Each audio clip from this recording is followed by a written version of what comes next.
Welcome back to Solynod Hex, everyone. Today we're holding session number 445. Today is a big session because we're doing a boss fight with the avatar of Mershulk in the Temple of the Yuan-Ti. Today's session is sponsored by our generous patrons and donors. Thank you very much, patrons and donors, for your generous pledges and donations. We wouldn't have dynamic lighting and like a bunch of animated tokens and stuff like that without you. There's some pretty cool animated tokens available on the marketplace, and some of them are featured in this game. Players this time, if you haven't already done so, go ahead and add 445 points to your player character as a bonus for showing up on time. And when last we left the Order of the Superior Star, they were in Central Adria at the Yuan-Ti Temple in the swamp south of Hang Mai, the old capital. And they were about to rumble with the avatar of Mershulk. The party found a hidden door, a secret door, in a treasure room after a fight with a bunch of demons. And after quickly counting up the treasure, they opened up the door to reveal a short hallway, which luckily was not trapped. And they opened up the door on the other end, and lo and behold, it is a room set up specifically for Mershulk, at least his avatar.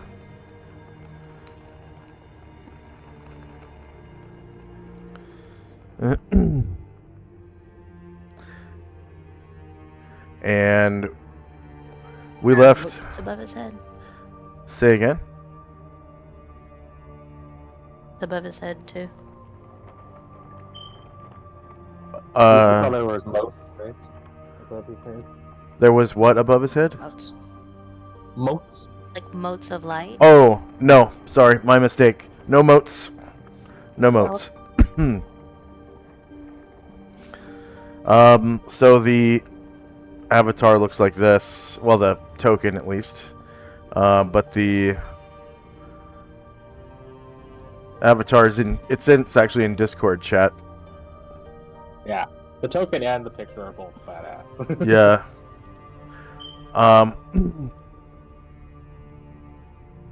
And so Gargamond had just opened the door and saw the avatar of Mershulk, and Mershulk sort of turns to Gargamond lazily, and he seems like he's just kind of lounging there. And he does kind of open one eye and look at Gargamond.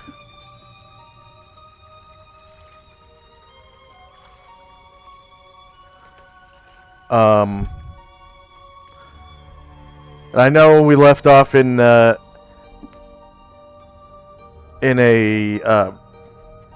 what's it called? Initiative phase, but I want to give you guys a chance to interact with Mershulk first. So he just kind of lazily turns around, and he's kind of coiled up in a big lump, and he opens one eye, and you can see his hand sort of reaching for these two long swords that he had laid down beside him, and he starts to flicker his tongue.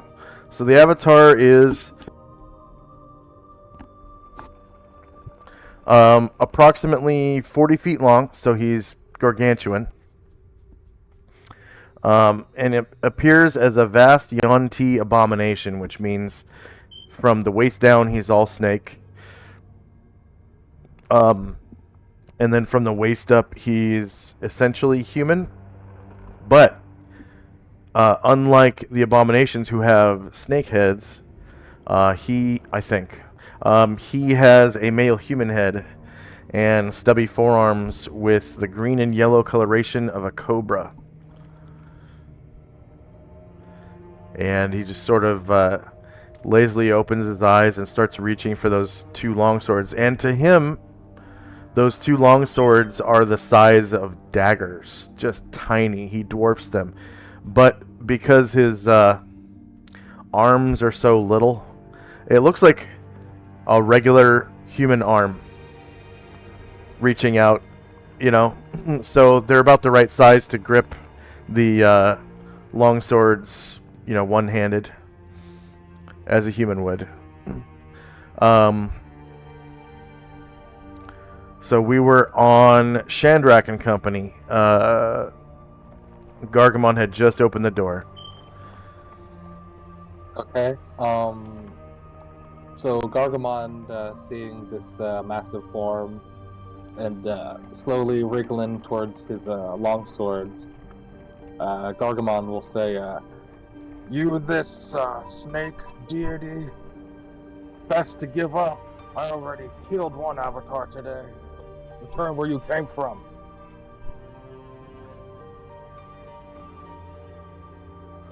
Who disturbs my slumber?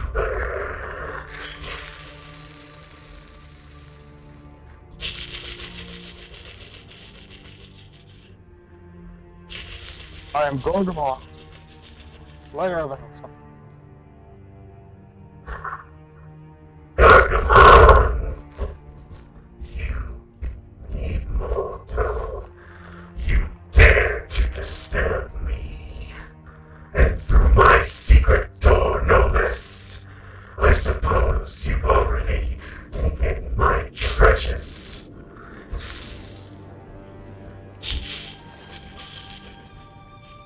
That was some beautiful treasure you had. The door didn't seem so secret. My chief found it right away. I knew you did.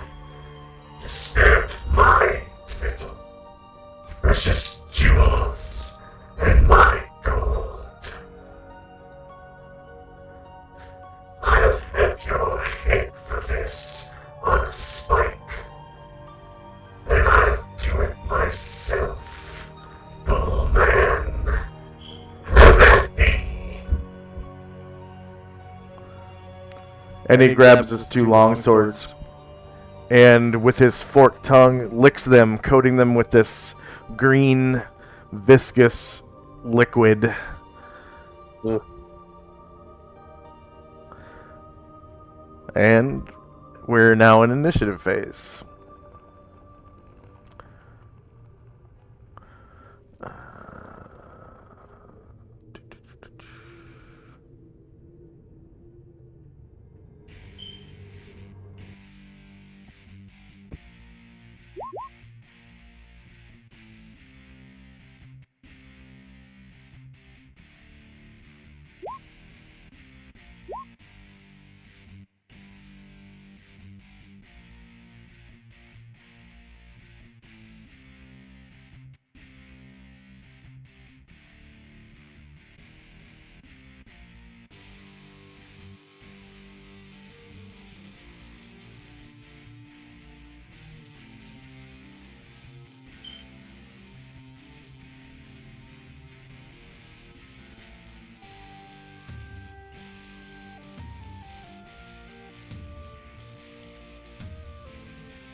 A while out when he sees him or no?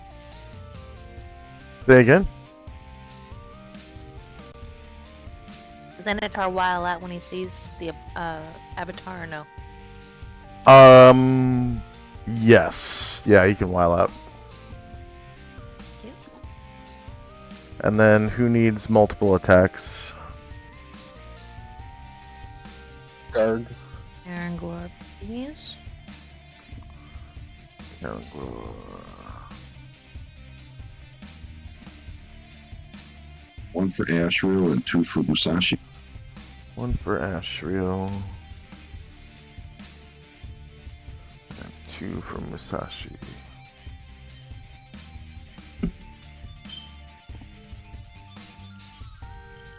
Anatar and Varen, please. Anatar. And 2 for Varen, right? Yes, please.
Alright, is anyone still rolling?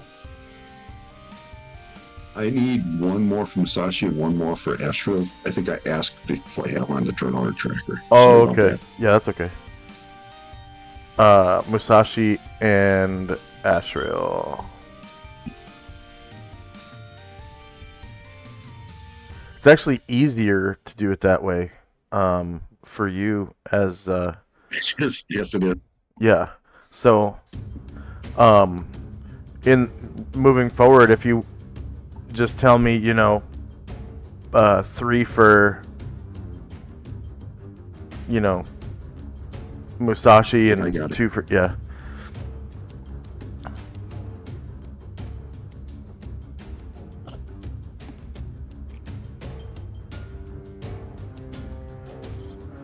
All right. I don't see him yet on mine. Oh, weird. There's 1 for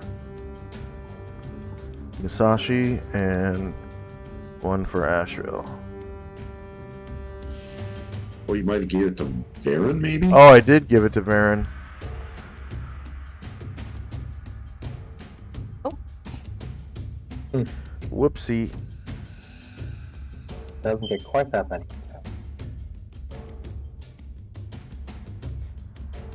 Yeah, that'll go straight to his head.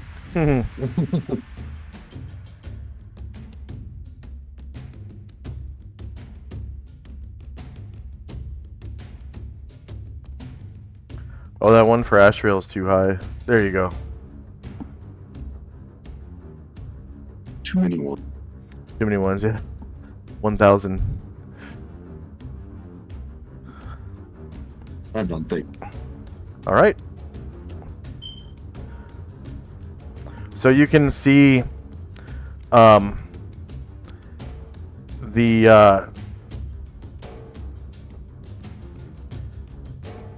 avatar's head begins spouting arcane words and moving his body in a snaky side to side fashion and weaving his hands together, casting a spell.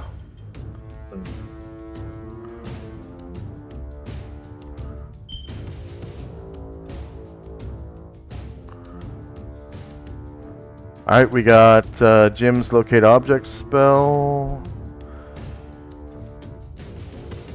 Minus 248. There we go. And then time now is 1:40 a.m. September 22nd, 11 AE5, not 1 AE5. Anatar's Fly has 55 rounds left. Chandrak's Staff Enlarge on Gargamon, 24 rounds. Chandrak's Staff Enlarge on Brine Druid, 23 rounds. Chandrak's Staff Enlarge on Ashrael, 15. We got Protection from Evil on Brine Druid, 14. And on Asher, 13. And on Musashi, 12. On Varen, 11. On Ryer, 10. On Gargamon, 9. On Tenzi, 8. On Chandrak himself, 5. Ryer's Rally +1 to hit will engage at the end of this round. And first up is Anatar with his wild out blade-like plane +3 sharpness. And oh, Is he flying across the water? probably. Real quick, is he able to roll spellcraft to try and figure out what spell the avatar's casting?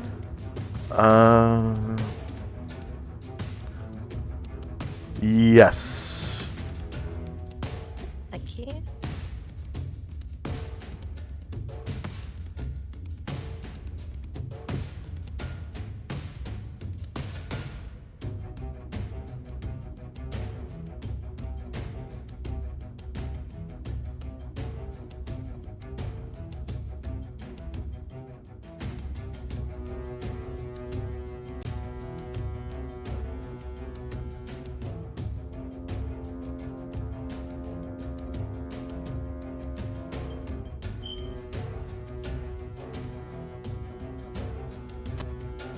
Don't believe your eyes, cutters! And he is going to fly. Let's see. Alright, they've changed tools a bit.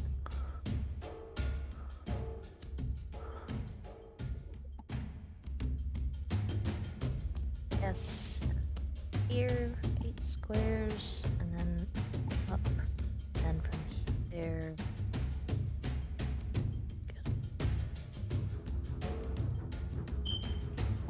6 squares, so that's 14 plus vertical distance, and 16 plus vertical distance.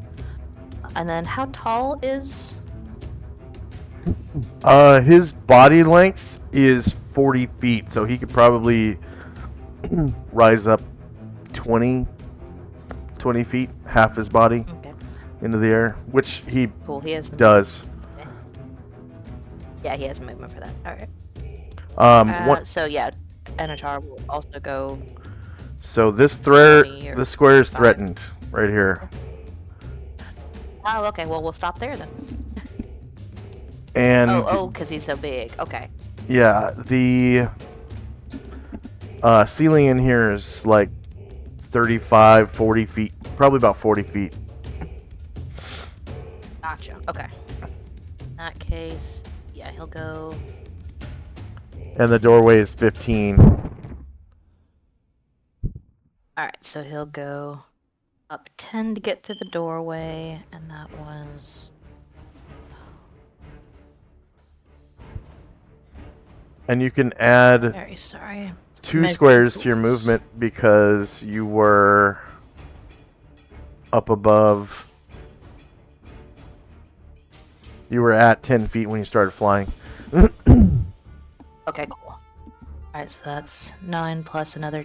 And then when he gets through the door, he'll gain another 10 feet and go. Oh, come on. You can gain 5 Gain feet for every 2. square you travel too, because you have maneuverability class A. Yeah.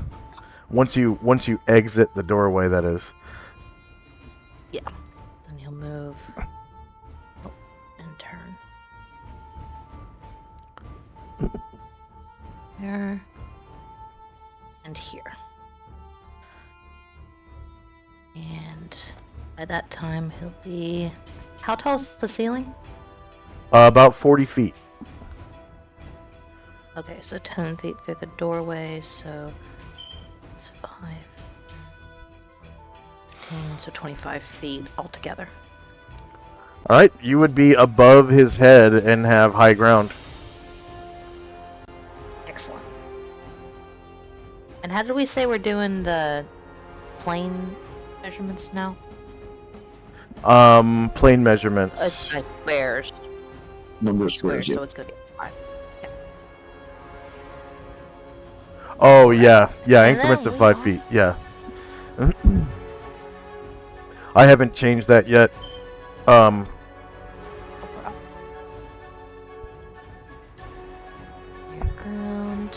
and Rose Feast and Dryer.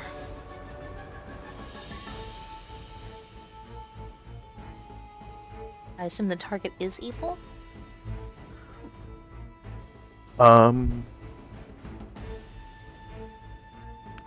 Extraplanar and evil. Yes.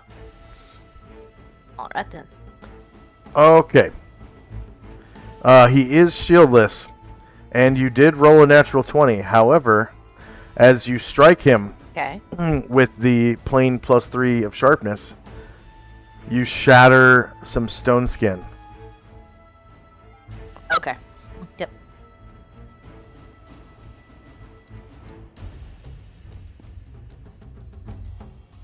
And your other attack. This hide's very thick! Yeah, okay. Whoops.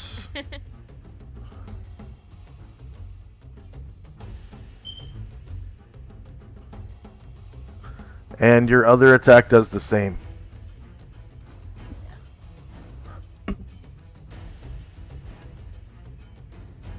Crits.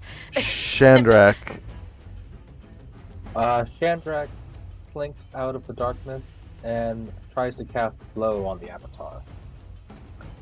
Okay.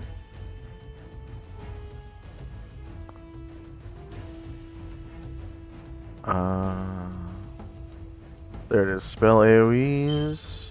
Wizard. 3. Slow. And it has to be... The center of it has to be within Shandrak's line of sight.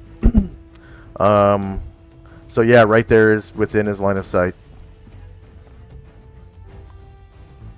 Is that where you want to place it? That's good to me. All right.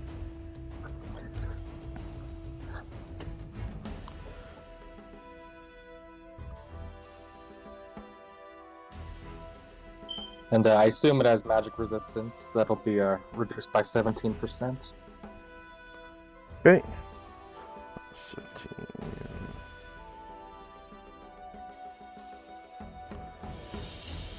So even with the reduction, he's able to resist it. Yeah, he's a strong guy. And no experience awarded.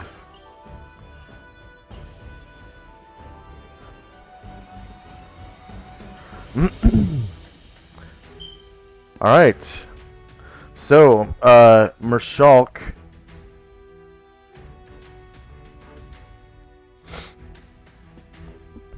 Oh, yeah, it's a fast spell. Okay.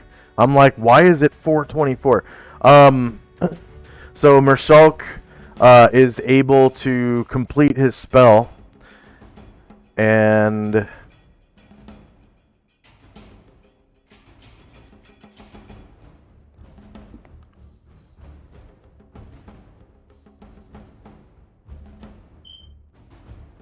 eight mirror images appear about him. So that means there's a total of 9 Mershalks, which is nuts. I've never seen it that high before. Entirely too many.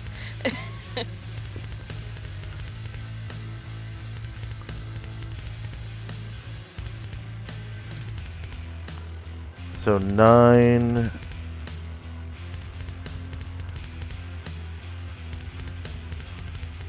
Yeah, 9 Mershalks. Alright, Karen Glor. Alright. He's gonna go 2, and then swim across.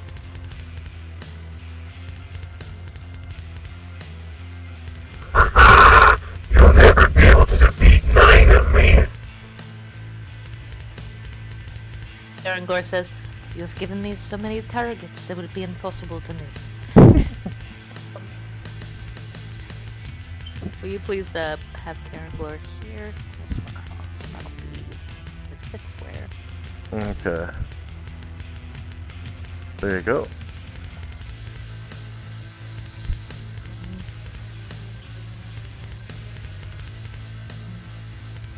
11, and he'll be directly under Anatar.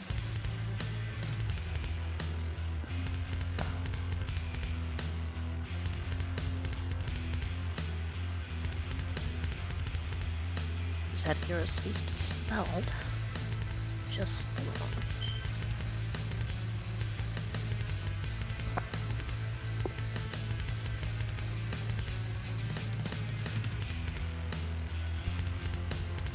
Do I need to roll a D9? Yes, and a 1 will hit the actual avatar. So your shieldless was a natural 20, and you hit one of his mirror images, reducing the count of Marshalks to 8.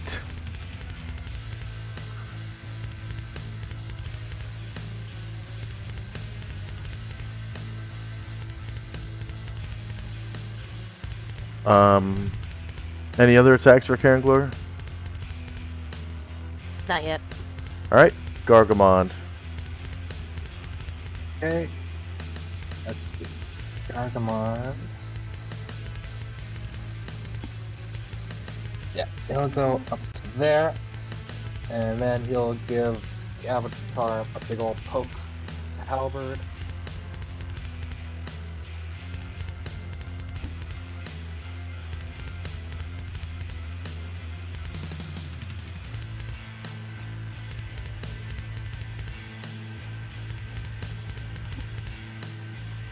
Alright, shieldless 1 versus -2 is a miss. It doesn't matter, you missed. I just did it. Yeah. Varen.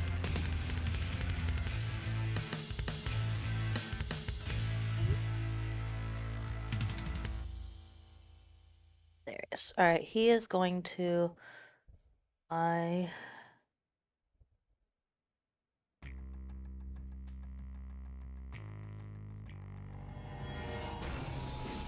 It's 33 squares.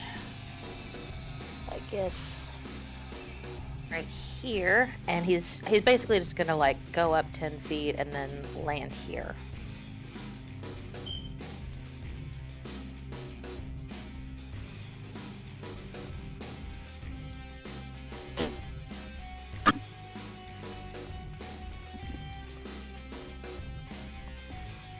Okay.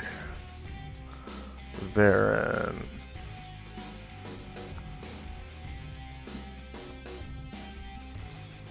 Yep. So he lands here, and then turns to face Nick in Snake Pants. Mm-hmm. Alright, and so he's gonna go claws first, because maybe they'll hit the mirror images. Yeah. So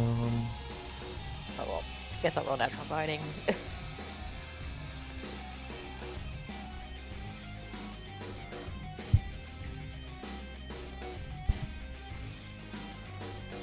Natural fighting.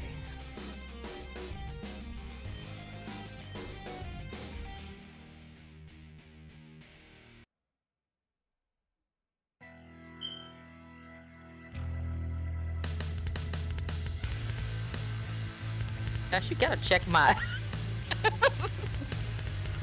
Dang. Swear I'm not cheating.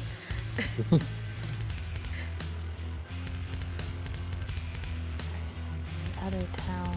Oh, I gotta roll a what you call it. What are we on now? A D8 or D7? If it even... I don't know if it it's does. a D8.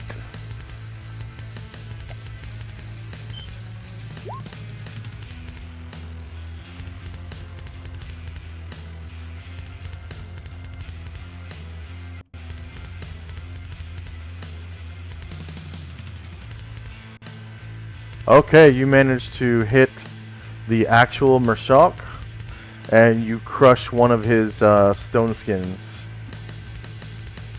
Cool. Alright, and then to the other town.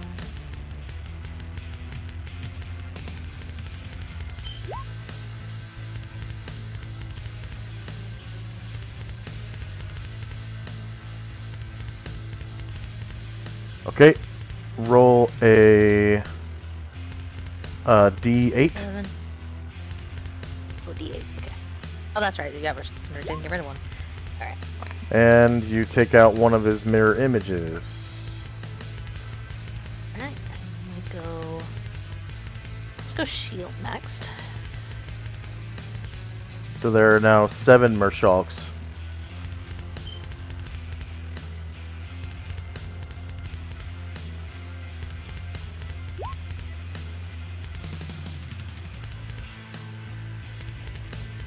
Okay, roll a D7 slash RD7. And you take out one of his mirror images. So now there are 6 Okay. Mershalks. We'll go. Oh, sword. High Master. Yeah.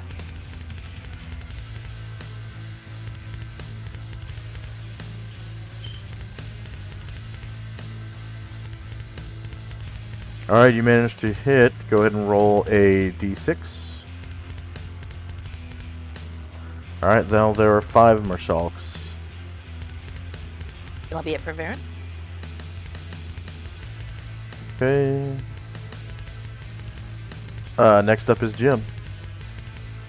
Jim is going to wait, because he may change his initiative.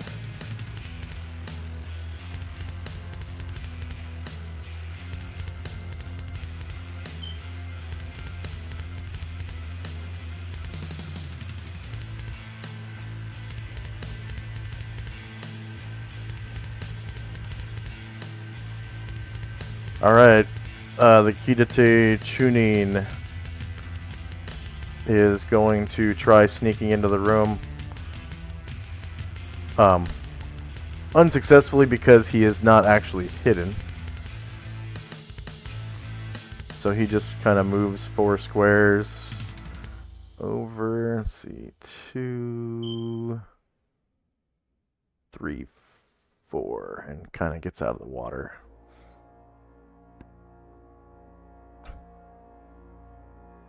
Ryer. Ryer, let's see, he will come over and then get into the water from there. Oh, he can actually. Okay. And swim over.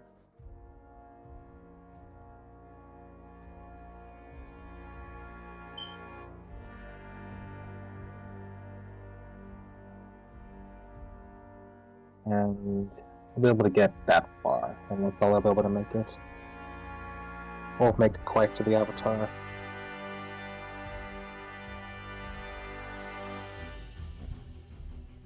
Okay.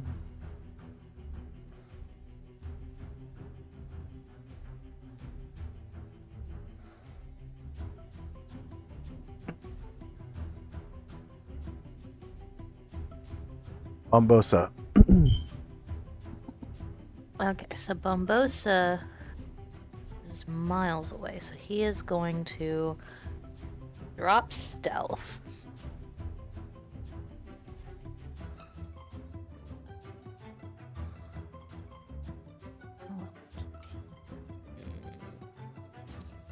Oh, because it's the necklace. Yeah.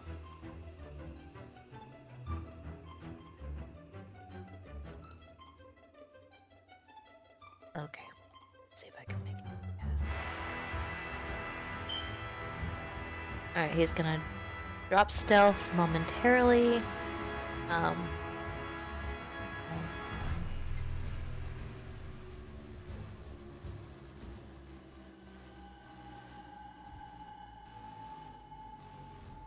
Six, 7 will get him here. And then 10 will get him here, please. Okay.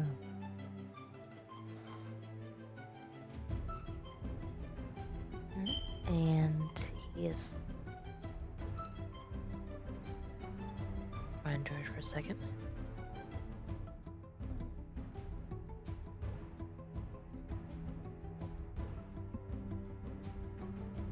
Quite as far as I wanted him to get. Alright. He will stop here.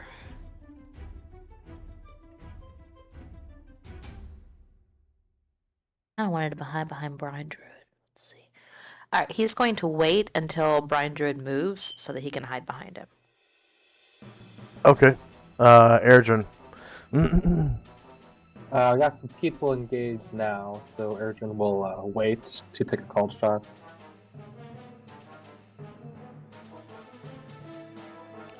Okay.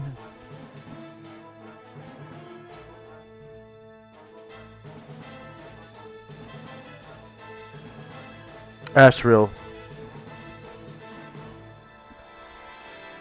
Ashriel will gain 10 feet of altitude as he flies across the water here. Into the room. Get next to Anatar, gaining altitude as he goes. And we'll try to hit the avatar with the flame tongue. Okay.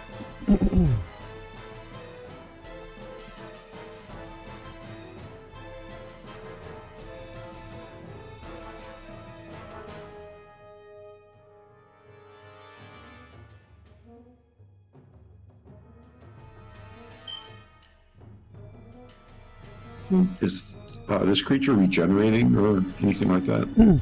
No, just evil and extraplanar.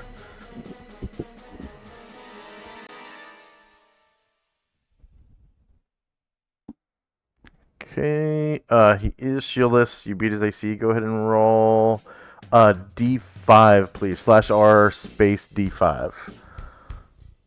Okay, and you strike one of his mirror images. So now there are 4 Murshawks. And I'll follow up with the no dodge. Okay.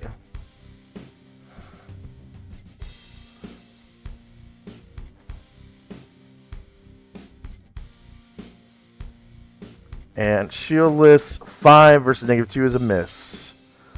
Musashi. Musashi is firing. Does he have to do a called shot, even though this creature is so tall? Yes. Okay, then he's got to wait to the end. So I'm gonna Okay. just wait with him. Asher.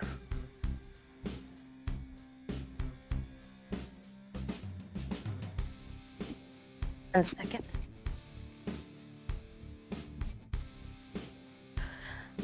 Yeah. So Asher sees everything kind of glancing off this monster, ching, ching, ching, ching, and she knows that she's best when she gets a soft opening, so she's going to wait. Okay. Tenzi. Cast Crown of Cold upon himself. Okay. What was the duration?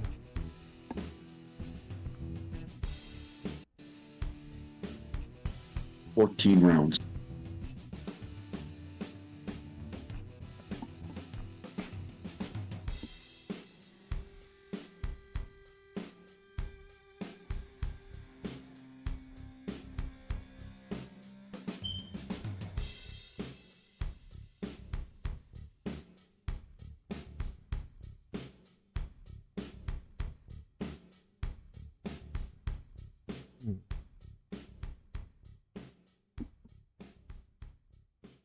And Tenzi gets, what level is that? 4? 3. 3. So you get 300 points. Brine Druid. It is. As he passes this square, Bombosa is going to real quick, like, duck behind one of his legs and try to hide in shadows. Okay.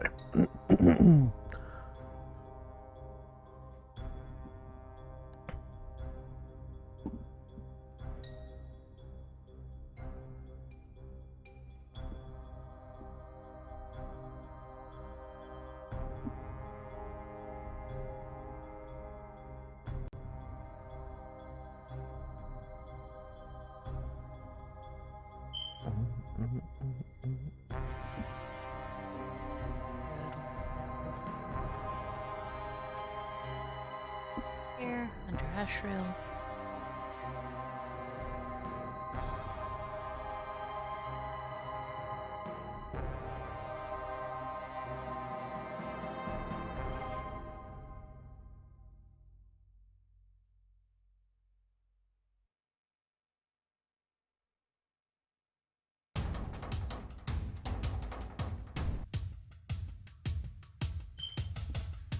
Is he attacking or just... Yeah, he's attacking. Okay.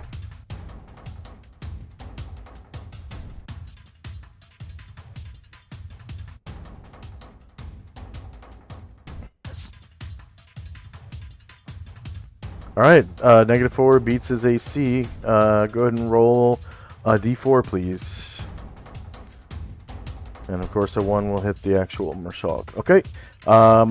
So one of the mirror images disappears. Now there are only 3 Marshals.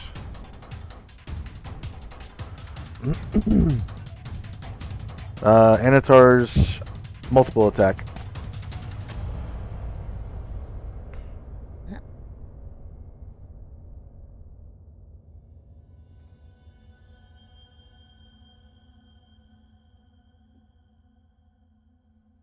Oh, that's higher ground.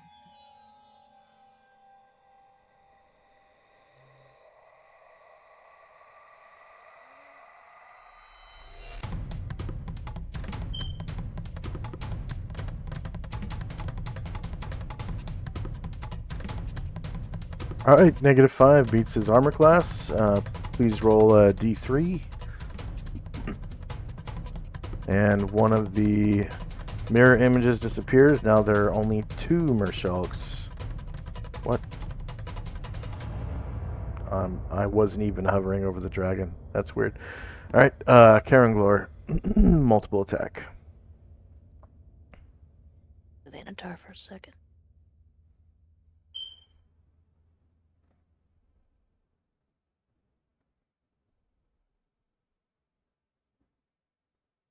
Alright, you just hit his AC. Go ahead and roll a d2 for me, please.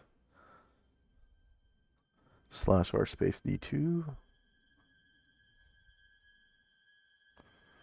And the final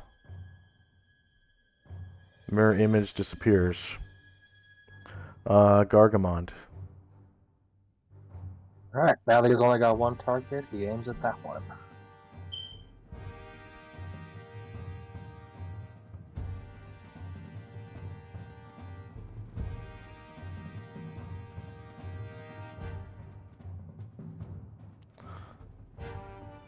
Alright, you managed to crit, but it only shatters a stone skin charge. Woo! Varen. Okay.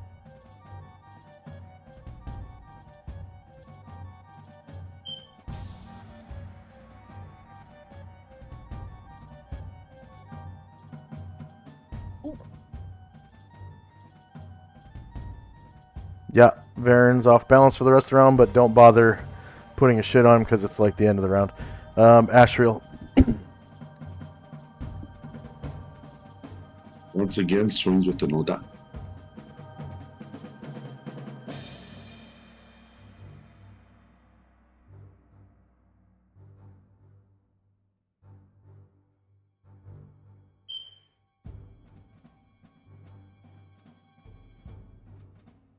Alright, -3 beats his AC. Oh, that doesn't matter anyways because a stone skin charge shatters.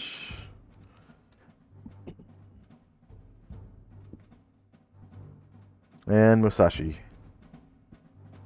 saving up those arrows. Mm-hmm. Varen's second multiple attack. Eh? And did you roll natural Oh fighting? no, he can't. He rolled a. Oh, that's right. Yeah, Varen is off balance. I failed natural fighting, and he's off balance. Yeah. Musashi's the last one to act. We 3 have somebody waiting. arrows. 3 Yeah. arrows. And Yeah. 3 stone skin charges shatter. Awesome. End of round. Regeneration occurs, if any. Jim was waiting, I think. Oh, go ahead, Jim. And Asher, we're waiting. Yeah. Okay, so I don't like our chances, but go ahead and roll a dispel magic.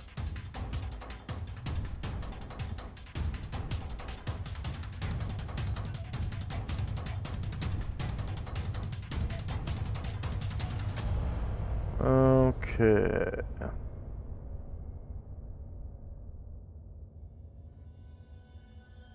And you're 100% of the shots you don't take. Yep. Okay, so magic resistance, dispel magic, and no reduction. He's able to resist your dispel magic. And then Asher, you kind of see like. Go ahead. Aaron, he's going to take his called shot at the avatar now. Okay. So another. Wait, where is Erdrin?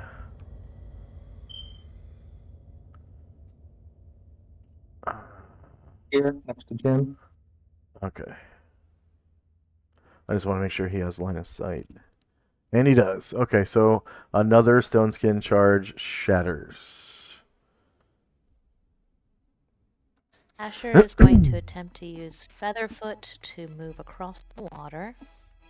Okay. A little bit of clink, clink, clink as she stealthily stands up. And so let's see. It's squares to here. Okay, so there's a 10-foot drop right here.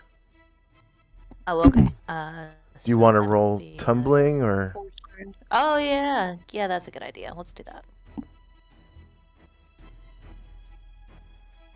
Hey, watch your pants is here. Hey. Hi. Let's see if Thaco Tuesday is also. Yep, there's Thaco Tuesday. Nice. All right, so Hi. you're able to tumble right off the edge there, and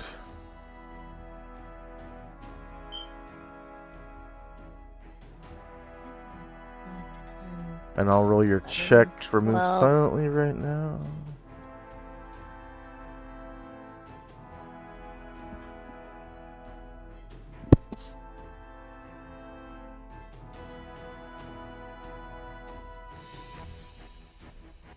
And then were you going to attempt a backstab or no? No, she's just positioning. Okay. Any other people waiting?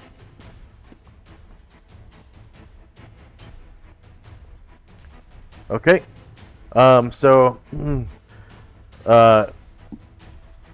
Mershulk shouts out, Taste my poison. and he lunges forth with the 2 long swords, and it looks like he's hawking up a loogie in his mouth and getting ready to spit. Ooh.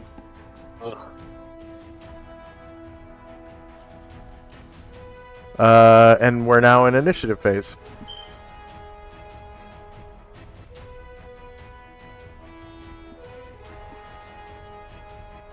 Hello, Keith.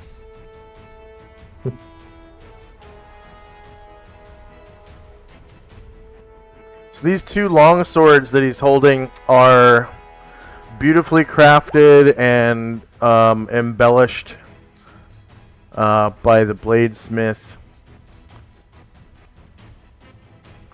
And they're covered in this like green goo that was on his tongue. And it looks like He's hawking up some of the same green goo. He's going. And you can see it bubbling up in his mouth.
Crap. Alright, this time I got it.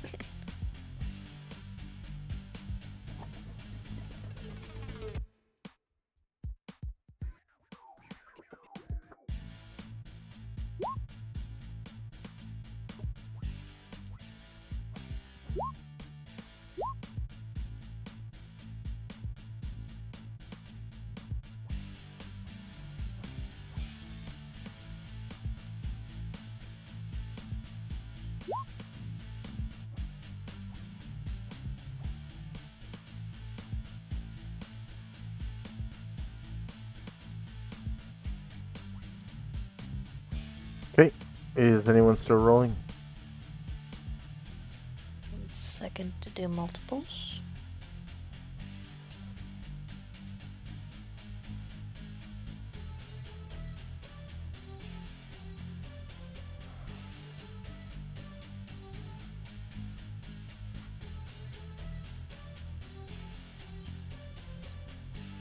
I'm done. All right.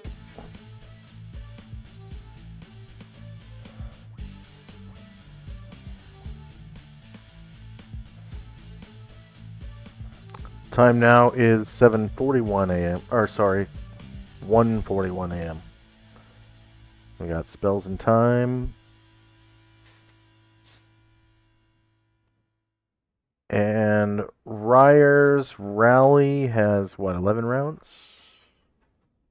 12 now. 12. Okay, so at the 11 rounds at the end of this round. So minus 11. Enter. And first up is Baron. Right.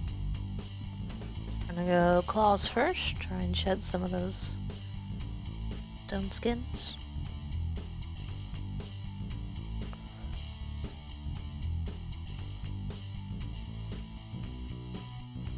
You miss. No. Again.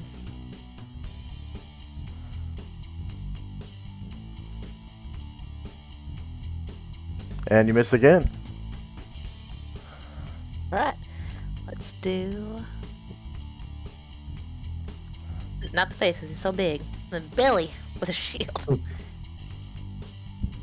And you don't feel stone skin charges, obviously, because I'm telling you you're missing or hitting.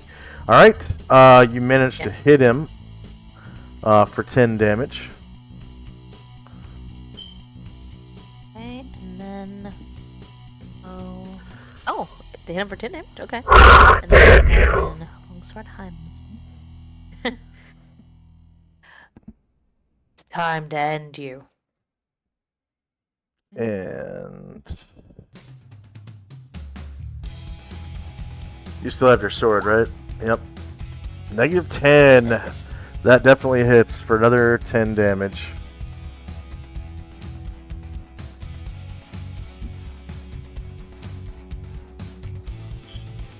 I'll make your friends suffer for that. Airdrin. Erdrin reloads his rifle. Oh, and, yeah. Hides in this treasure. Hiding in treasure is so epic.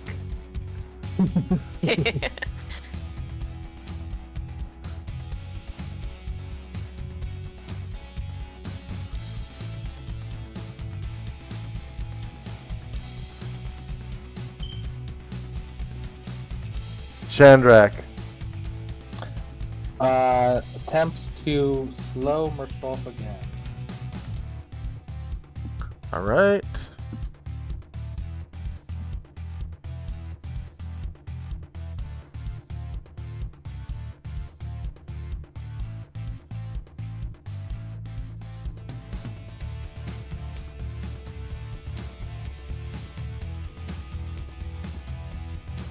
And yep, you can see the center right there.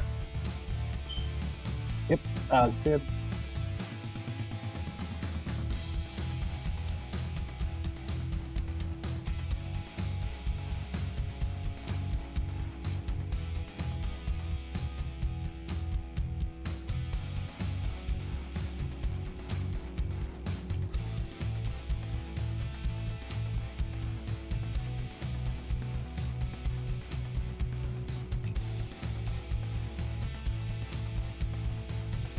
Let's see if he's able to resist it. Magic resistance. -19, you said? 17. 17. Slow. -17.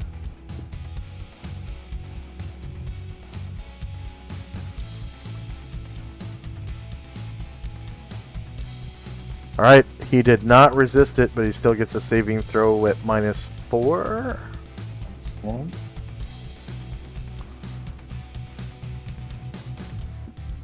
Versus spell. -4, enter. So he counts as warrior. Oh, wait. He counts as warrior 10. Wizard 12. And priest 12. So he might make this save. Wow! He rolled a 1. He is now slowed. Hey. Sweet. Oh, very nice. And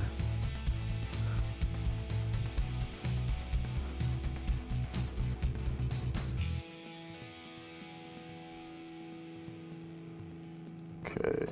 Chandrak gets 150 points divided by his classes. Right.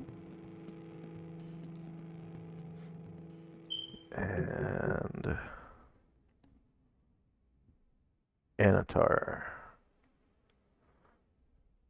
All right. So now Anatar's going in the blade plane. And Schreier, Hero's Feast, and Slow. Oh Yes, shit. so okay, natural 20.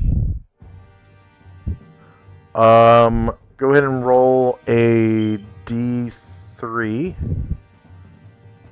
Okay. 1 will be his left arm, 2 right arm, and 3 his snake and tail.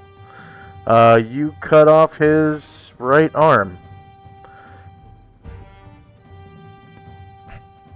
Dang. And the Oh. longsword drops to the floor. And he screams in agony.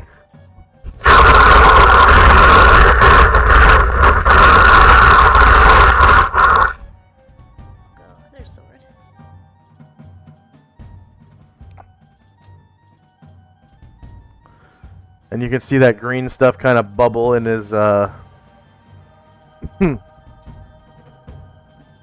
in his mouth as he screams. And you manage to crit him again for 19 damage. That's a total of 46 damage.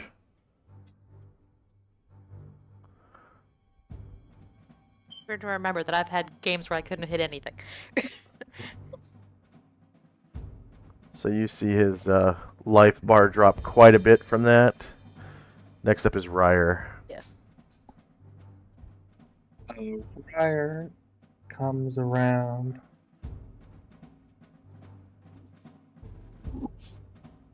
Next to Varen and Brian Druid. And will, with two hands, poke the Avatar with his javelin.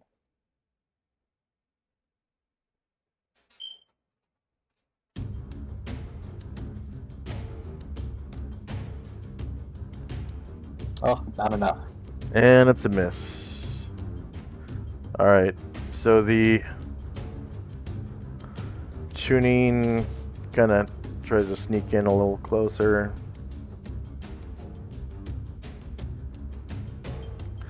And doesn't see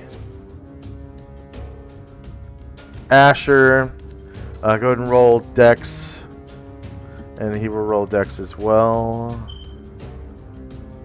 Score checks, dexterity. Yeah.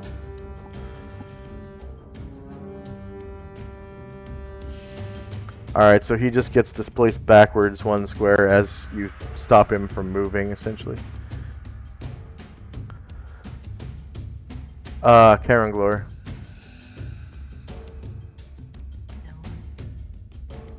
Move in a dark for a second.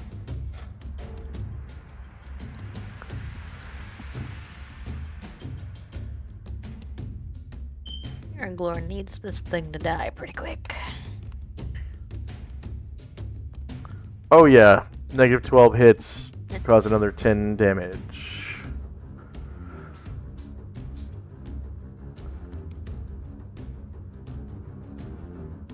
Jim. I was gonna throw his club to try and do a stone skin, but now that is over.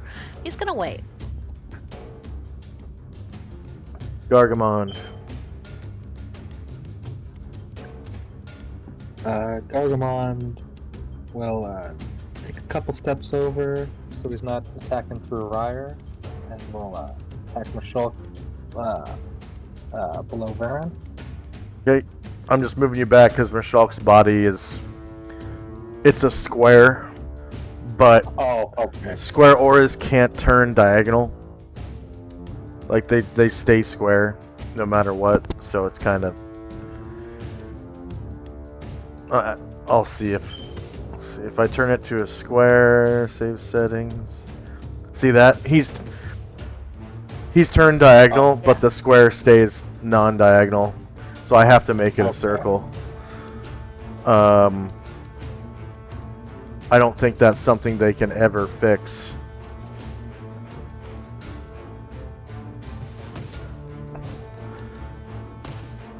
Alright, negative 2 hits exactly for 14 damage. He screams in agony again.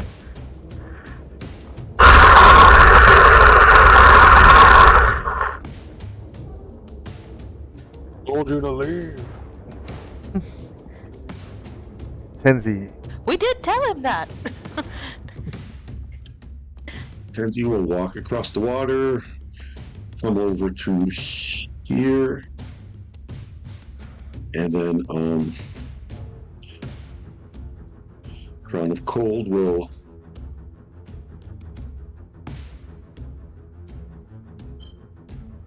Okay, he takes 8 damage. and that'll be it for me this turn. Oh, no, 5 damage. Yeah, 5 damage. And then any attacks? Nope, just moved. Okay. Well, Marshalk only has one arm now, which means he attacks, once per round.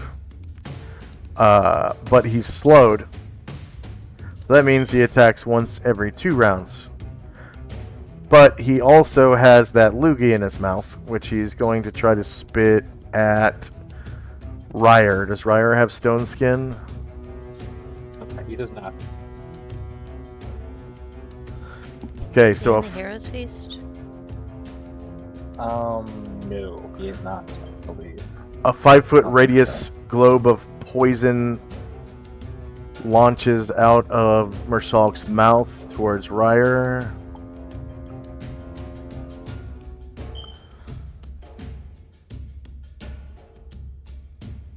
Nope, he is not. No. He has a -8 to hit because he's slowed, and then also Anatar is right there. He waves at him. And no damage roll modifier from slow. Right? No.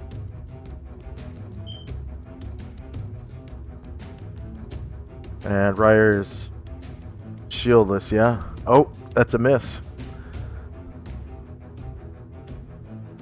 Fire ducks.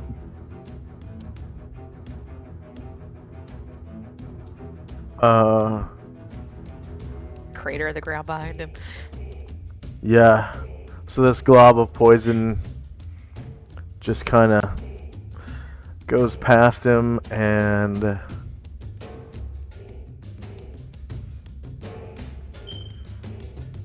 see.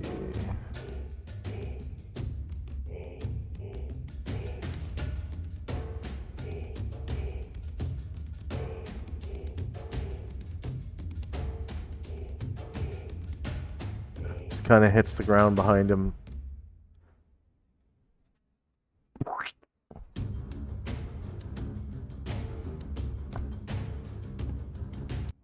Musashi. Musashi is firing an arrow at him.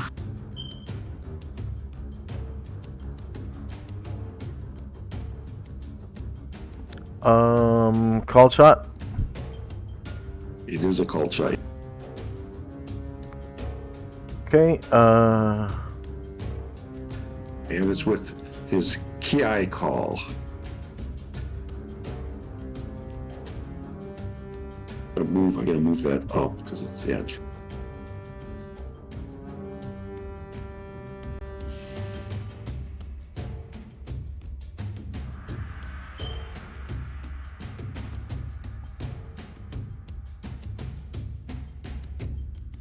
And he's using a +2. so that's medium range.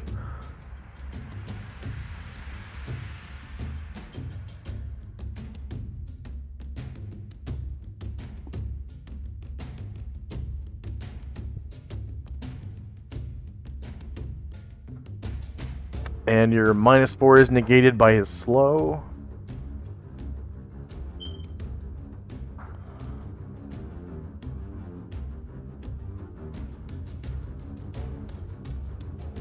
So it should be just a straight up. Oh, +1 for Ryer. Oh, yeah. Yep.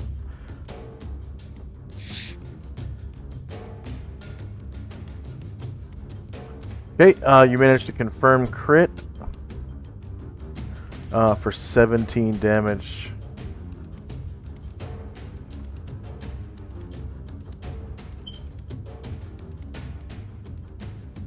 Brine Druid. Lightning.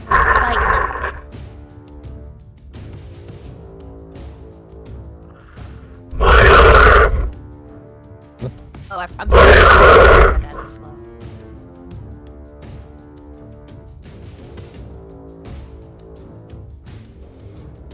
All right.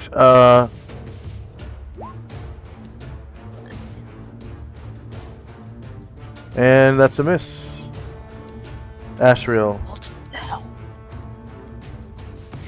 Back with the Nodachi.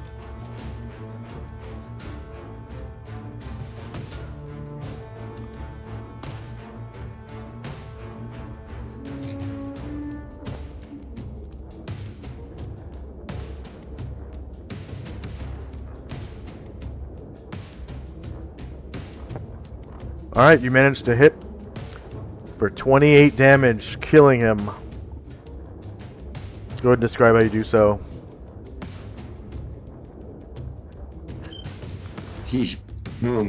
He hacks right in between the shoulder and the neck, almost severing the arm. Not quite as spectacular as Anatar, but does it.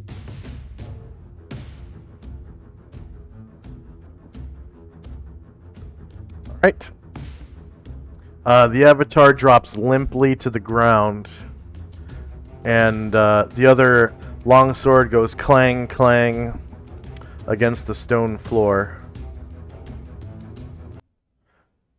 And peace permeates the room.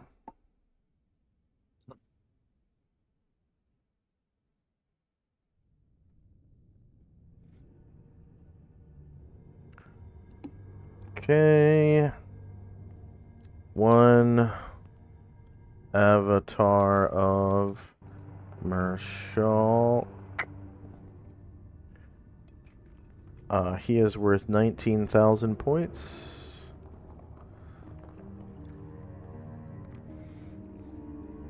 There are 3 player characters. And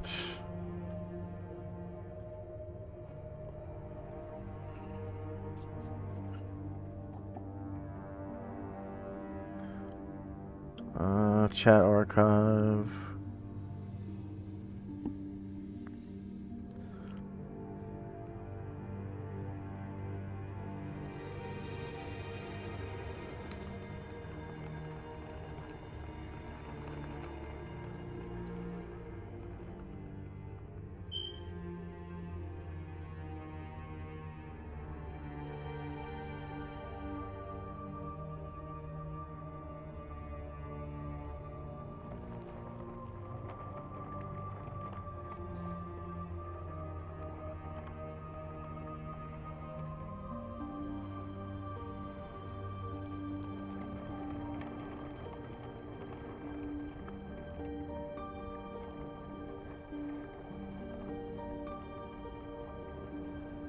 Okay, find group XP.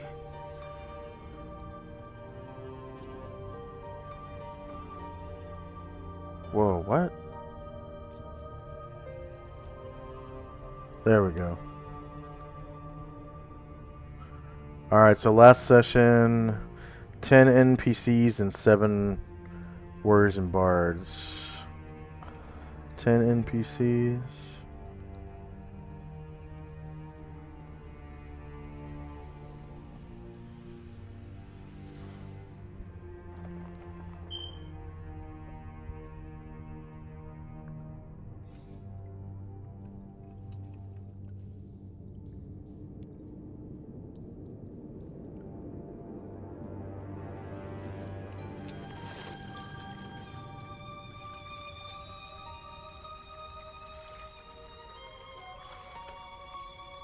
Number of creatures defeated was 1.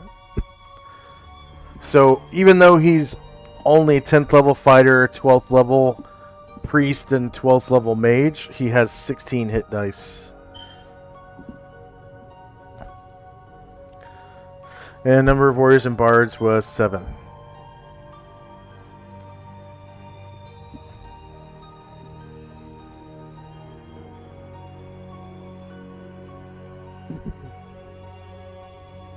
Alright, so as his body falls limply to the floor, his other sword clangs to the floor as well. And you notice he is wearing like a baldric as a belt. And there is a like a backpack he's wearing as like a pouch that's attached to the baldric. And it has some like rectangular lumps.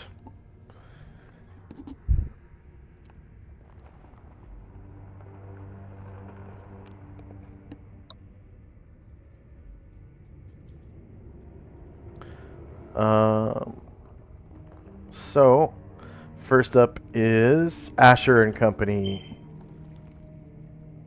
Asher is going to drop stealth.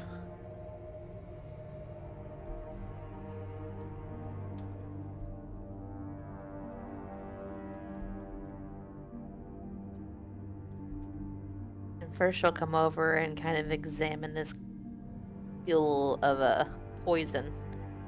It looks like a big green Kind of loogie. considers it. Yeah, she kind of considers it, but like grimaces as she thinks about like the victim's final moments might be like, and rejects that course. And she's going to head back to Avatar.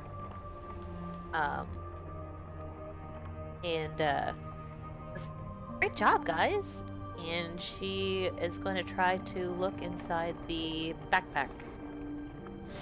Okay, so inside you find several tomes that are approximately 50 pages each. They're buckled shut, tightly clamping the pages together. And there's also a vial of ink and a quill that looks like it's actually a snake scale instead of a bird feather. So it technically isn't a quill, but it looks like it has like ink on the tip of it.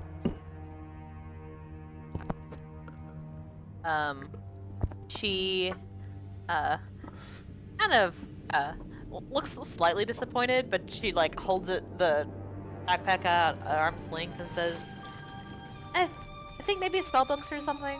Not my thing. And she holds it out, waiting for someone to claim it. Spell books for about Avatar. That's even better than all the drink we found. And that'll be good for now. All right. End of round. I'm gonna sort. We've been playing for about an hour, so let's take a quick 3-minute break, and we'll come back right after that. For our viewers, we have 3 minutes of pre-roll ads, and we'll be right back in 3. Here we go.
And we're back. So we've got spells and time.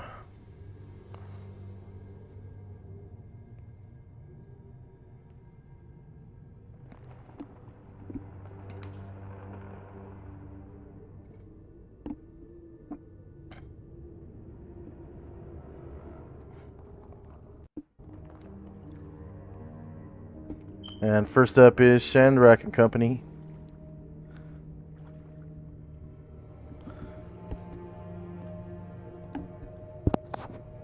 Shandrak, are you muted?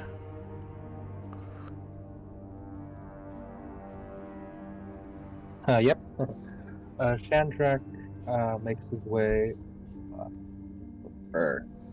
to Shulk, hearing something about some books, and Shandrak takes a look. You said there was a few. How many books does it look like there are?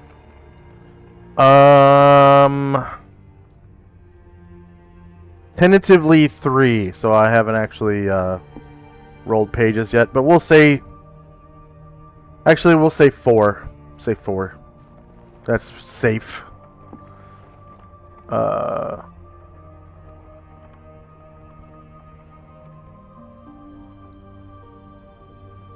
Yeah, it's a safe amount. Alright. So Shandrak says, anyone mind if I'll take these? I'll make sure to read them, and anything good I'll share. Okay, so that's Tome 1, Tome 2, Tome 3, and Tome 4 of the Avatar of Shulk. And they are 3 pounds apiece. And, paper bound in leather, buckled shut, and all that. So it's hard for water to get in between the pages and all that. Just your standard spell books. But these ones have, cobra markings all over them and whatnot. There's no writing on the outside, like no title. So, but there are like cobra markings. Okay. I think I made a half move, so I'll pick up the first book and put it in my backpack. Okay.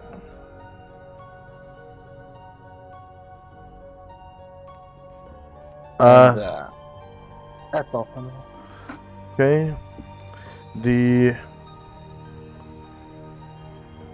Kidate all pop out of stealth, so this guy stops trying to be all sneaky, and you could see him before. He was not fooling anybody.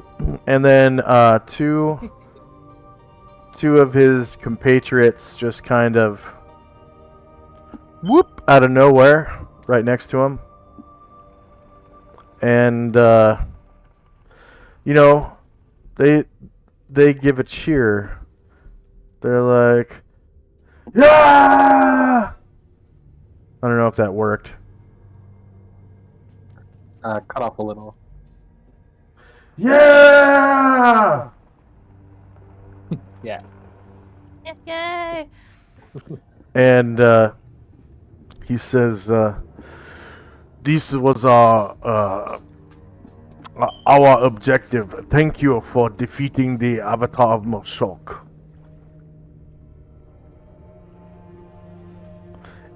And he sort of places his palms together in front of his chest. And after sheathing his ninja toe, that is, places his palms together in front of his chest with fingers pointed up right underneath his chin, and gives a deep and humble bow. Eyes facing the ground even. And then the other two follow him in the gesture. Anything else for Shen? Oh wait, no, that was Shandrak. Okay. Tinzy.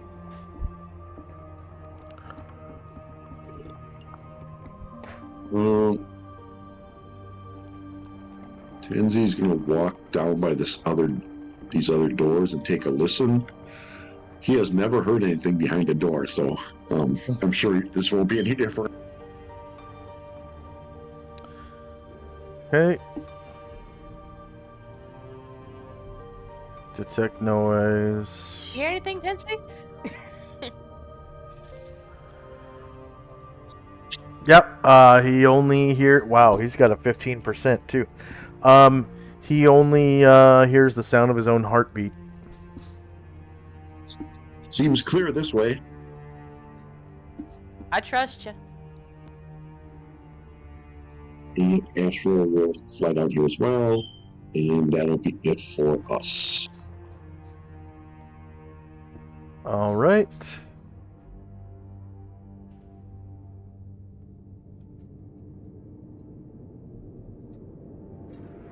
And Asher and Company. Yeah, so Asher will set the bag down next to Chandrak. It's all yours, buddy. Oh, there he is. Okay, yeah. Sets it down like here. I can't wait to see what they can possibly be. And she kind of kicks the limp body of the avatar. And she says, well, hopefully that's the last big surprise we have in this place. And she'll come down to where Enzi is and says, if you say it's clear, I believe you. And she's gonna hide behind the tail of the avatar. Okay. And people will start falling in.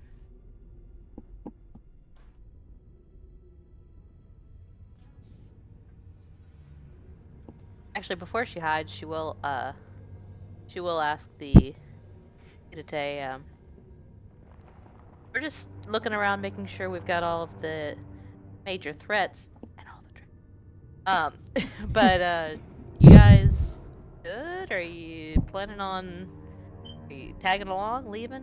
What's your story? We will accompany you until you leave the temple, if you do not mind. Oh, sure. Just in case you want to recruit one of them as a henchman. And then Bombosa is moving silently, hopefully.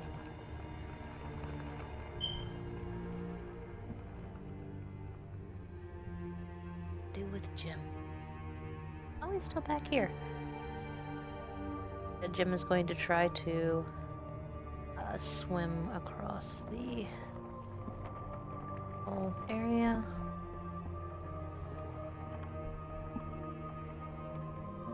Get here.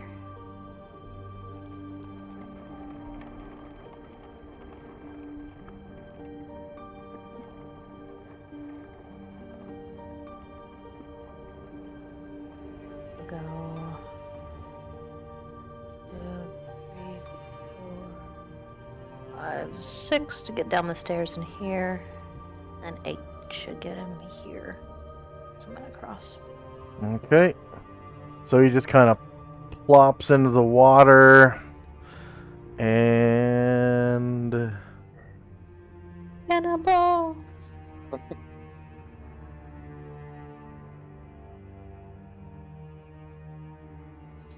Oh, I forgot he's wearing armor. That's not good. but he's not encumbered according to item weight. So he is able to swim across. Hooray.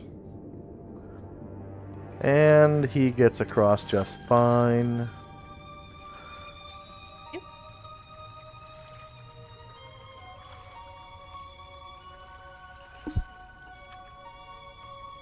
Okay. He'll fall along with everybody else.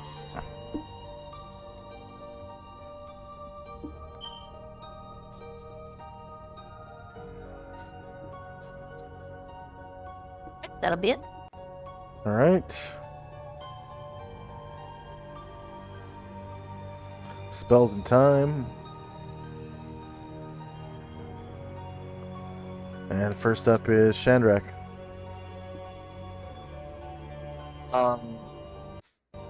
Shandrak will pick up 2 more of the books, and then Ryer is going to pick up one of the swords that Mashark was holding. Yeah, it's a beautifully crafted longsword. So like a European style arming sword. Despite it being, an East Asian motif, god or whatever. And it is covered in the same viscous loogie-like stuff as what splatted on the floor. The blade, not the handle. And Ryer is going to, he will gently put that on the ground to the left of him. Okay. And say, hey, I think somebody can take a look at this. And this apparent ditch of water is actually there. So there's it's like a 6-inch wide ditch that contains water that's flowing through the room. Okay. And Gargamon is he's gonna come over and do the same, except he's gonna pick up the second sword and he's gonna drop it north of where he is.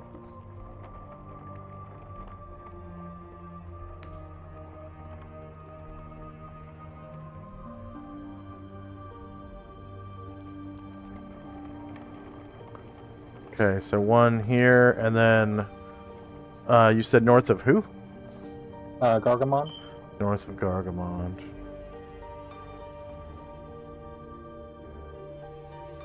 And these swords, they look identical. They're completely matched. Are they both in venom?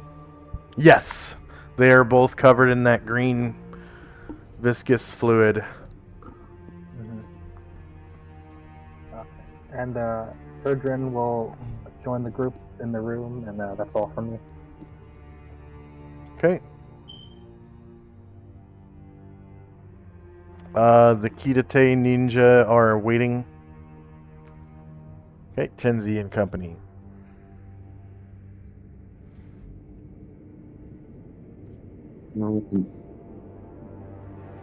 Musashi will go down the stairs. He saw Jim swim across, so he's thinking he has a shot at doing the same, so he will try.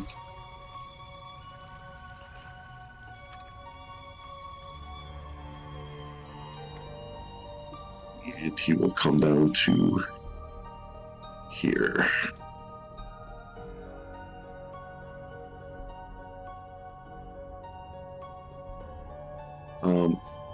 Ashwell will fly over to here above Ryer, turn towards the west, and innately cast Detect Magic.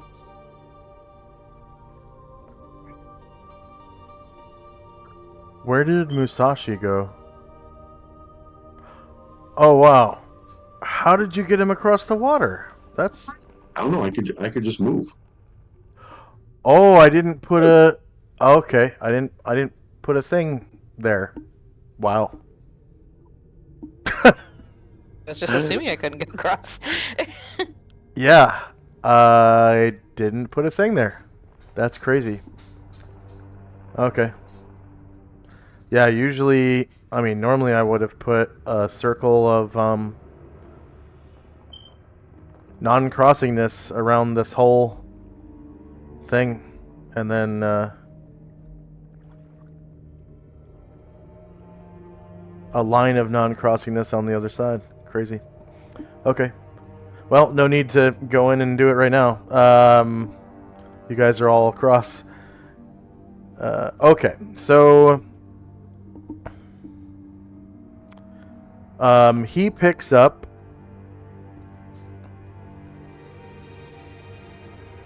facing west. He picks up a reading of moderate enchantment magic coming from that direction. Nice.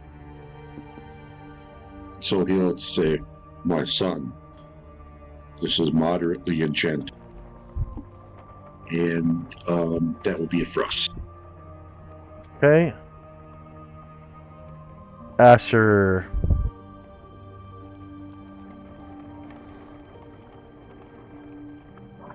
All right. Yeah, Asher's gonna duck down and try to hide behind the avatar. And kind of looks on curiously as they're magic on these swords. And as much as she trusts Tenzi, she gets a little curious, and she's gonna step. Actually, no. Sorry. Before she hides, because she needs to be the last thing she does. As much as she trusts Tenzi, she is gonna like step up and see if she agrees that it sounds clear. She's gonna listen at the door. You said listen at the door? Yeah. Okay.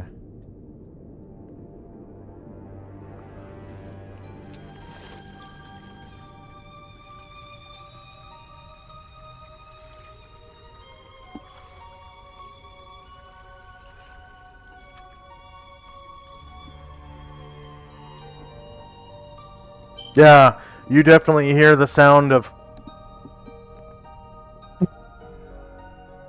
like a snake rattle on the other side. Asher looks at Tenzi, and she seems a little uncomfortable. And says, "Oh, so it does sound almost clear, but I heard like maybe a little something. Maybe a little bit of a rattle. I'm sure you agree. Anyway, I think we should be prepared." Maybe something just arrived. That's probably what happened.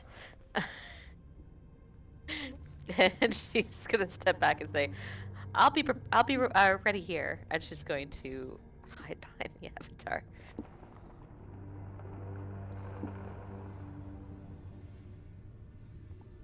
And Bombosa is going to sneak a little bit closer.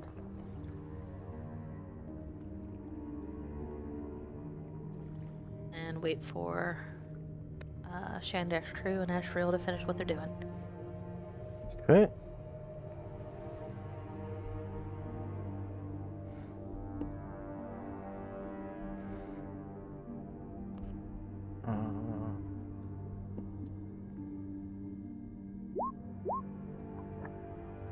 And next up is Shandrak. Probably picking up the other tomes and... Yeah. So that should be the last tome for Shandrak, and Ryer is going to he's gonna pick up the blade that Astral looked at, and then he's gonna take it down and is hey Brian Druid, you think you got room for this in your scales? Brian Druid looks at the poison dripping off of it and says, "Perhaps if you clean that thing up." And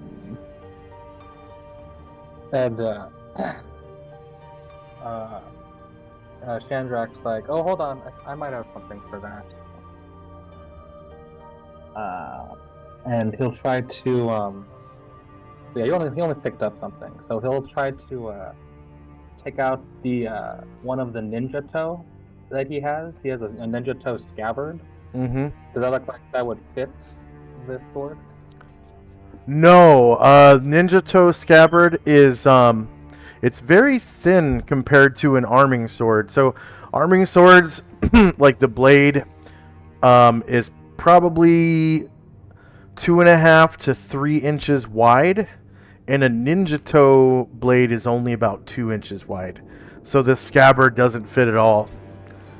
The scabbard on a ninja toe is about the same size as like a blowgun.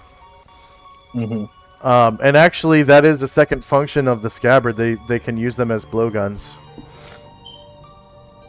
and as a reed to breathe with underwater if they wanted to hide underwater.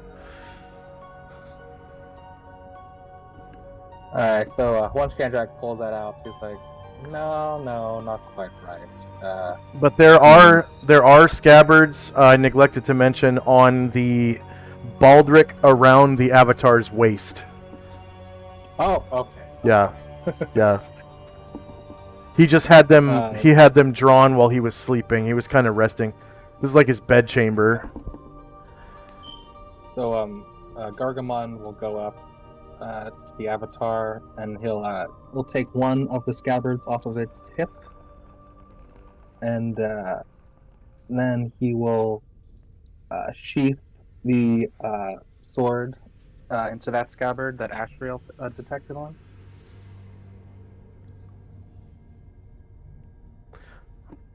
Okay.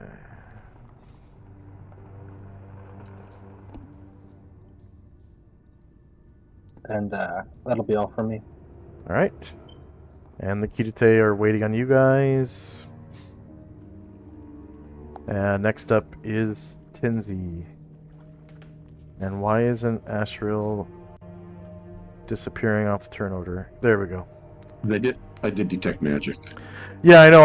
I just when I hover over the actual token on the turn order, a garbage can icon appears, and if I click on it, it'll remove the character from the turn order. But it wasn't turning into a garbage can for some reason. Really? Yeah, I think it's just lag. But yeah, Tinzi. So Ashwell will fly over. Actually, I guess he'll fly to here and face northwest towards this sword and detect magic. All right. Same thing. You detect moderate enchantment magic coming from that direction. And again, he says, "My son." And he kind of looks over towards Chandrak. This is moderately enchanted. Alright, I got a good find here today. And Chandrak, I neglected to mention, as you slid that longsword into the scabbard, it was kind of hard to get in because it was sticky from the viscous liquid or liquidy stuff on the blade. But that's all. Okay. And then anything else for Tinzi? No, that'll be it. All right, Asher. Yeah, so Brine Druid will turn and come toward where all of this is going on.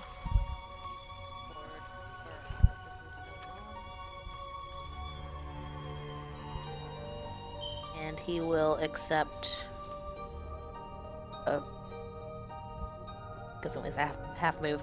He will accept one of the swords in a scabbard and start like puffing his scales up and like sloshing, kind of like schlepping them over, schlepping the scales over the sword and patting them down.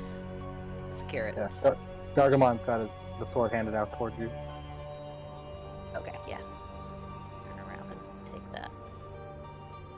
And So both swords are in Tar is scabbards going now? to- Only one. Only one. Okay. Yeah, I mean he did the one in the scabbard. Okay. And Anatar is going to land, kind of float down onto the ground No, he can stay where he is, I think. He's going to recast Fly on himself. That was Anatar? Yeah. Okay. Go ahead and roll the template. And find... Fly.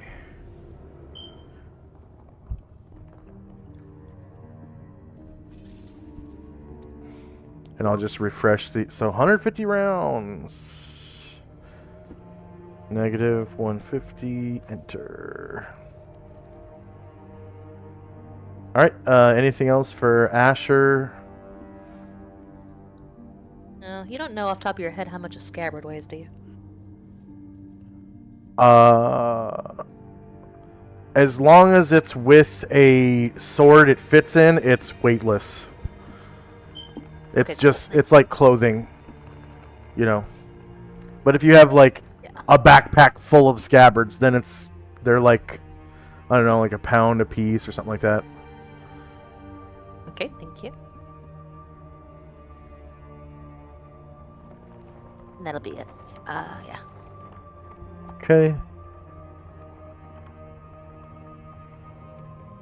End of round.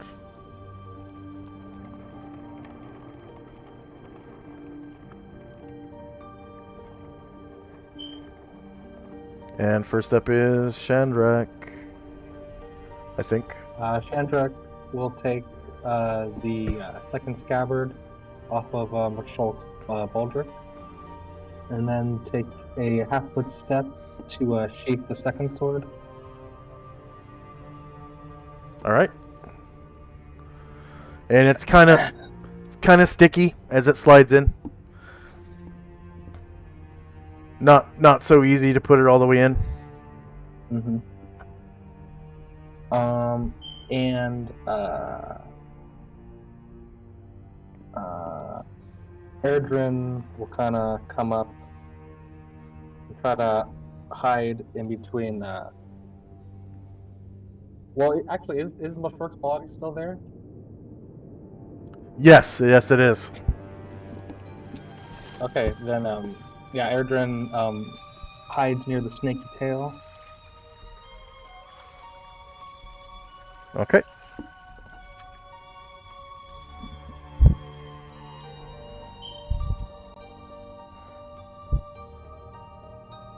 And Shandrak just has his hands out with the sword towards Brian Druid, and that's all from me. Okay. Kidate are waiting. Next up is Tenzi.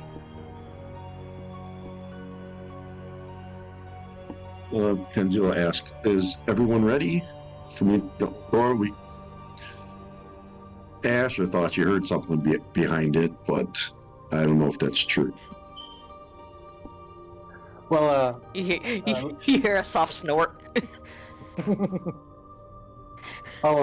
just give me a minute to hide before we go any further, Shandrak says. Okay, that'll be it for us.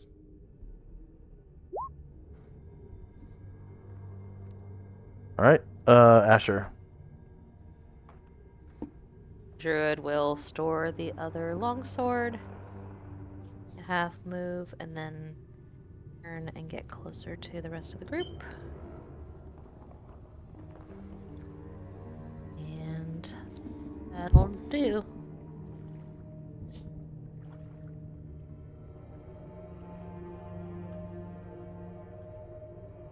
All right. End of round. And first up is Shandrak. Shandrak will also find room to hide in Mashulk's taily section.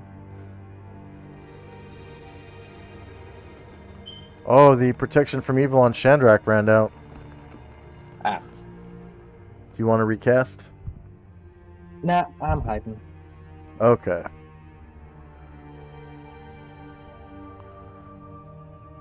And then Gargamon will come up next to Tenzi and open the door.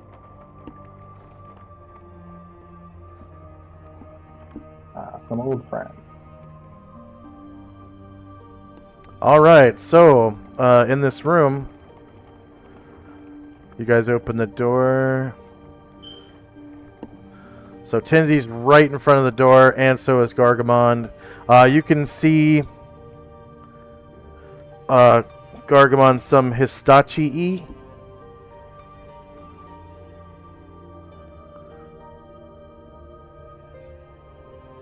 In the hallway. And beyond, there are some lanterns hanging from pillars. 1 second.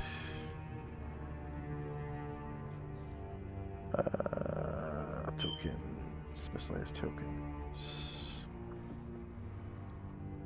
Light sources. So, hooded lanterns hanging from some pillars.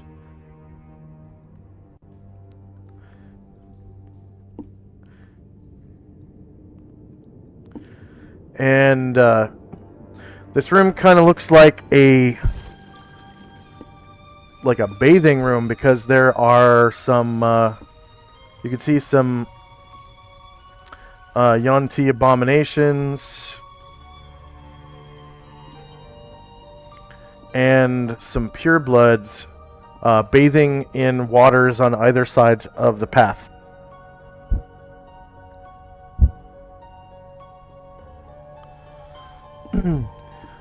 And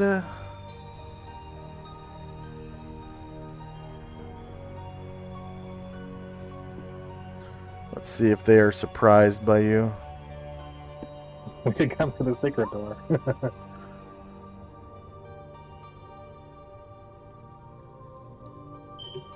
So you guys are obviously not surprised. You knew there was something on the other side of the door. So enemy's modifier surprise the party. Party's modifier surprise the enemy. So you guys are, there's about 10 of you. So I'm going to give you, or I'm going to give them a +1. Submit. So no one's surprised. So one of the Histachi just kind of, as you open the door, kind of glances over and sees you guys.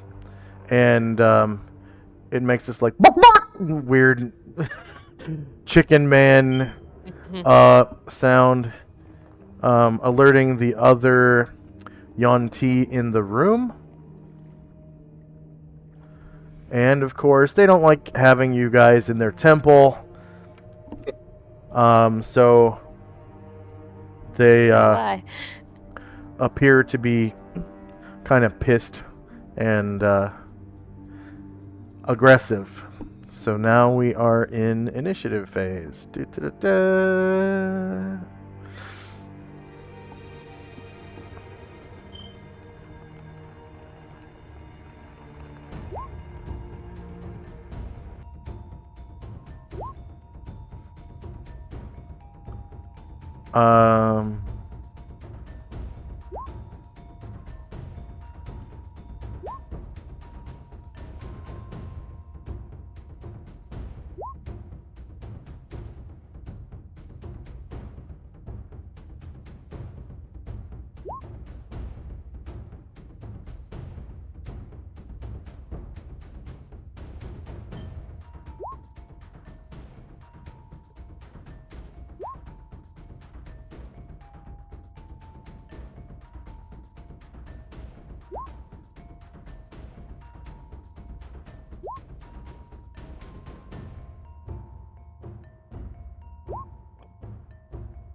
Whenever you're ready.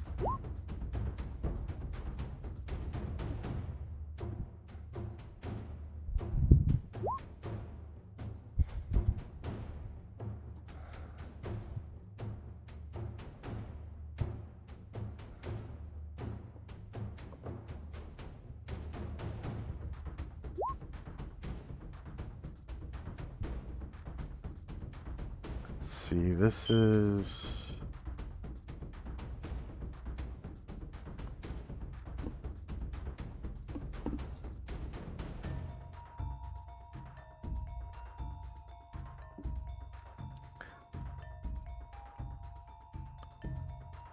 Okay, so there's snake heads, flexible torsos, no legs but snake tail, snakes instead of arms, scales instead of skin, and legs and snake tail. Okay.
Okay, who needs multiple attacks? Garg. Okay, Gargamon. 1. Varen 1. 2. For Varen, right? Baron 2, and then, Kangler and 1. then 1 each for Anatomy or Yeah. 1 for Musashi. And Anatar, where's... There he is. here. Yep. And then does Ashriel need one? Yes. And how about Tinsy? Nope, Tenzi's casting the spell. Okay.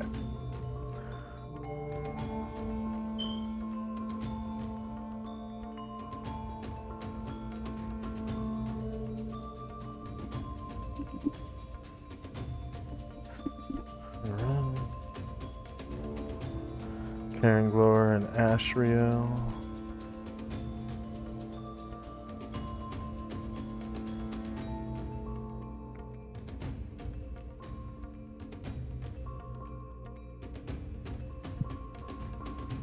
Okay. Anyone still rolling?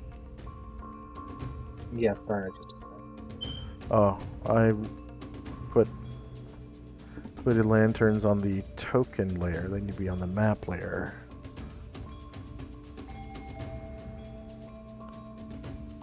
Whoopsie.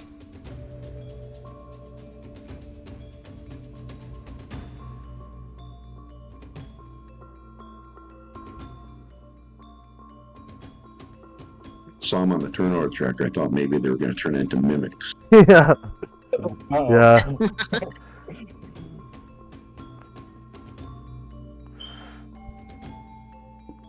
Okay, I'm good. Thank you. All right. So, just to be clear, Shandrak does not have protection from evil right now. Yes.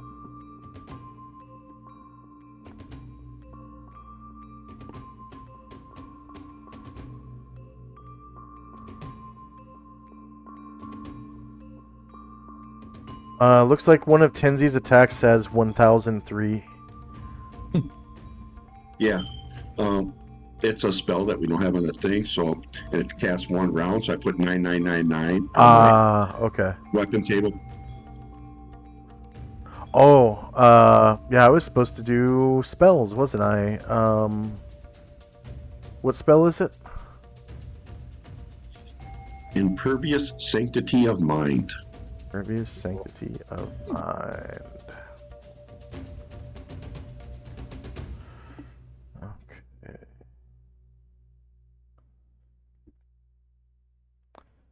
Alright, so Jim's locate object spell. -241.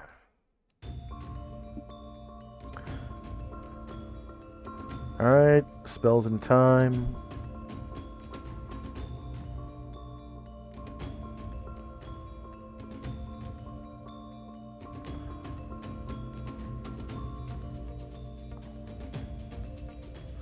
Alright, one of the Yonti abominations. Let's see, he takes a 5-foot step out of the water.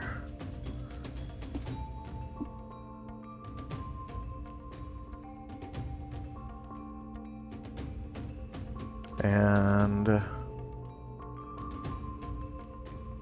they have mind thrust, aid insinuation. So he's going to try to mind thrust Tenzi.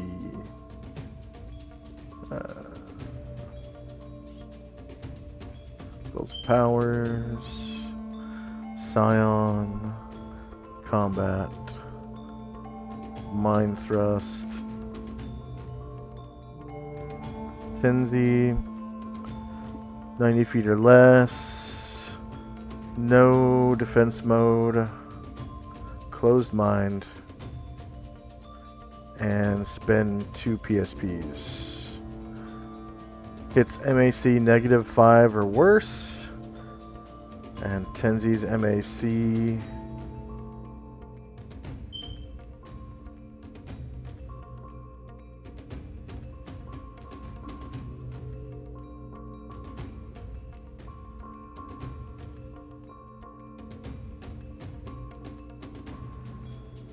is 6.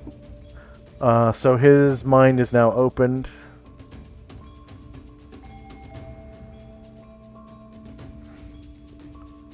And the same Yon T will try to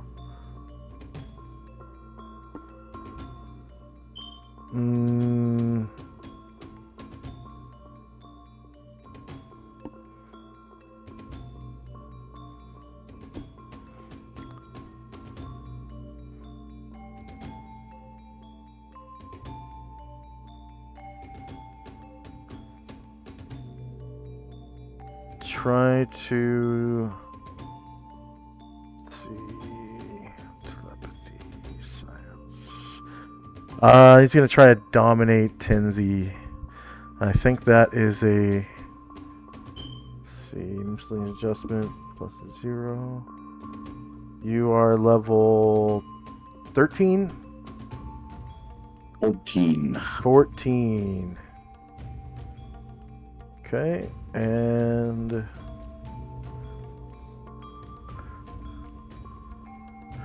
you get a saving throw. Where is it? Saving throw versus spell. And your wisdom bonus counts. Okay. And then I also have a racial bonus +2. Oh, wait, no.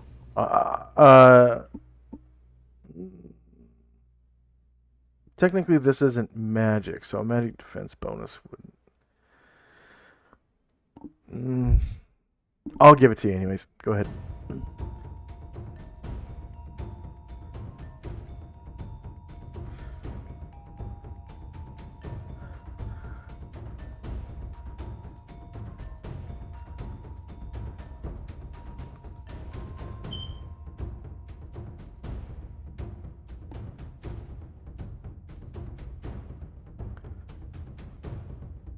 Alright, so you resist it, and he spent a total of 24 PSPs.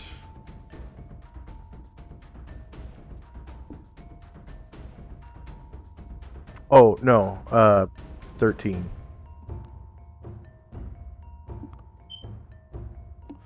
Okay, Karen Glor. Karanglor is going to actually He's going to step here, open the door, then step through it. So that is 4 squares of movement, but he's going to wait there because he sees he sees a glowing fire in Brian Druid's neck, and also knows that it's best to stay close to the protective aura whenever people are throwing charm stuff around. Yeah. So he is going to wait. Okay, next up is one of the Hitachi-E's, and it's one of the ones that's close to you guys. So he runs up to Karanglor and wails away at -4 because of the aura from Anatar. Wait, he's not supposed to be able to enter the aura, is he? That's right. So he Link is tries. Planner or summon. Oh, that's only if he's extra planar. Okay, yeah. So he, Yeah. runs in and tries to attack Karanglor. Is Karanglor protected by Stone Skin? Nope. I gotta check. Nope. Alright, so he... What?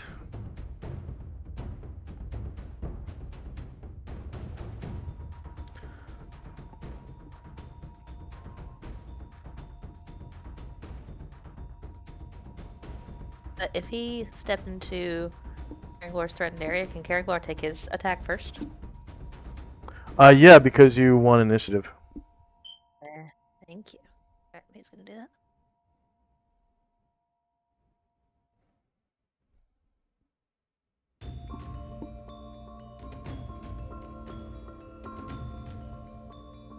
Is Ryer's thing still active? I forgot to look.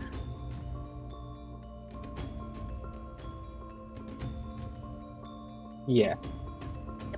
Cool, thanks.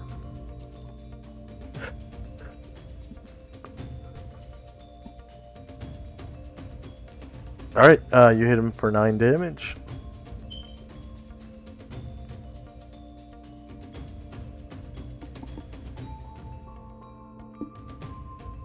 And he starts wailing on Karanglor with his right claw.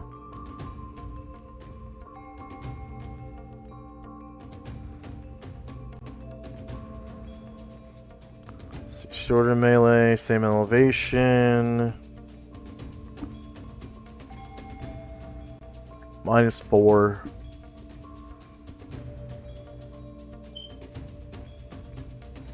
And no mod damage.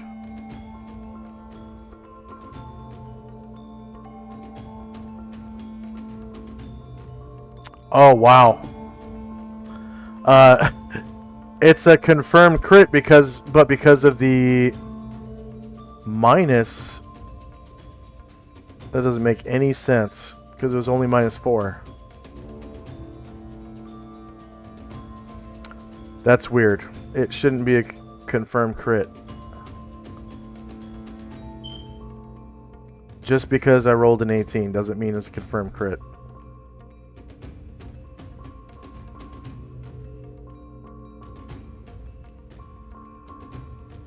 I think the coding is incorrect for this line. I'm gonna have to check. Alright, so that's a miss. And left claw.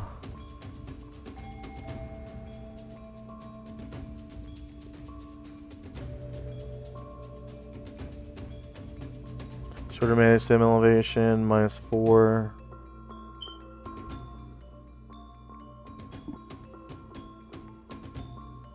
And +0.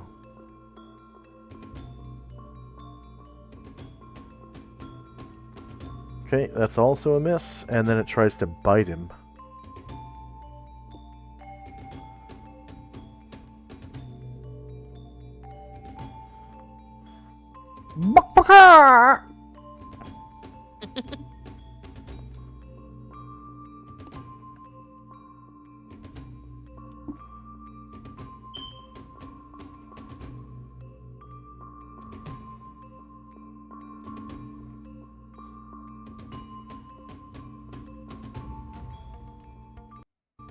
And misses horribly. Alright, Musashi. Musashi sees Brian Druid getting ready to perhaps breathe out some fire, but he's going to go up to here, attack this Histachi, and he's going to move away, taking an attack of opportunity if he doesn't kill the Histachi.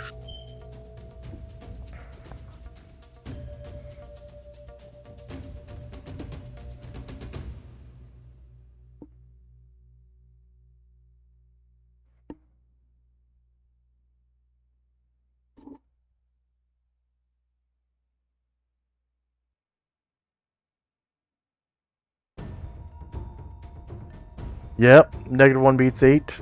You cause 16 damage to him, killing it. Go and describe how you do so. He just kind of runs up, like stabs at it, and then runs back around the corner. And when he stabs it, it goes right under his arm, cuts off his little chicken wing or whatever he has there.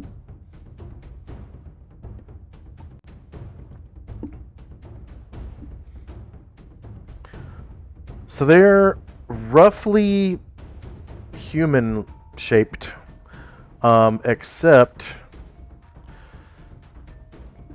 they're hairless. Their clothing is little more than filthy rags hanging limply over their emaciated bodies. Their gray or yellow skin is tough and scaly and smells faintly of rotting meat. They have beady, bloodshot eyes, and their forked tongues continually dart in and out of their mouths. And they have dull yellow teeth, like many hooks, and they're razor sharp. Their fingernails are black and twisted, resembling the claws of a lizard. So they have like human hands with black lizard claws on them.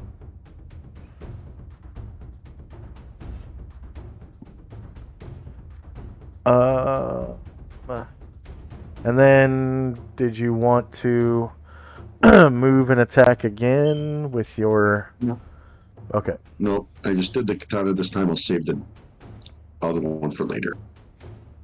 Alright, so this next Histachi comes up and attacks Karen Glor as well. Face.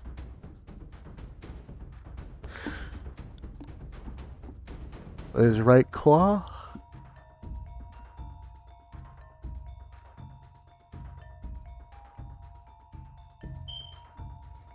So shorter melee, same elevation, -4.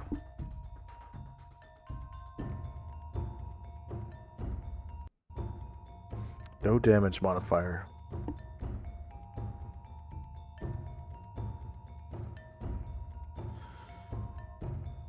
And again, it thinks it crit. I don't... It's weird.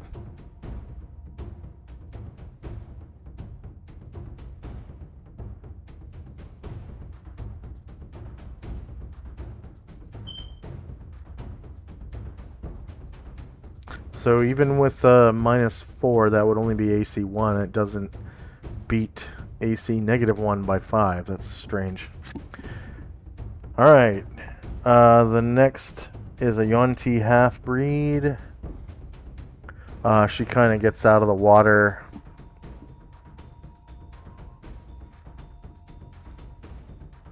Right here.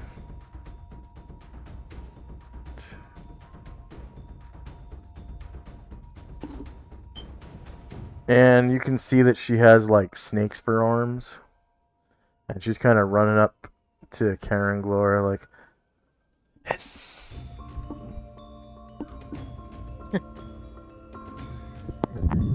You saw us, you die! You saw us, you die!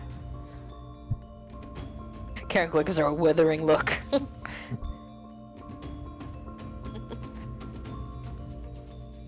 Alright, the next Histachi is one from way down south. Comes running up towards Karen Glor.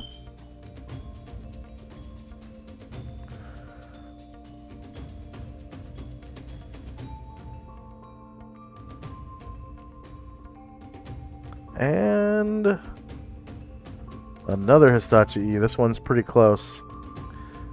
It is going to run right up to Gargamond.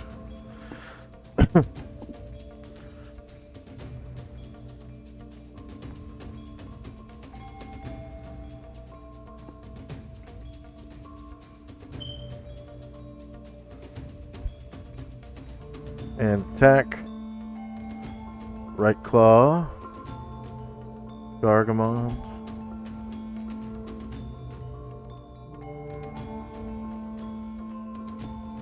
Shorter melee, same elevation. -4.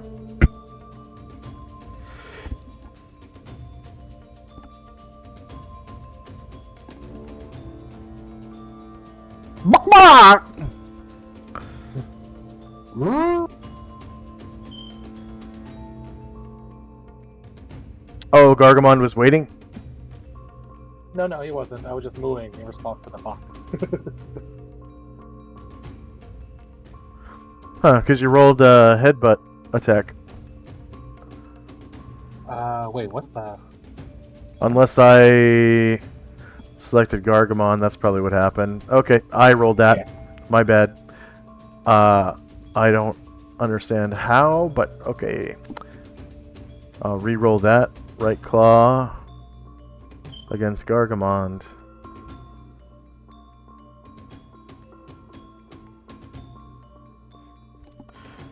Okay, shorter melee, same elevation, -4.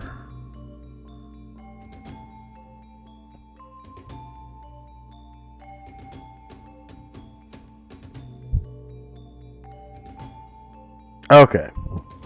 9 versus -4 is a miss. And then the left claw. And real quick, I think I'm going to stop all the animations here. So I'm experiencing some lag.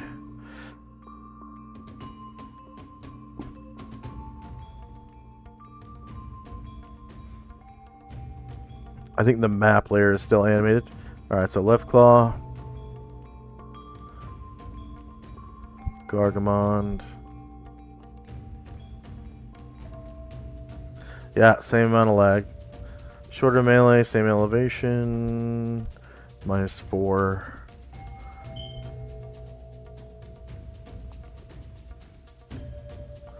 And +0.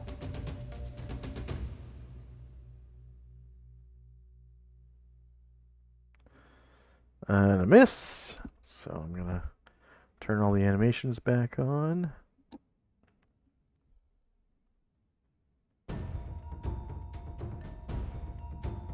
Play. And I'll just disable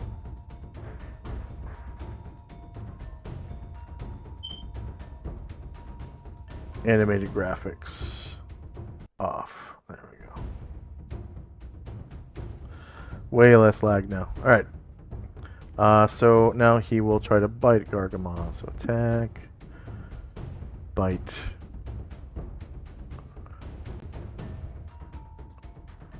Gargamon.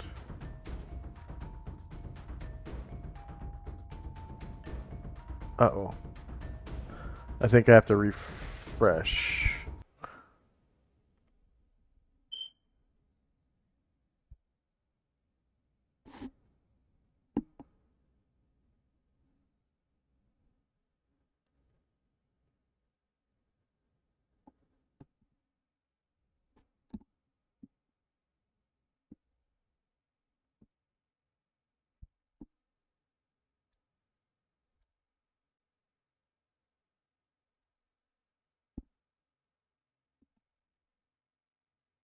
I always forget to open a new tab, don't I?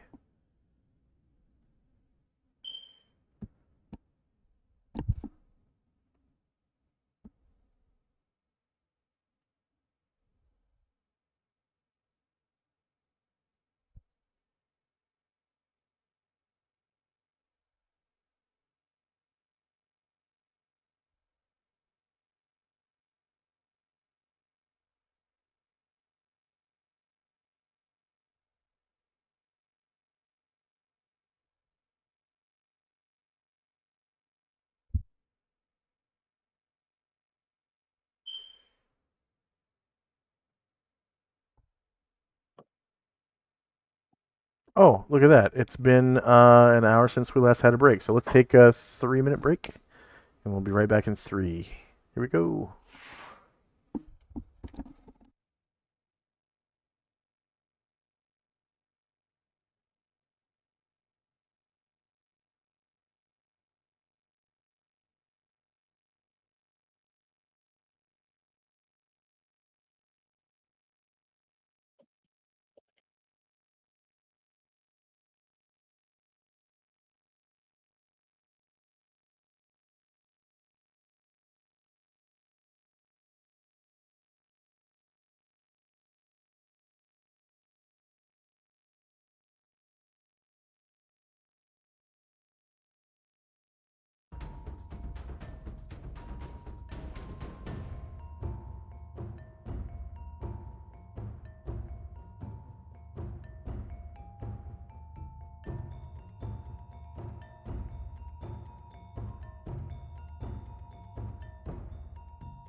And we're back. Sorry, I'm 1 minute late. Okay, gotta restart the music here. I don't have music right now. Combat address. Stop. Start. And I was trying to do a bite with the Hitachi E to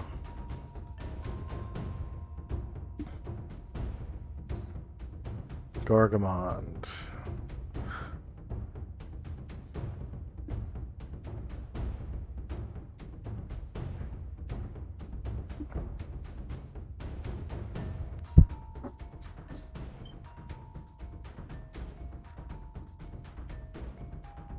There it is.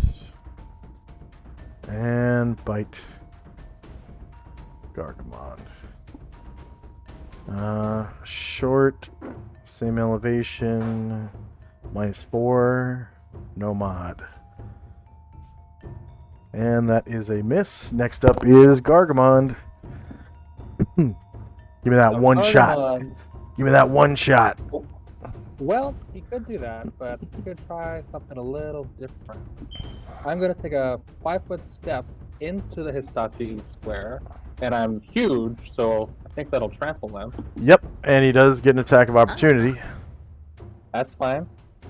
And with his very long reach, he's going to attack this Yuan T that's coming at us in the hall. So if you're huge, you gotta be 4 squares. What the hell?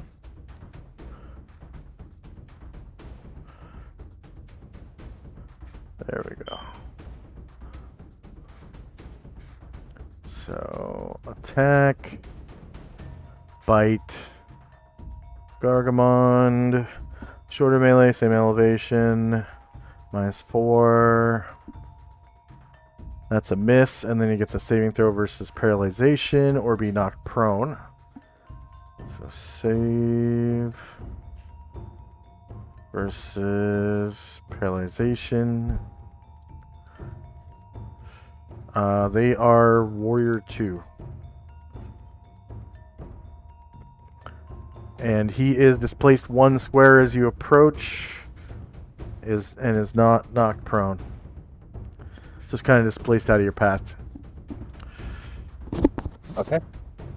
And then I use my very long halberd to poke the Yuan T at the end of the hall.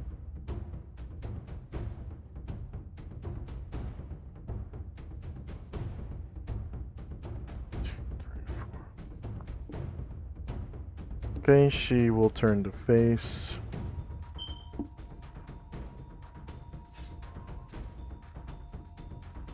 And she is shieldless.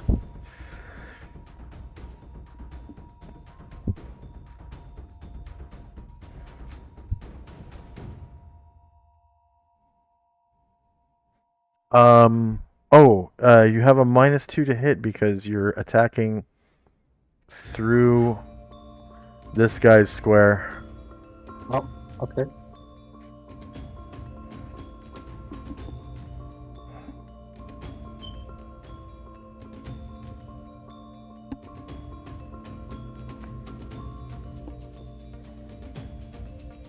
Okay, natural 20, and you cause 15 damage.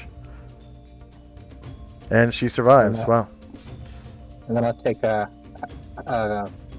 5-foot step back. And sorry, if he passes save, do I still get trample damage or no? No, he didn't get knocked prone, so there is no trample damage. And you would have to roll to hit anyways. So they are going to again get attacks of opportunity against you. Both of these Hitachi E. As you take a 5-foot step, or you only took a 5-foot step, which means you would still have all of your movement. Wow. Okay. So bite, Gargamond, shorter melee, same elevation, -4. That's a miss. And then this guy, bite, Gargamond, shorter melee, same elevation, -4. Miss. So you still have all of your movement, which technically means that you could, use your trample again. I mean, yeah. Except on this guy, because he Yeah. saved already. Yeah, you know what? Gargamon will just, yeah. He'll go...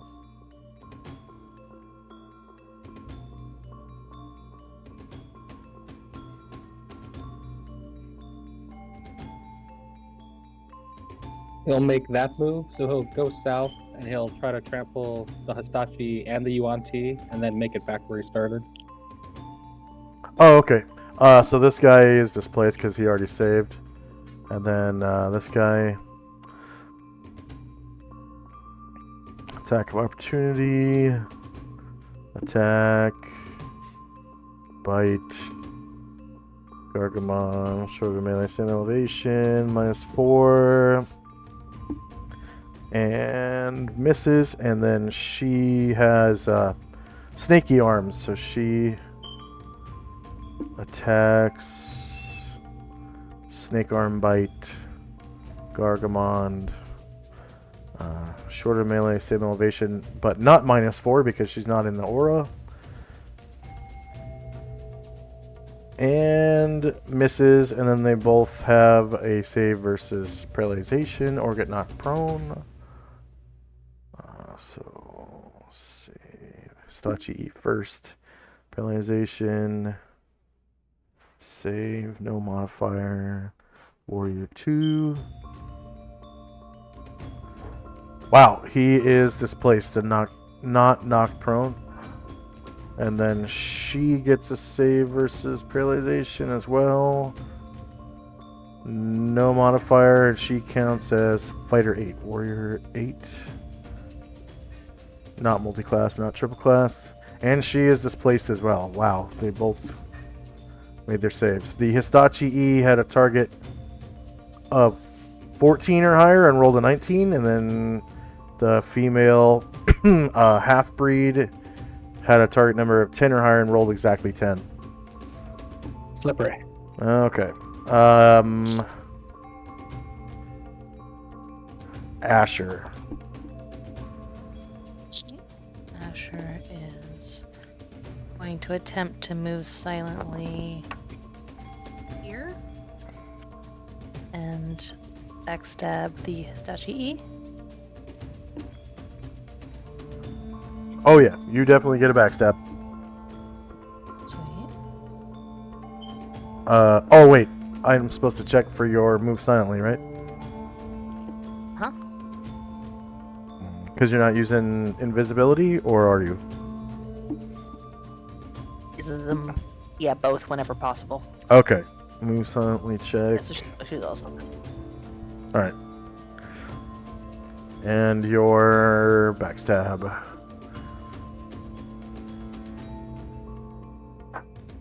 Oh no. Rolling a 1 on a backstab is no fun. So that, Oh well. yeah, that spoils stealth, and it was an attack, so it spoiled invisibility, and you become invisible. Yeah. Jeez. Alright, Brain Druid. Second. I swear I've got some lag. I'm trying to put a shit on Asher. There we go. Alright. Brian Druid is gonna come to... And we're probably gonna need his breath weapon thingy, huh? Yeah, I Or think I'm Spirit actually going Storm. to have him go... Yeah, I'm trying to remember how long this breath weapon is. I'm probably gonna have him go further in. It's like 90 feet or so, but it starts 5 feet wide, and then at the end it's, you know, it gets wider. Yeah. So you can get quite a few of them.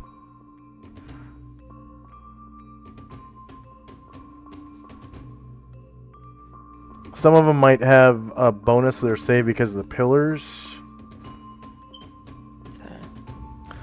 So, but it has to be right up against his token, like this. There you go. Yeah, that'll be fine.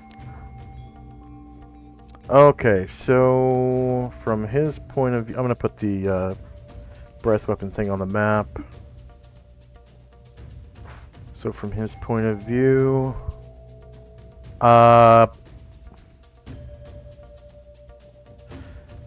this abomination will get, I don't know, like 25% cover, and this pure blood will get 25% cover. Just because that's the lowest percentage there is. So I think that's +2 to their saves. And then the rest of them don't get any bonus. So for these Hitachi-E, I'm going to roll a group save because there's 3 of them. So save versus breath weapon. They count as warrior 2. Oh, did you roll damage for the breath weapon? Oh, no. That would be good, huh? And then this abomination.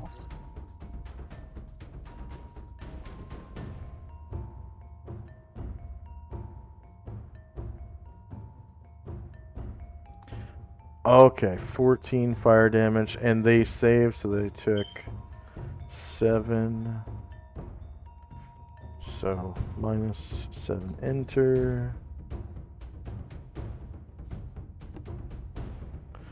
-7 enter. -7 enter. So their target number was 17 or higher, and they rolled 18 on the group save. Okay, this Hitachi-E has no bonus to the saving throw. Or sorry, not Hitachi-E, Abomination. So that is a save versus breath weapon. And they count as fighter 9 and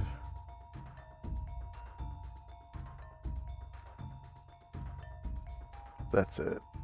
Not multi-class, not triple classed. Okay, so he saves and takes 7 damage. 7 enter. And then this abomination, you know what? It doesn't touch the center of his square, so I'm not going to roll.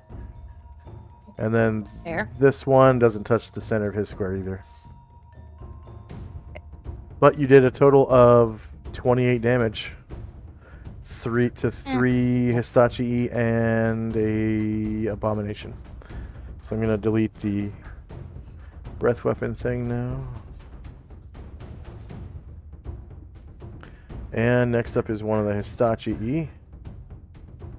So this is one of the ones that just got burned by a breath weapon, so I'm going to roll morale. Hitachi-E morale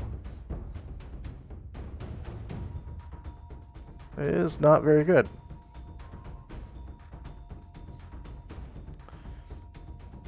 Wow, he maintains morale, runs right up to the dragon and starts wailing away. Is Brine Druid under Stone Skin protection? He might be. I don't remember. Okay, Chandrak might have done it. he was, but is no longer. Okay. So, this Hitachi-E attacks with his right claw. Shorter melee, same elevation, and no modifier to the attack roll because he's just outside the aura. That's a miss. Left claw.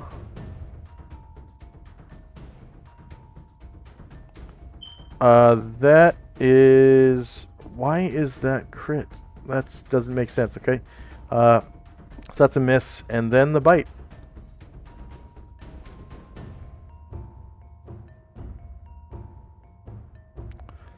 And that is a miss as well. All three of the Kitate are coming down here.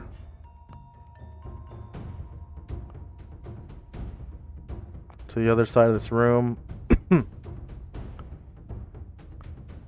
Kind of like in the corner. And are hiding in shadows. Starting with the leader. Checks these skills. Hide in shadows. Fail. Right to left. Fail. And success. Okay. Oh. That one disappeared. Come on. LKO. And then these two get little ninja things. They're trying to be sneaky but failed.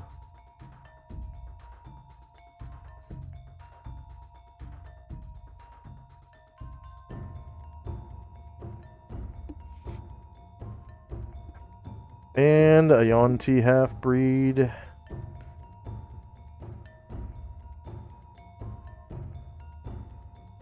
That's this one around the corner. Pops out of the water.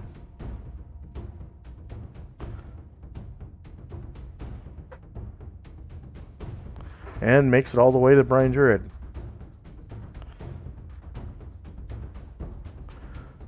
It has a snake head and a snake tail, so I think it gets a bite and a constriction. Let's see, attack.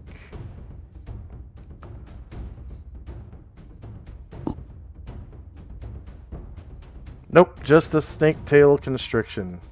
So it tries to wrap its tail around Brian Druid. Brian Druid's huge right now, right?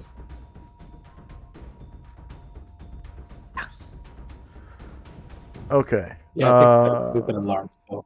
Okay, so this won't constrict him, but it'll do damage if it hits. Because he's too big to be constricted by a medium creature's tail right now. Fair. He would have to be shrunk to a medium creature to be able to be constricted. Let's see. Shorter melee, same elevation. No mod because he's outside of the aura. And no damage roll mod. Rolls 1. Can I get a shit in the chat? Wee! Shit, wee!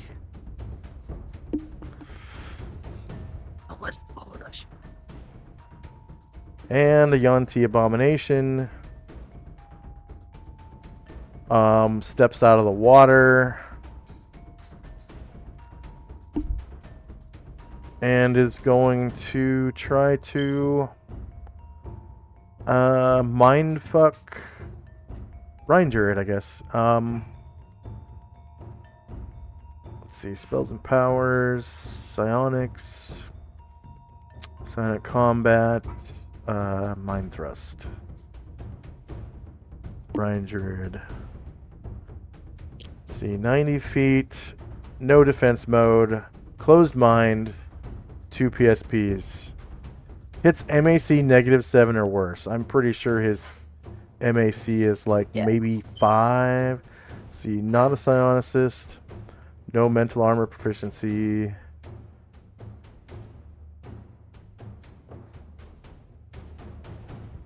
Yeah, his MAC is 8. So his mind is opened. And this abomination is going to try to dominate him. So go ahead and roll saving throw versus spell, including your wisdom bonus. Let's see. Not a very wise dragon. Scion, telepathy, science, domination. Okay, I'm not even gonna bother because that would be a fail. So that's 13 PSPs total. Minus 13.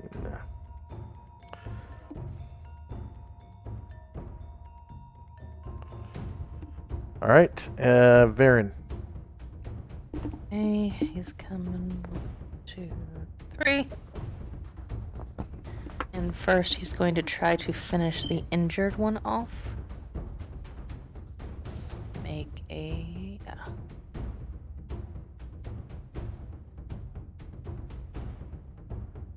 Wait a minute, did I just do... Oh, I did hit point damage instead of freaking PSPs to this guy. Okay.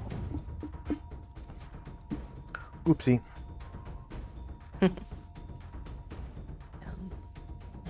Okay, yeah, so that's not the one I was looking at. Okay. So you're standing on a dead Hitachi-E, swinging away at one of the Hitachi. Which Hitachi-E is it? The injured one. All right. You managed to crit him for 14 damage. And kill him. Please describe. So he's standing there like smoking, and his like skin is singed, and so it crackles like extra crispy turkey skin when Baron's sword goes through it, and slices him damn near in half. And then he turns south.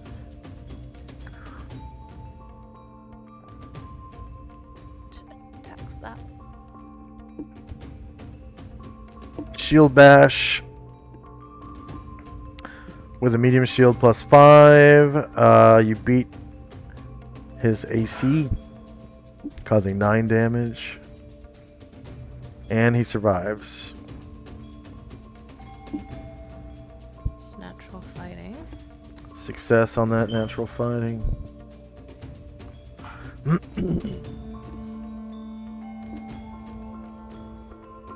Your claw attacks do +1 damage. Shieldless 2 versus AC 8 is a hit for 10 damage, killing it. Go ahead, describe. That talon goes like right across his throat, and then Varen is going to step onto the one that he just killed. Make his other claw attack at the one that rolled a 1. Alright, you get +2 to hit. And you are on his shieldless flank. Oh wait, it is off balance, so it doesn't really have shieldless flank. You hit its surprised AC, which is a big ass bonus. So yeah, -5 versus AC 4 hits. And you cause another 6 damage to that guy. Yep.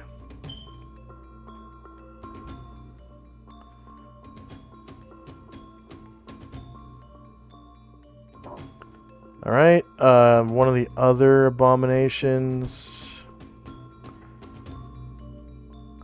is going to make a half move to step out of the water while taking cover behind the pillar. And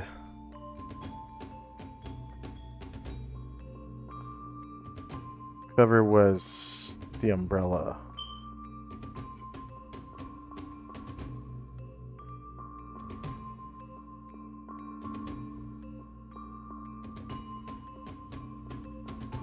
And this, yeah, I neglected to mention this other one is taking cover behind the pillar as well.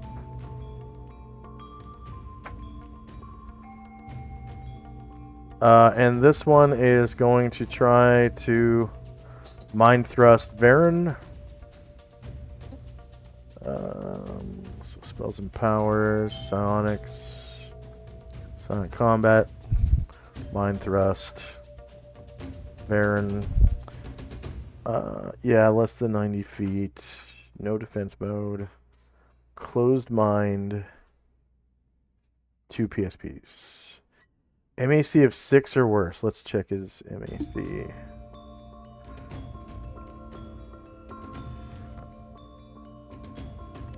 His MAC is 4, so it does not hit. Wow. Nice. And Brian Jarrett's mind's open, right? Yeah. I don't see a mind open marker on him. Is it there? Yes. Okay. Spells and powers. He's gonna try to dominate Brian Jarrett.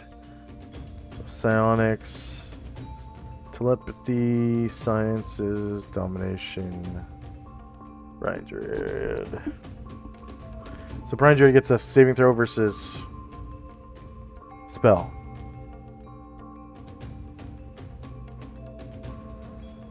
Wow. Okay. Brian Jarrett's level 10, right? Yeah. Wow. I rolled a 20.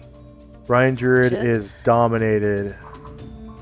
So, just to check, That's if 14 this works PSP. like other charm magic, Yes. if it works like other charm magic, I don't know if it does.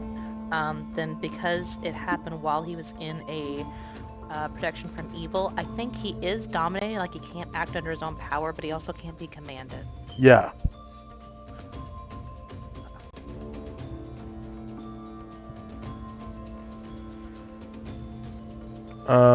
So he gets the charm. We'll call it charm 1. And then I'll put a charm 1 on the dominating abomination. Charm 1. That way they match. He gets like a confused dog look. Huh? Yeah.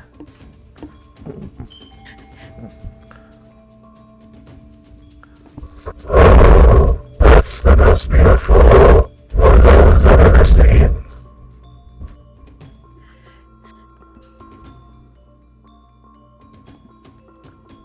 Alright, one of the half-breeds.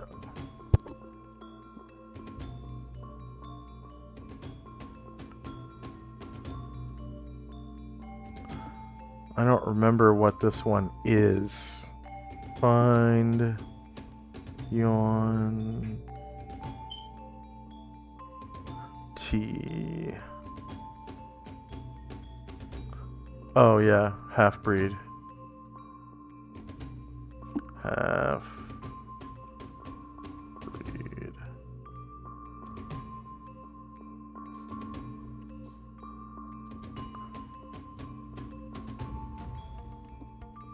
Okay, this is a snakehead.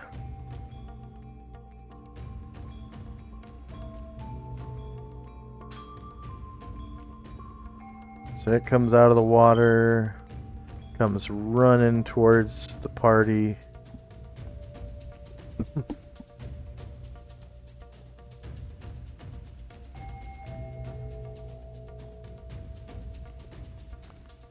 Gets to here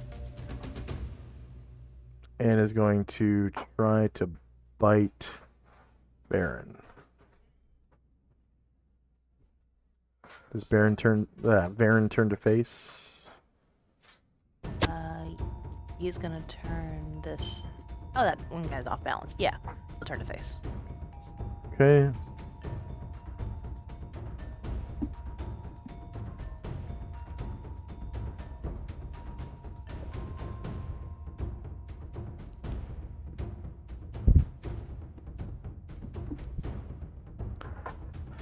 One, 2, 3, 4, 5, 6, 7, 8. Snakehead bite is on there.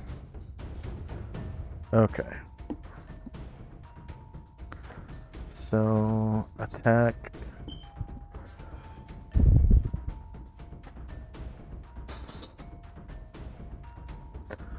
I guess I'm gonna have to slide it up. Snakehead bite.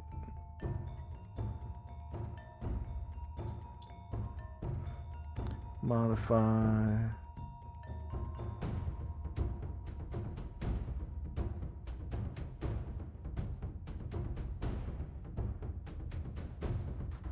Snakehead bite. Oh yeah, and this guy's holding two katanas one-handed.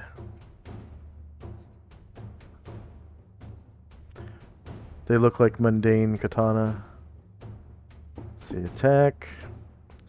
Snakehead bite. Varen. Is he protected from evil? I think he is. Okay, same elevation. -2. Oh wait, with protection from evil. That's only for extra planar creatures. That's right. Okay. Evil creatures just get a -2 to hit him with any attack. So rolls a 1 because he was targeting your turtle AC. Okay, so this asshole half-breed is off balance. Can I get a shit in chat? And Ryer. You can hear like the crack of his head against Varen's shield. Okay, Ryer is let's see. Whoops, what the come on. Oh god. What the fuck? There we go. That was weird. Some option came up that I hadn't seen before. Anyway. Yeah, Ryer will come up and he'll take a poke at the one that just got off balance. Okay. +2 versus surprised AC. Because when you're off balance, you lose your dex and you lose your shield. Like there's can't defend yourself. 7 versus AC4 is a miss. Somewhere there's a Hitachi that's been waiting all this time. So this is one of the ones that got hit by the breath weapon. So he's gonna roll morale. He maintains morale. Holy shit. That's a brave Hitachi. Alright, he runs right up to Ryer. I turn to face. And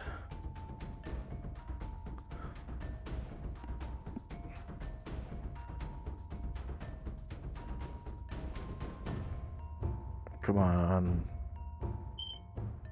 There we go. Ryer doesn't have any stone skin. So that is attack. Right claw. Ryer. Is Ryer protected by protection from evil? Oh,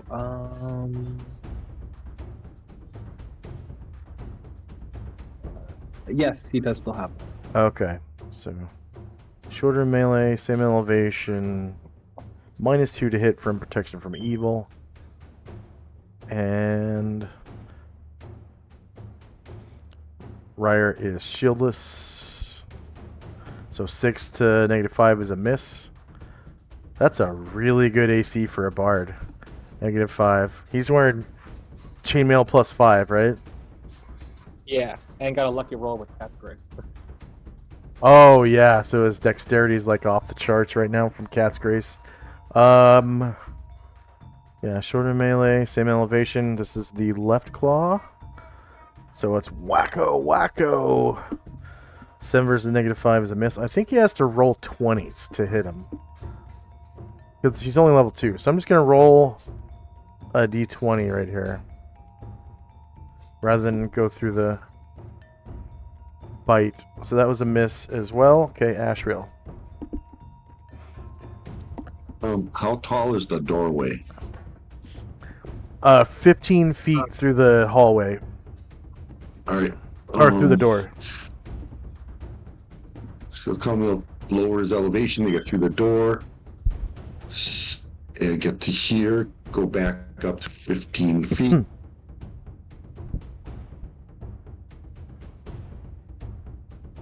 And he will start with Nodachi on this guy here. Alright, +2 versus his surprised AC.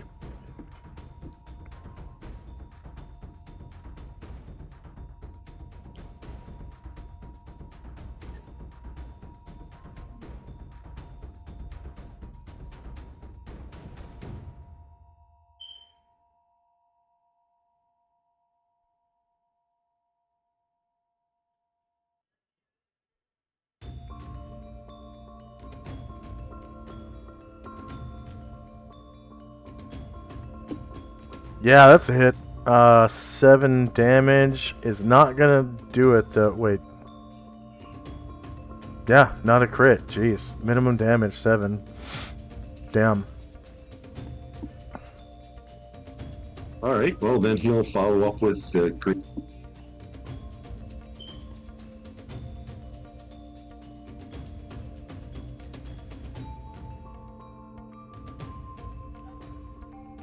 Oh yeah, because he's not particularly skilled with the Nodachi. A 17 is not a crit, and he has to roll 19 or 20. Or is it 18, 19, or 20? Alright, there's another hit, but only 9 damage.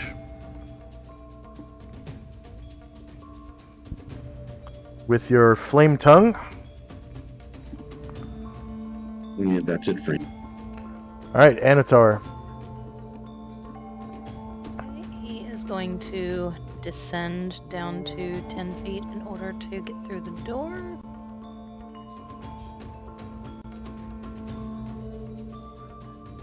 Squares. 6.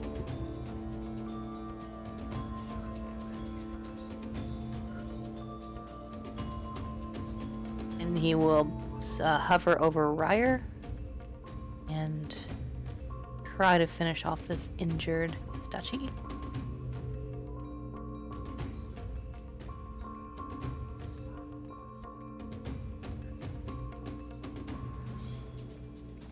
Okay.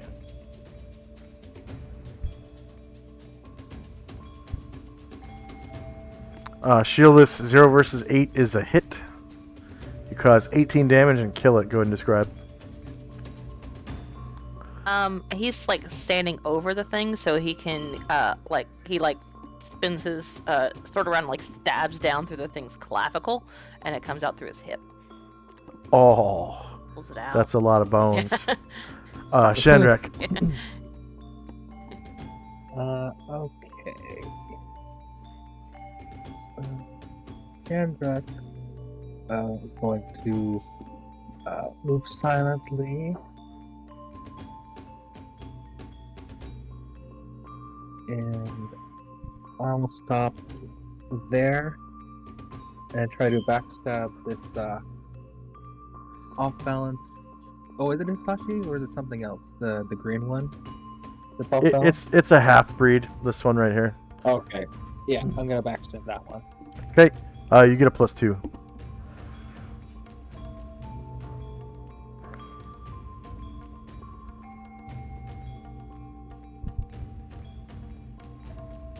Oh yeah, I'm supposed to roll move silently.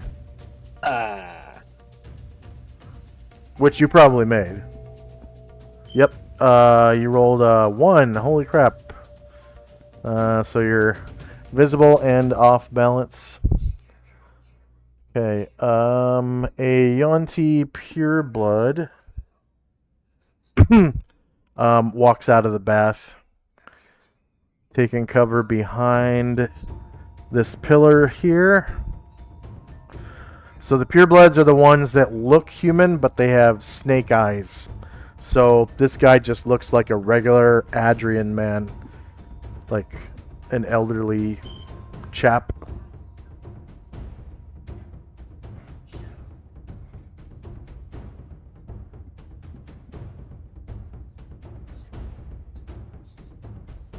And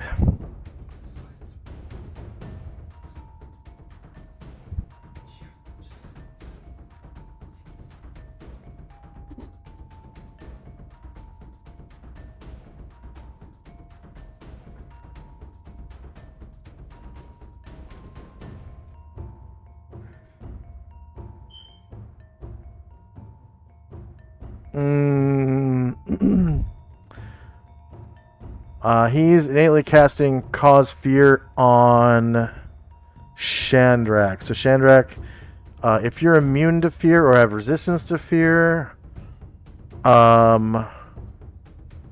me know. Did you say I'm immune to fear because of my intelligence? I thought it was level 1 and 2 illusions. You might be immune to the fear spell because there's spell immunities. Oh, is that for wisdom though? That might be for wisdom. Spell immunities from wisdom. If you're under the you get effect some- of Hero's Feast, then you're... Oh, that's true. I do have my hero. You're immune to fear from Hero's Feast? That's right. Yeah.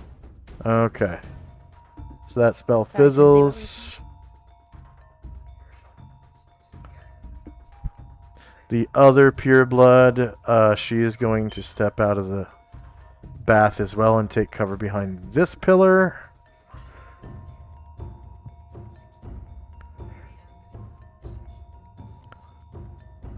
And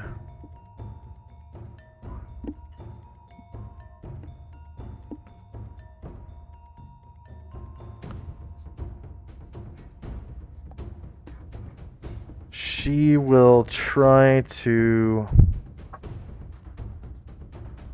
polymorph other on,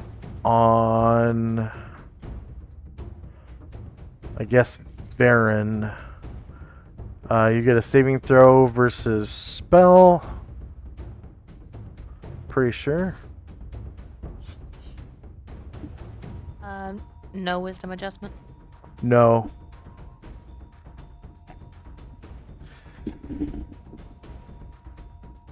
No magic resistance. Yeah, you get magic resistance if you have it. Okay. I've already got the save. Yeah, I've already got the save set up, so I'm gonna roll that real quick. Well, Okay. Anyway. Saving throw will negate the spell if you pass it. And you get the... Oh, yeah, you rolled a 20. Target number was 5. Alright, Bombosa. It tickled a little bit. Yeah. I think it's affecting me. I feel a tingle in my fingers.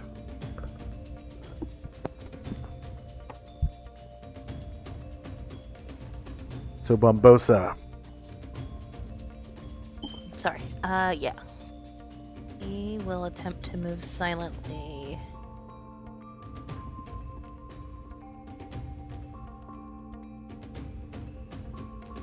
To here. And he is going to try to backstab this off-balance one. This darn den.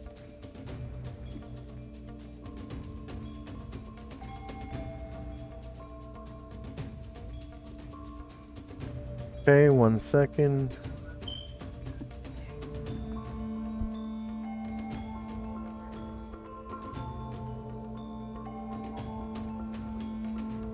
Oh, I need to reroll that. I forgot to add the +2. Yep, go ahead and roll +2.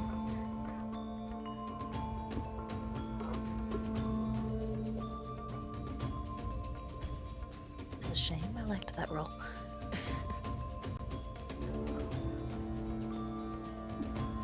That's all right. You beat him anyways. 27 damage. Very nice. And he survives, so you become visible. Airdrin, Okay. who I think Airdrin reloaded last round, right? Yes, yeah. His gun's ready and reloaded. So he moves silently just before the entrance of the door. And then he is going to shoot this Yuan Ti. Alright, you get your backstab. That's an abomination. The abomination.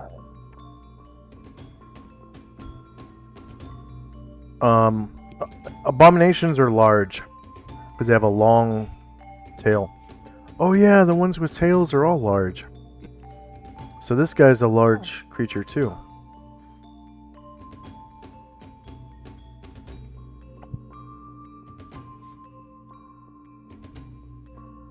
Very good. Oh wait, no he's not. No he's not. Okay, 6 versus 8 hits, but you only do 4 damage somehow. No, he's large. 36 damage. Okay, that does not kill him, so you become visible. All right. Oh wow. Okay. Pretty cool. So Erdrin, for our viewers, is an assassin, and he uses his signature move is carving a cross into the bullets that he uses to assassinate people. So they call him the Crosshair Killer. But he just shot this Yuan-Ti Abomination with his rifle, and it was a backstab. So it did 36 damage. It's a flintlock musket. And the gunshot reverberated through the tunnel. Left a silver bullet in his gut. Yeah.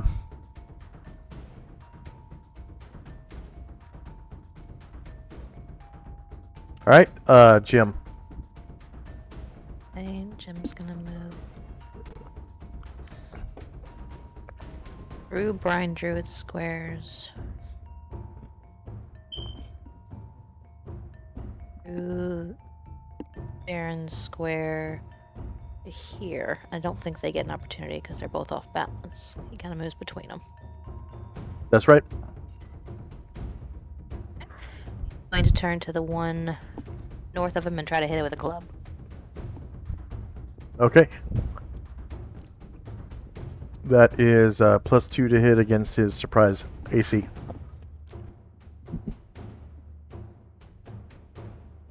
-1 beats AC 4, and you cause 1 damage.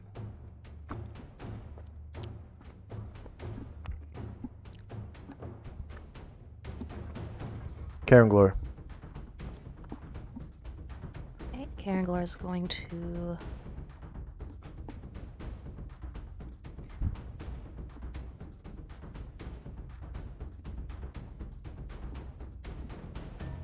he is going to briefly stand in Varen Square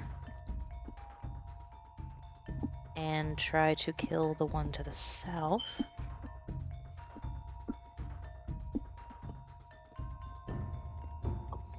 Need to move Varen actually so I can.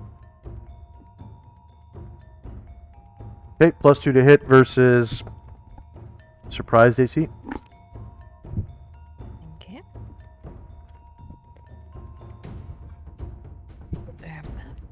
Actually, let's see if he kills him. Nope, definitely doesn't kill him.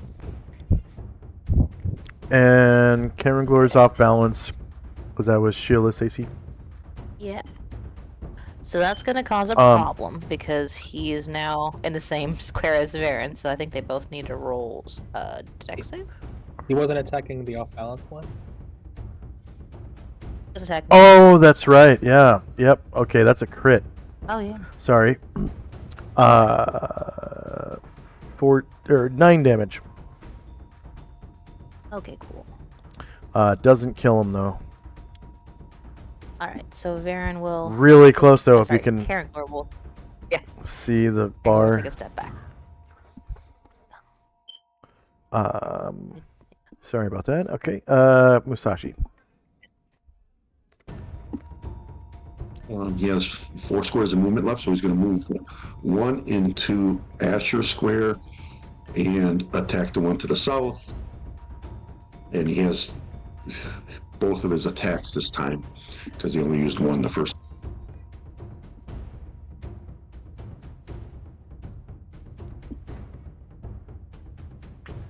Oh, just a 5-foot step. Well, he's actually going to move because he has movement left, so Okay. he might be moving further, but we'll see how things go.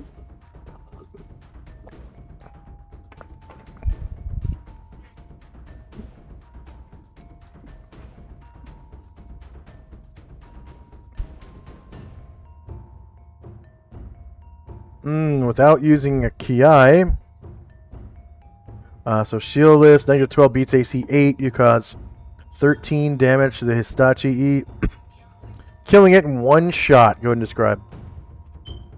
He just kind of whips around the corner, has a katana up, slices through him, and then moves forward and uses Wakizashi on the off-balance one here. Alright, +2 to hit versus surprise AC.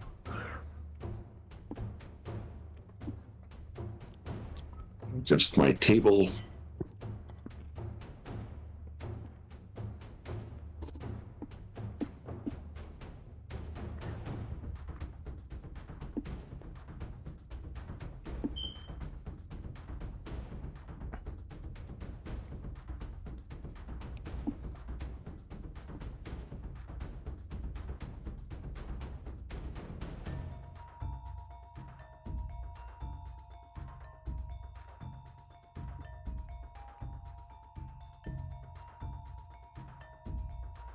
Alright, -7 beats AC 4. He caused 16 damage. Oh, does not kill him. Close, but no cigar. Gargamond. The Gargamond. Gargamon. Close, but no Cigargamond. Okay, so I've actually used all my movement, and I already took a 5-foot step. Can I do another 5-foot step? Yeah, 5-foot step is a free action on your. Actually, it's on your turn, but it's a free action on your turn, or a free movement on your turn. 5-foot step through into the doorway, and then Gargamon will go for the off-balance red abomination. Okay, that's a snakehead half-breed right here. Yeah. Alright, so +2. Oh, well, it's negated by all the people in between you and it. Yeah. +2 is negated. But it's still against the surprise AC, so. And it's a high mastery attack, so you're probably gonna waste it. Don't forget to roll high mastery if that wasn't a regular attack. Oh, whoops. Oh. Yeah. And First time I've done that in a while. yeah.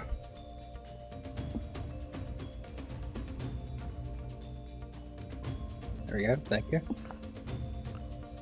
All right. Yeah. On the surprise line, -10 versus AC 4 hits, and you cause a whopping 28 damage, killing the half-breed. Go ahead and describe. And so Gargamon kind of like lifts up his halberd over everybody's heads, and it just comes like crashing down and just like annihilates the body because it's so much bigger than it. Just goes like becomes this viscera spray. And Varen. Okay, Varen has a natural fighting, so he's going to take his. Oh wait, yeah, he's gonna turn to the one that's almost dead and take his claw attack at that. All right. +2 versus surprised AC.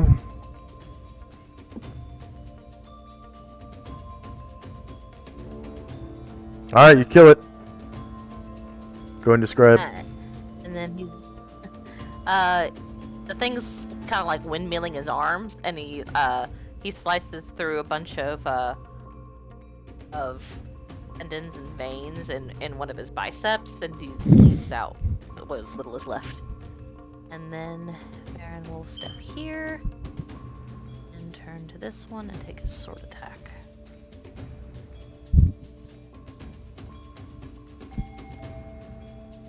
Okay, that's just shieldless. -13 hits, 15 damage. Not enough to kill it though.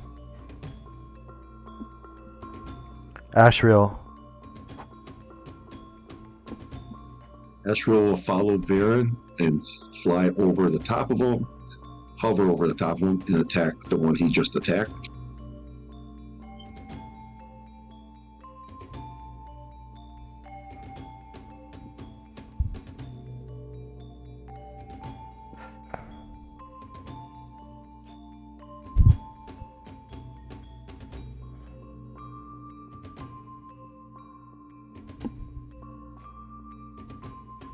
Alright, Shieldless negative 11 beats AC 4, but you only cause 7 damage again. Wow. It's not enough to kill her. That's it for him. Okay. Anatar. He will step briefly into Bosa's square, make his attack. You said that spell was Impervious Sanctity of Mind? Yeah.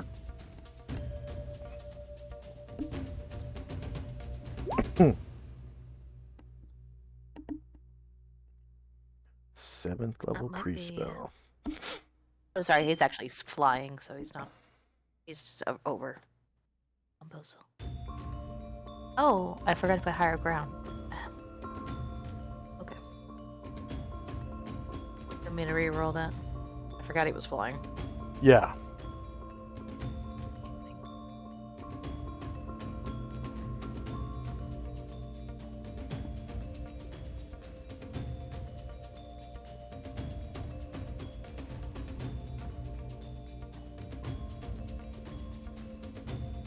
Tendi's level 14, right? Yep.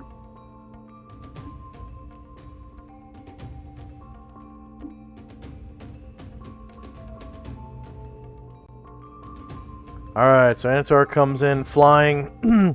Negative 3 beats AC 4. Causes 12 damage to the Snake Army Yanti half-breed. Killing her. Go ahead and describe how you do so. She's like waving her snake arms, and so he gets her like under the armpit, and it goes and kind of like spears her like a olive on those little sticks. Yeah. Varen. Like a martini olive. He's taking 6. Yeah. I think he's taking 6.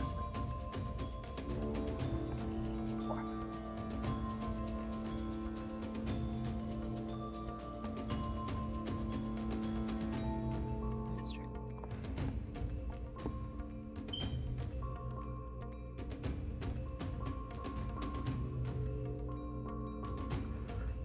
Oh yeah, negative 11 hits.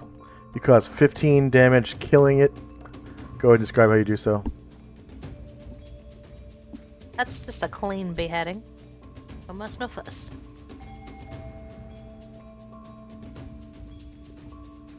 No muss, no fuss, no head.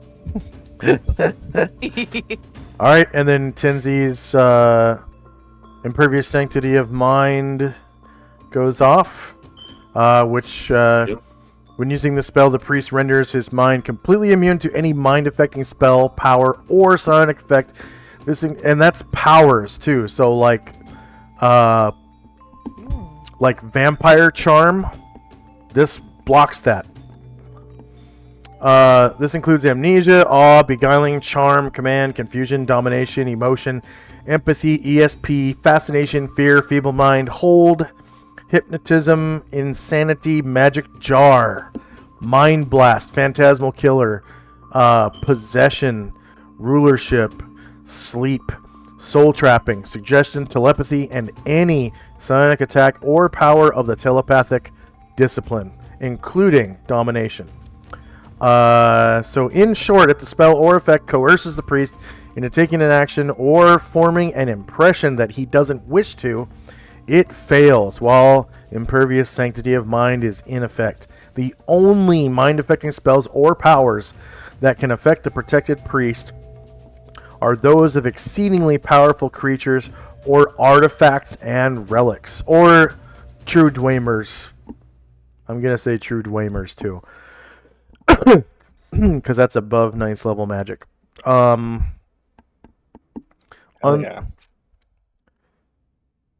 How long was I left? Unlike the wizard spell Mind Blank, the Impervious Sanctity of Mind offers no protection against detection or scrying.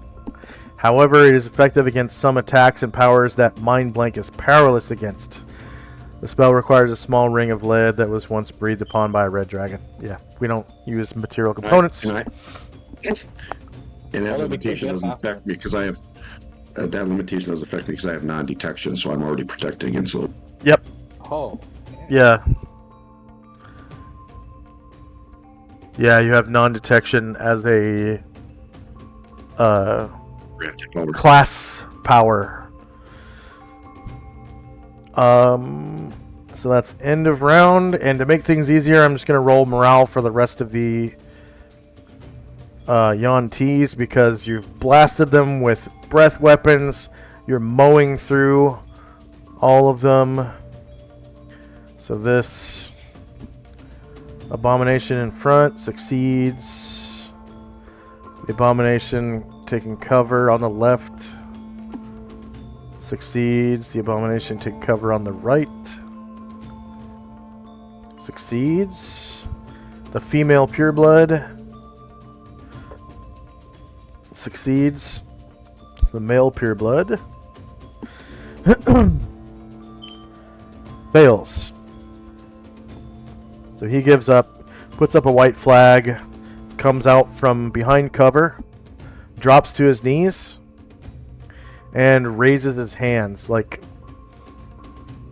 he surrenders. And then the Hitachi does the same thing.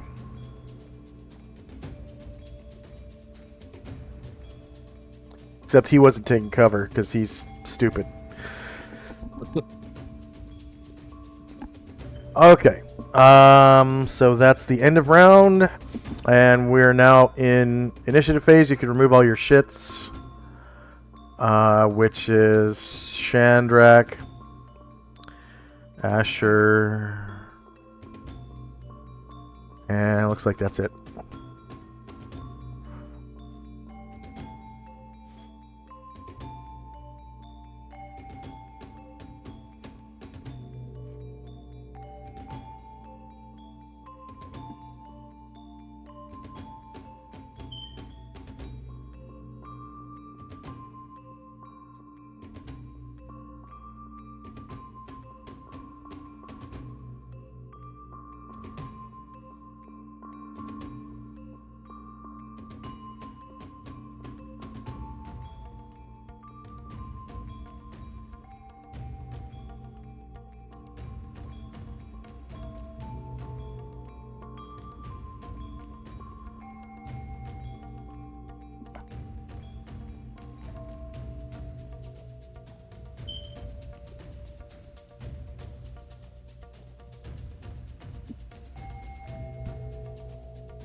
So Varen's mine hasn't been opened. Oh, he had he actually beat the MAC. That's right, yeah. Okay, so it's just Tenzi and Bringer with open minds right now.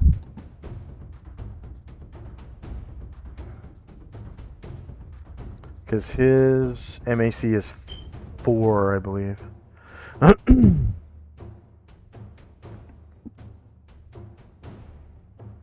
Yeah, 4. Hey Josh, do you see any initiatives for Anatar? I think I was changing it while somebody was rolling, and then they all disappeared.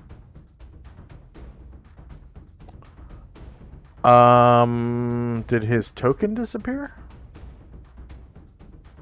I don't think so, but I am having some difficulty with looking at Bombosa's token. To me, that looks like I can see the name on it, but it looks blank. I think I'm probably having some lag issues and need to reload. Because I don't see Anatar on the board right now. Okay. I do see him, but I went probably flying accidentally over deleted him mine. and it's just not catching up. Yeah, I'm going to reload. That should, I think, take care of things. Well, that's not going to take care of Anatar's token. You're still going to have to... Right, but it'll take care of the fact that I can see it and you can't.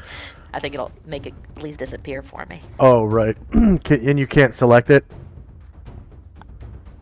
Correct. Okay.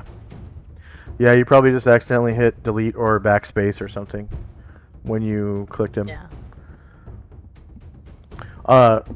When you're editing the initiative, you don't have to press backspace or delete to start editing. You can use one of your arrow keys, like arrow key left, and then just type in, 10 for 100, 20 for 200, or whatever. And it makes it safer so you don't delete. Yeah. So I think Shandrak does that every once in a while, where he accidentally deletes his token, and I'm thinking it's probably during initiative phase. For like multiples or something. This happened to me before. Yeah, it's happened to me before, and I think it's basically always during multiples, so it probably is what I'm doing. I'm not sure what Shandrak has multiple attacks though. I don't think he. Does Shandrak use a bow? I mean, he used to a long time ago. But I Okay. Pretty much just spells nowadays. Yeah, spells or swords. I will drop a token. Yeah, he does have a short bow.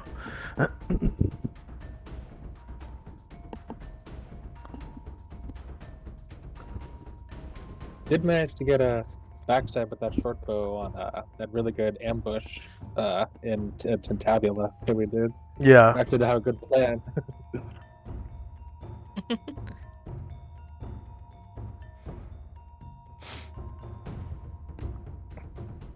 Alright, so you need 2 slots for Anatar, right?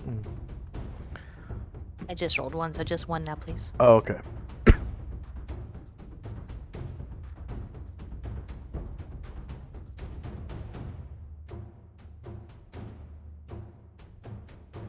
Alright, that should do it. Okay. Oh wait, did I roll for Brandon? Yes, I did. Okay. Alright, just sorting. Alright, we got spells and time.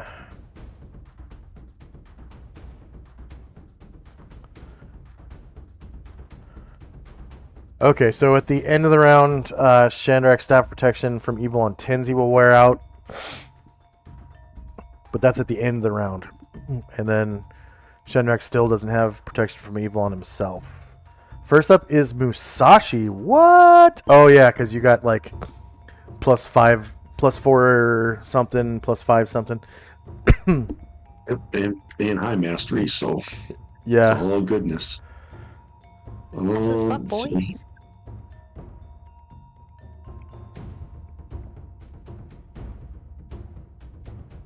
he will move up to this first fellow he sees. And Hack away. Wacko!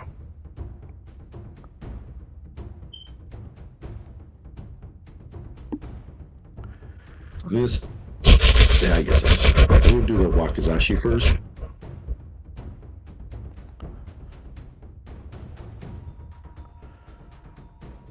Regular attack with that Wakizashi +5? Yeah.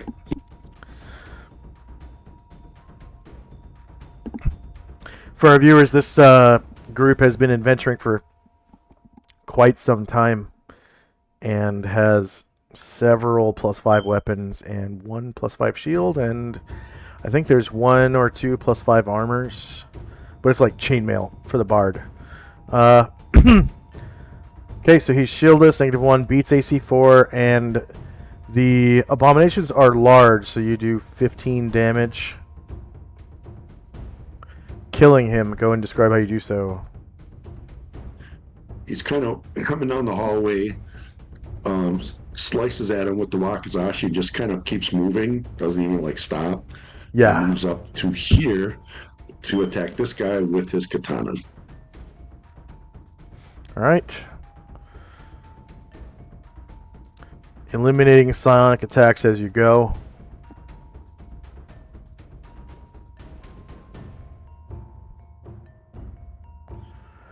Alright. Shieldless -1 beats AC 4, causing 16. Oh. Cover. That's right. No cover for him because you're so close. So, yeah, with a melee attack, I don't think that would really make sense. So, shieldless -1 beats AC 4. He's a large creature, so you do 16 damage with that high mastery attack. Non-Ki one-handed. 16. And that's it for him. Alright. The Yuan-Ti abominations go to town with mind thrusts and... Let's see. Musashi is protected with protection from evil, correct? Okay, so... Psionics, psionic combat, mind Isn't that the one thrust. Musashi had? Say again? Isn't that the one Musashi had? Yeah. Oh, I thought you said that would break his concentration. Yes, it does. Thank you. Yep. All right. The other Yuan-Ti. No. Nope. That was the one. That was the one across from him. Wait. What the fuckles? They're both.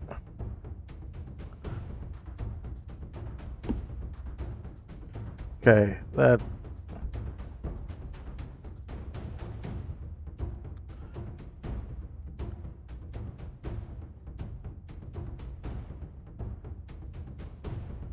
I see what I did. Multiple attack. And I put the stupid... Damn it. 103.3... Or 103.64.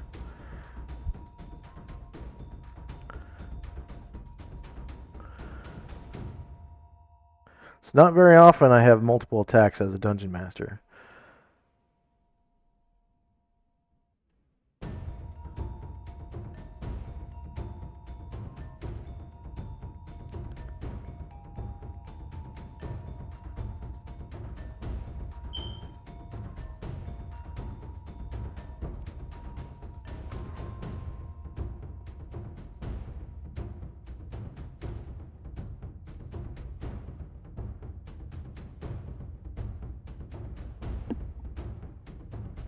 Okay, 7.73 and 107.73.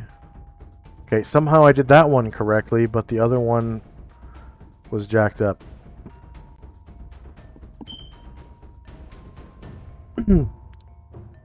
Okay, Ryer.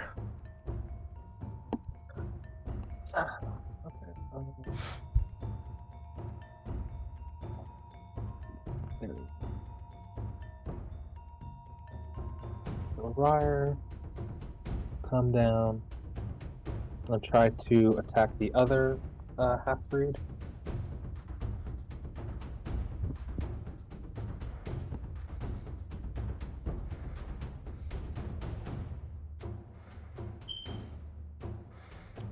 Okay, shieldless.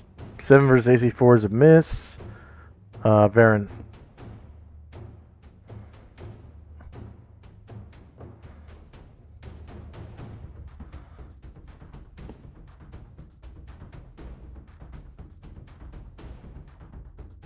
You there, Amber?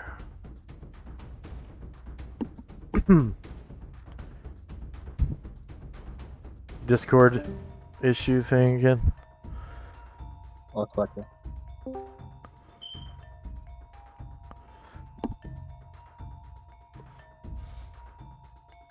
Yeah, luckily, I bought those Wizard Spell Compendiums at Half Price Books back in like 2002 when they had the whole, like all 3 volumes of the Wizard Spell Compendium. They had I think it's 4 volumes of pre-spells, and then 3 volumes of Encyclopedia Magica.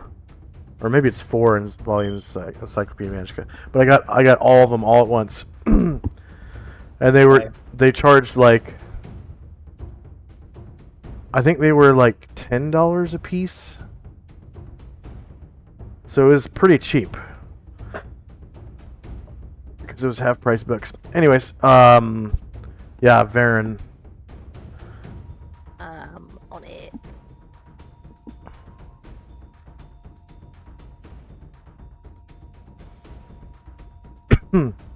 That was a lot of move. That was 10. 10? Okay. Yeah, she's shieldless, and you crit the shit out of her for 16 damage. Minus 16. She survives, too. Wow. Alright. Let's do the shield. Nice longsword high mastery attack. Just... Ah! She's got these lizard people eyes. Okay, shieldless, -2 beats AC 4. You cause another 9 damage with Captain Panoplia, and she survives that. And we'll go. Clang. Ah!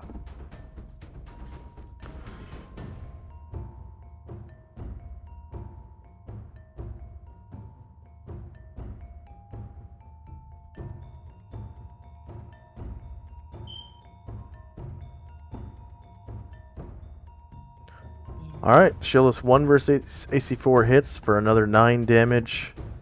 And she dies. Go ahead and describe. Yeah, just real quick succession, bum, bum, bum, bum. And then the first claw comes and like takes her right across the abdomen, and then he takes a step, and this one that's cowering there, he's leaves his other claw. Okay.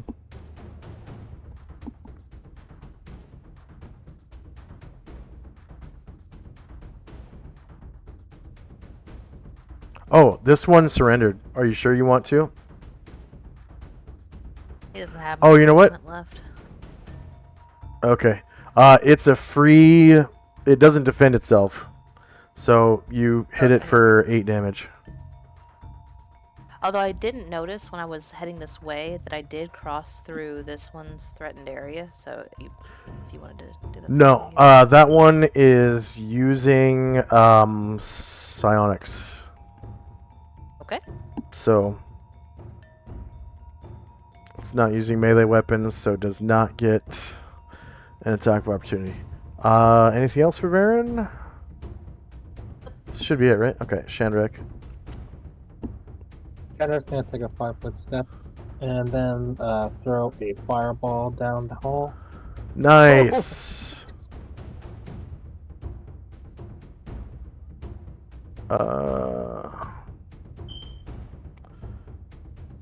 Whistling. Okay, so spell AoEs, wizard, 3 fireball.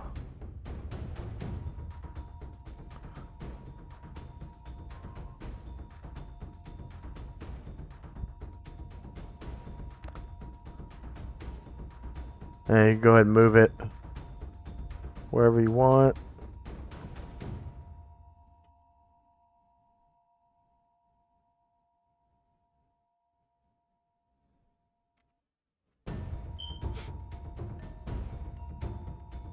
Yeah, I always forget how big they are. Oh, Do what you gotta do. It's fine.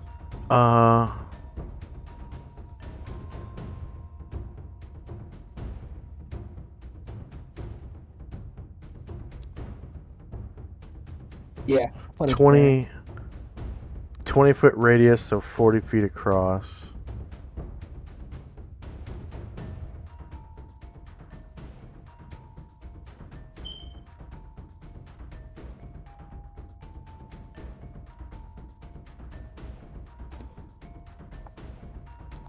You want it here? Yeah. Okay.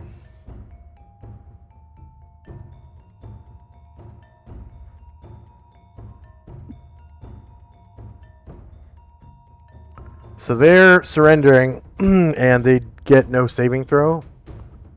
So you do full damage to them and kill them. Let's see, 47.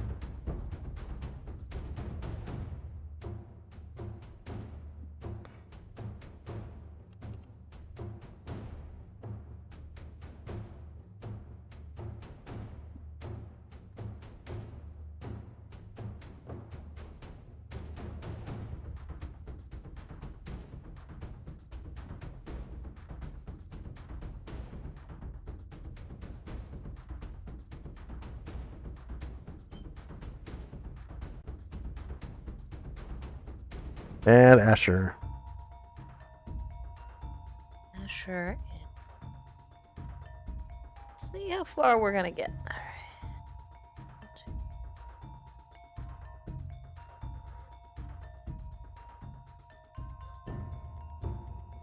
Alright, so 12 gets her there. So she is going to try to take a 5-foot step into Musashi Square. She's invisible but not stealth, so I don't know if she's gonna get a backstab.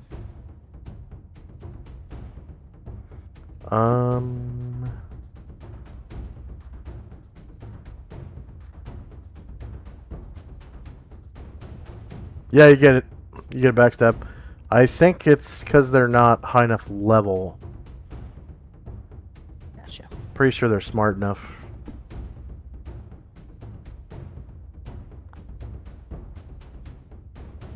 Yeah, they're not high enough level. -9 hits, She and you cause will 43 hit. damage and kill him.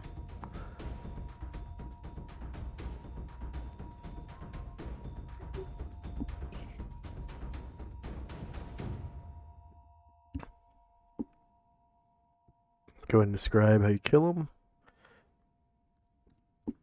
So, all Musashi sees is this thing like menacing him in front of him, and then like a sword goes directly through his a wound goes through his throat, and then like the sword appears, and then he like feels robes rushing past him, and if he looks backward, he'll see Asher smiling and waving behind him.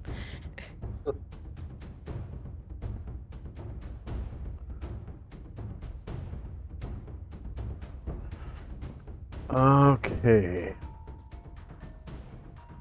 So Asher still has protection from evil. The Yanti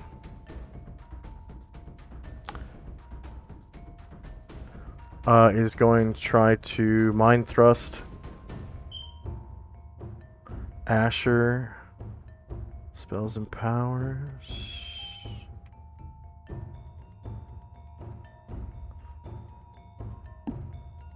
Sonic, Sonic Combat, Mind Thrust, Asher, 90 feet, no defense mode, closed mind, 2 PSPs, hits MAC 1 or worse, and her MAC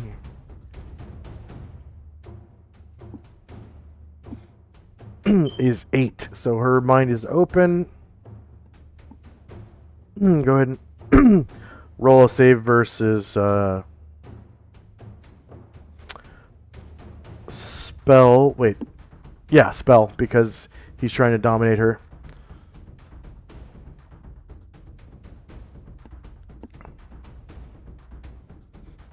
Okay, so that costs him. That's a failure. So it costs 11, and then 2 for the mind thrust is 13. PSPs. Airgen. Airdrin will reload his rifle and hide in shadows behind one of Brian Druid's thighs.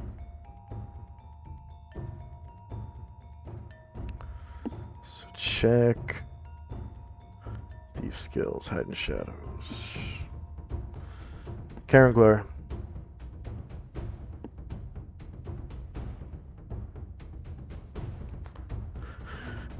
I'll get him just far enough. Co-Wrangler.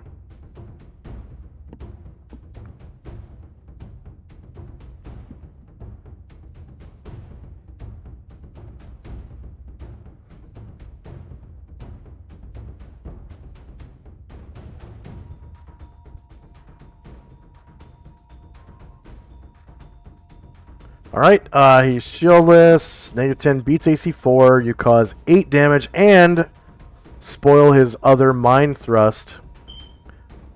So that counts as a failure. Let's see, -8, enter. So he loses a further 2 PSPs. And doesn't get any sonics for the rest of the round. Tenzi. Enzi's gonna jog down the hallway. Move past Caragor Square to here. Yeah, here. Jogging the hall. And then this Yanti will take some damage from Crown.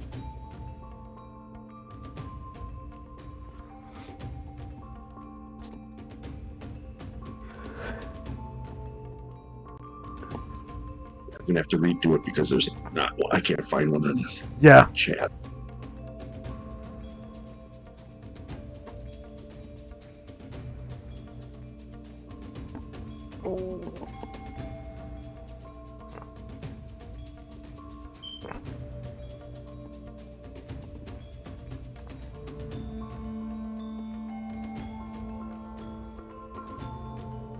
Three damage. 3 damage. Anatar. He is going to fly over Ryer.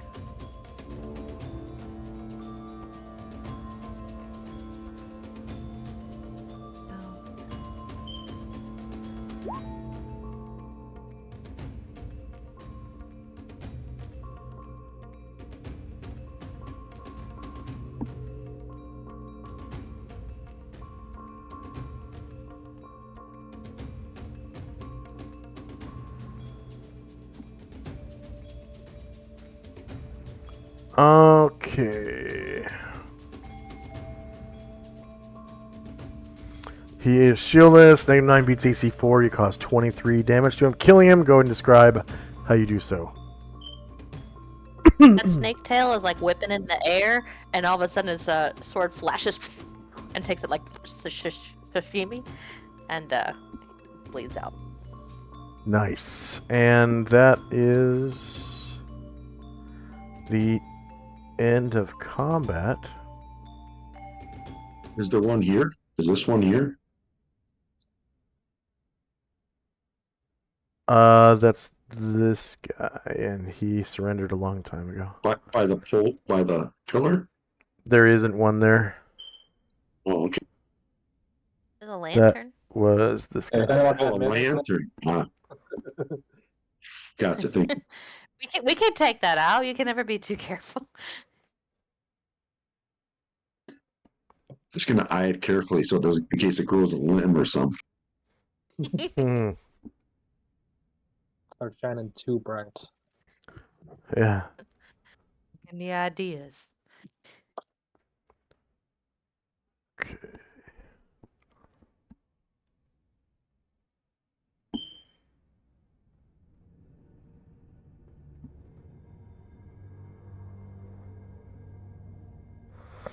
And the little bath party is now effed over.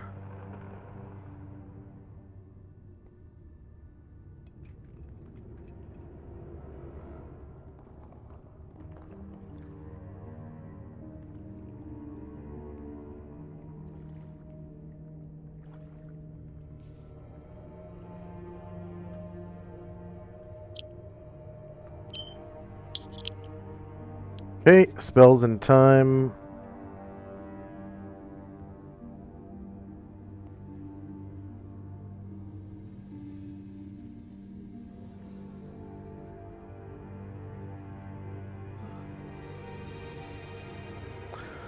So protection from evil on Gargamond will run out at the end of this round. Protection from evil on Tenzi runs out right now.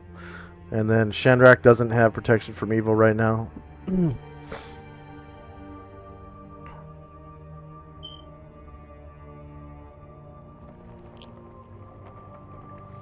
And first up is Shandrak. Okay.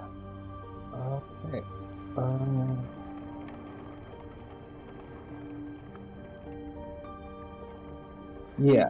Shandrak will call over Gargamon and cast a new protection from evil onto him.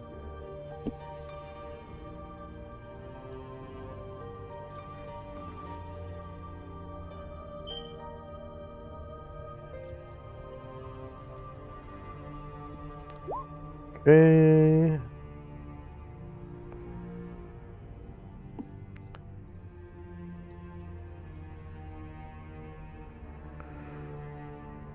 $18 rounds. It's refreshed. And Ryer will come down to these southern doors and he'll try to see if he can hear anything.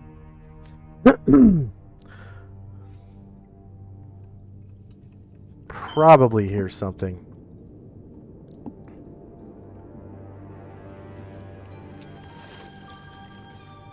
What? Okay, he hears the beating of his own heart. That's crazy. Okay. And I'm gonna have Erdrin try to recover his the ammo from he shot in this combat and the one he shot with Marshall. See if he can recover those.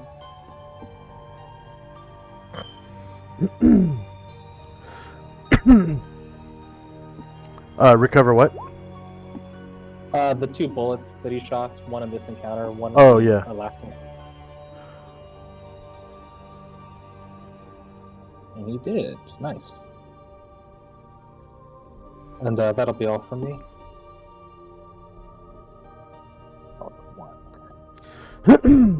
Excuse me. Man. Alright. Asher. Asher and Brine Druid both feel like their minds kind of disordered, and kind of like foggy. So Asher's gonna like stand on one leg and touch her nose and like try to like focus. And Brine Druid is gonna like shake his head as hard as he can, and he's gonna try to focus. They're gonna try to close their minds.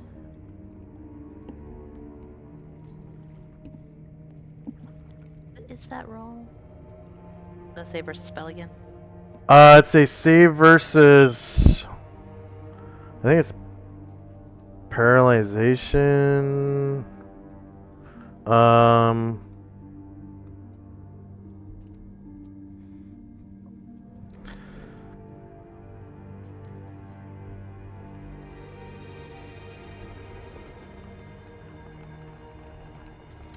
So saving throw versus paralyzation, and if it's during silent combat, it's paralyzation -4.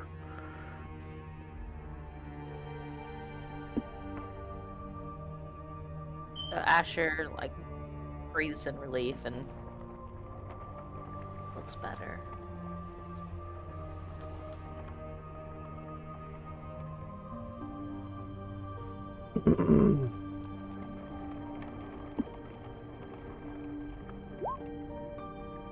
Brine Druid seems better too.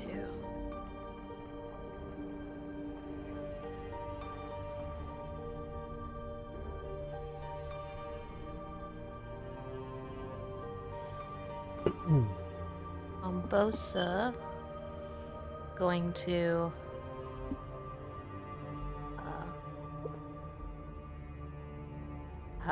check out the body immediately in front of him and see if there's anything interesting.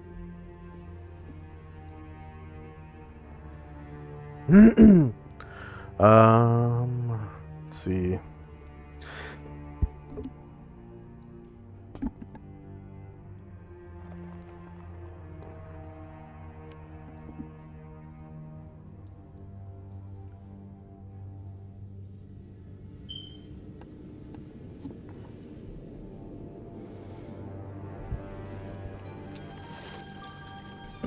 Okay,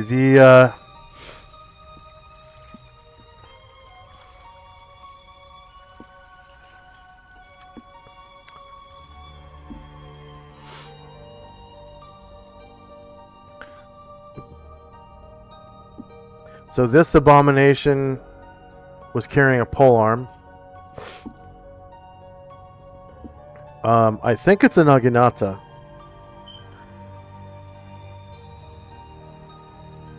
Yeah, it's a Naginata.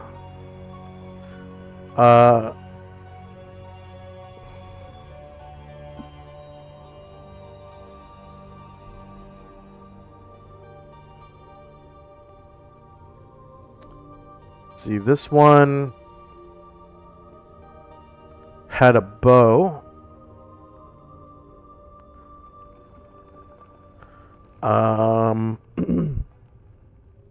It is a Daikyu. It's a full-size Daikyu.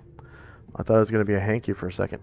And then there's a full quiver of leaf head arrows. I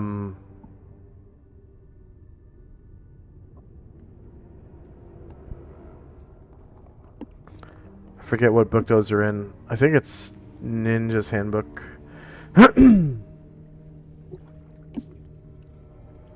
Let's see, D&D second, core.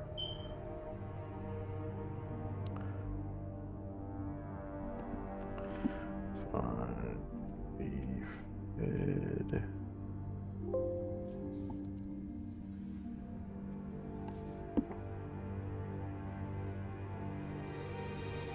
No?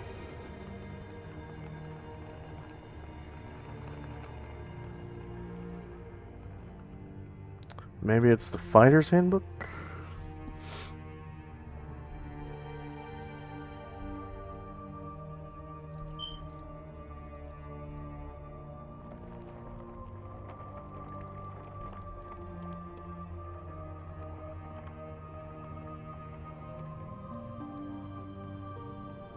Atar will land, and Varen will put the Daikyu here in case anyone wants to check and see if it's magic.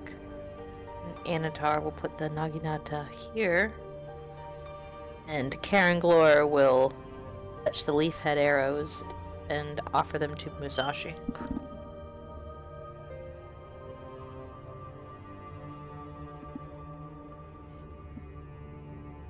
Thank you.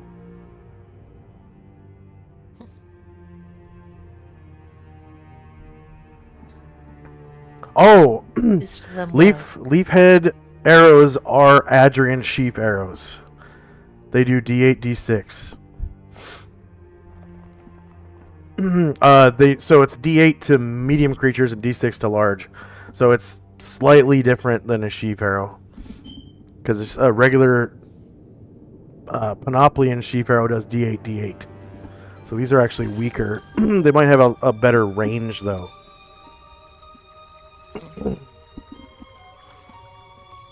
And Varen will put the Daikyu in front of him here. Anatar will put the Naginata in front of him here. Okay, so you can actually fit 12 leaf heads in a quiver, rather than 6. So that's another difference. And then this Yanti had a katana right here. Okay.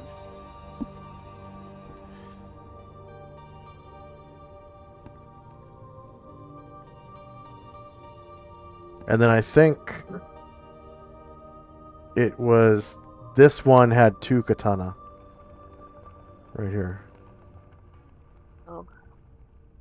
Bombosa and so did Jim this will guy. each fetch one of those. Okay. Bombosa and Jim will each fetch a katana and they sit in front of them.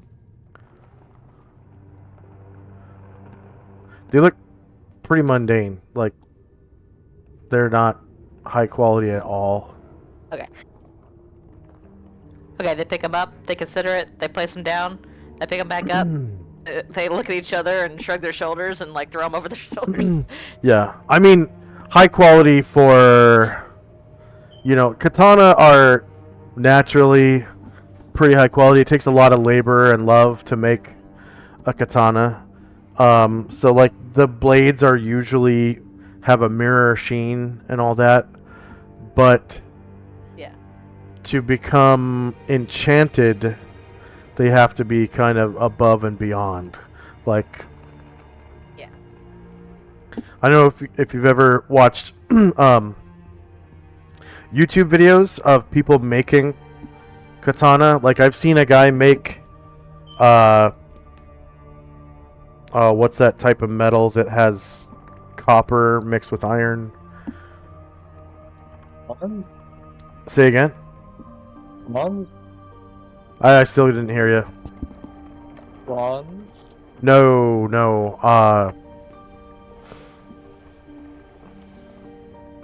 I don't remember the name of it. But I've seen people make pretty crazy looking katana with like black metal blades with waves of like copper in it, so it kind of looks like it's got gold wavy stripes. It's really kooky katanas, and stuff like that is what I'm talking about. Not your standard katana. Anyways, anything else for Asher? Nah, they look at all these weapons, they're not very impressed with them, and so they'll kind of like set them out, and then they're like, Yeah. that'd be good. Okay, the Kitate kind of wait there. Tenzi.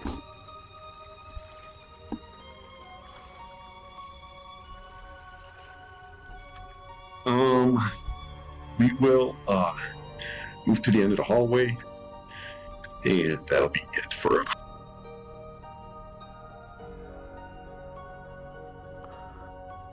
Okay.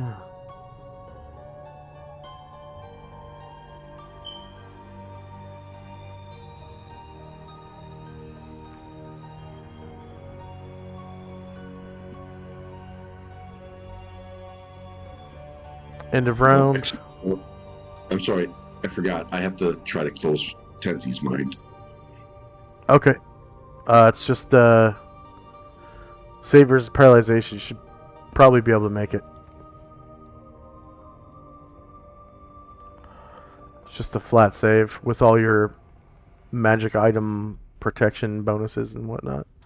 Which I think you have your Cloak of Displacement counts as like a cloak +2 or something like that, so it should be built into your saving throws already. Yep. Do you get wisdom or no? No, not for this one.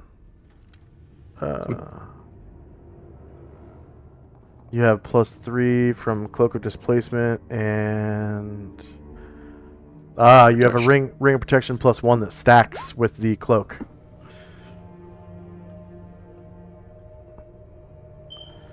Yep, you make it.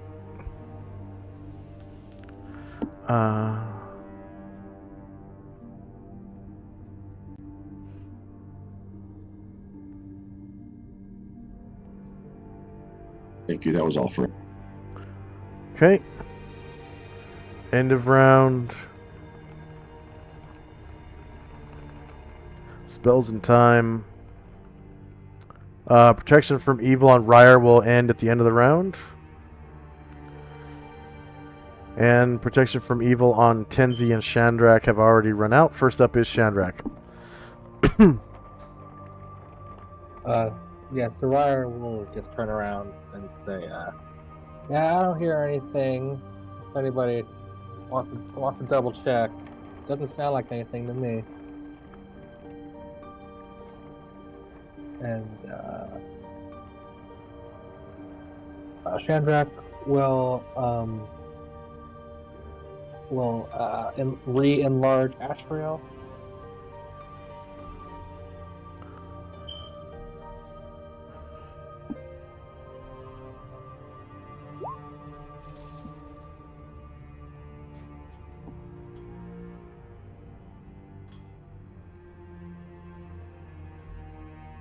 $45 rounds. You overwrite. Negative 45.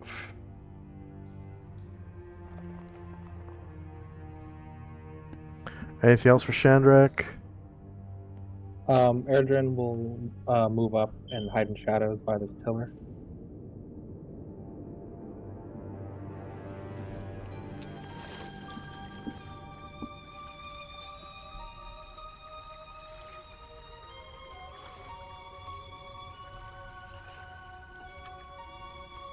Who was it? Erdrin. Okay.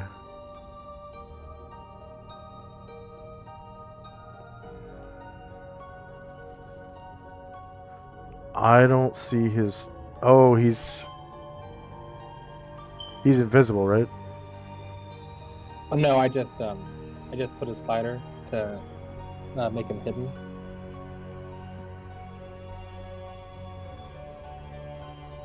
There we go. Alright. And then anything else for Shandrak and company? Nope, that's all.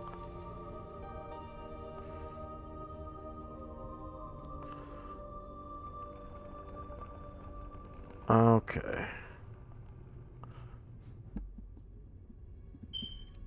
Asher. So yeah, now that Asher's got her mind closed and she's, feeling better, she'll head down and the doors and say,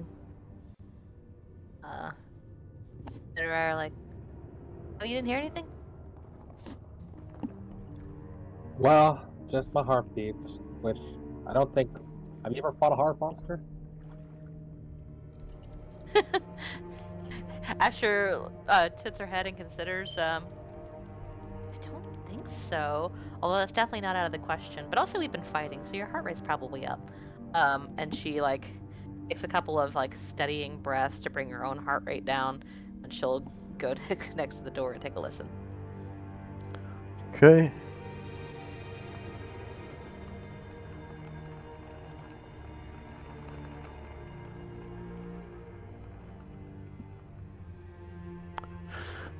Alright, you hear Yonti babbling, like the Yonti language being spoken by several creatures simultaneously, like in one continuous conversation. And you hear the sound of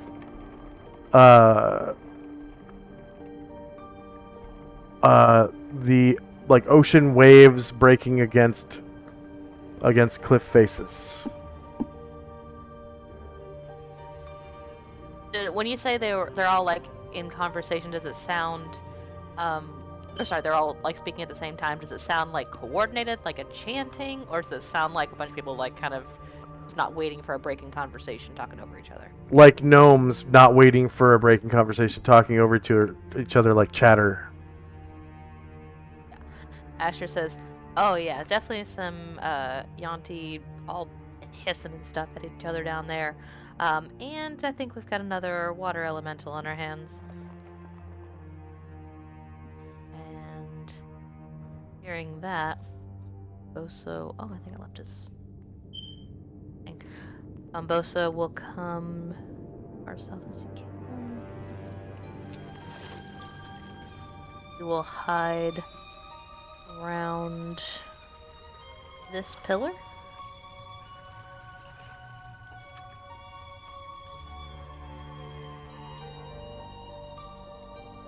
Who's hiding? Ambosa. Okay.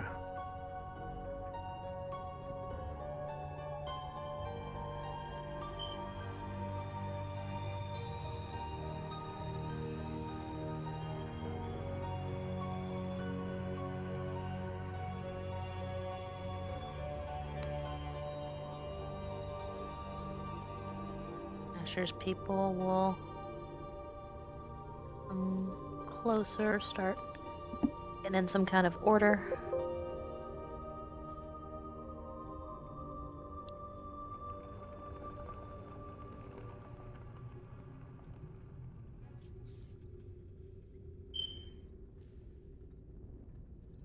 And Asher herself will kind of duck behind Brian Druid and she's already listened at a door. Oh, and she asked a question, so she'll hide on her next turn. Great.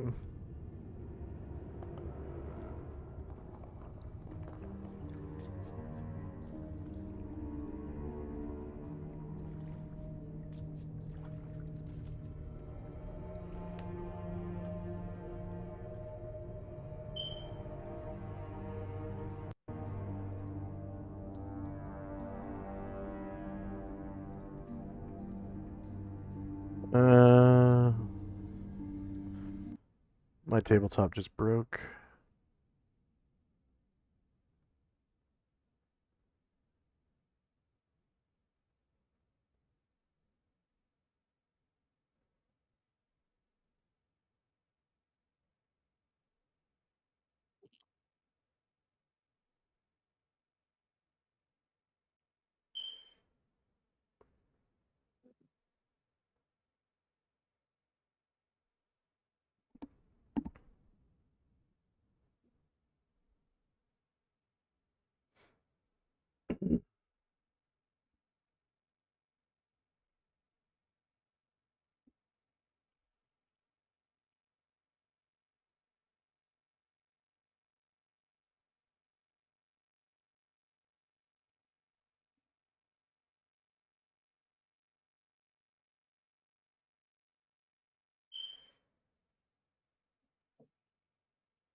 Huh. This is taking a while.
Okay. And I am back. What was Asher's group doing? Just getting in position. Bombosa tried to hide. Asher's gonna hide next turn. Okay. The Kidate Ninja are going to advance in the darkness with their hands on the walls to guide themselves.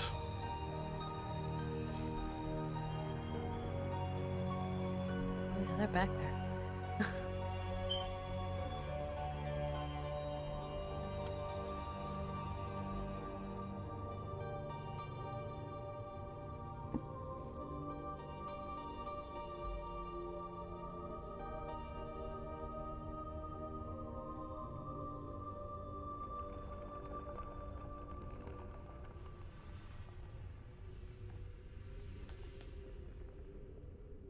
And next up is Tenzi.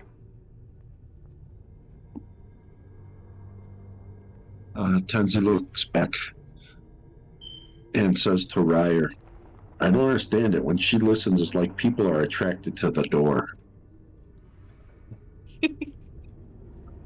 And then he'll look back and ask if everyone's ready for the door to be opened or if he should wait.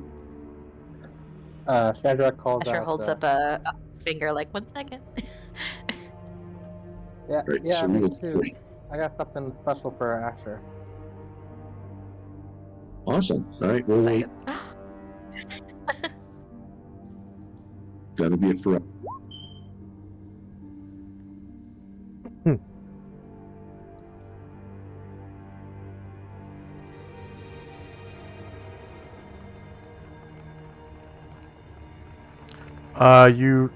Somebody cast a spell?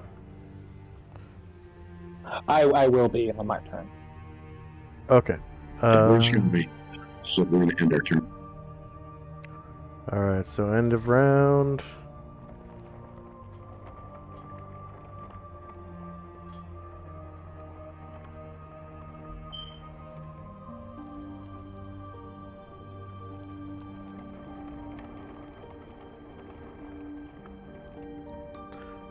Alright, so Baron's protection from evil will end at the end of the round. And the ones on Ryer, Tenzi are gone. First up is Asher. Asher looks back toward Chandrak and like motions like, "You want me to come to you?" Oh no, that's fine. You can stay right where you're at. Alright. Asher will just stay where she is, but not hide in case he needs to see her. Just hold where we're at.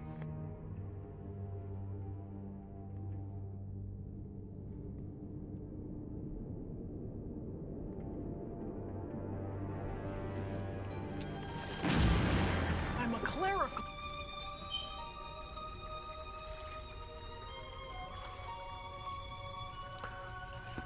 In her head, she's envisioning like being giant and like stepping on people. Like, yeah, that's gonna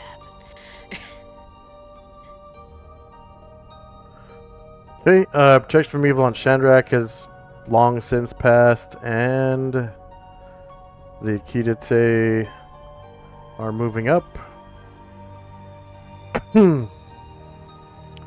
Slowly but surely.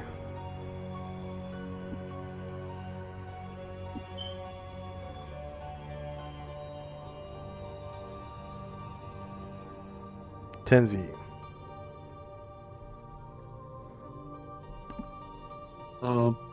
Astriel's going to do cast clairvoyance 10 feet beyond this right-hand door.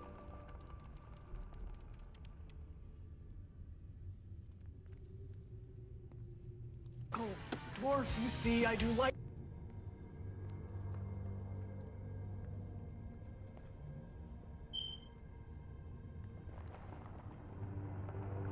Deep in his.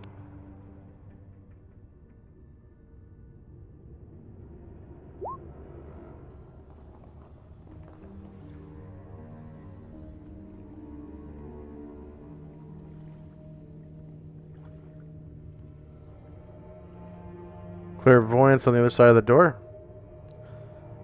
Yeah, 10 feet beyond it.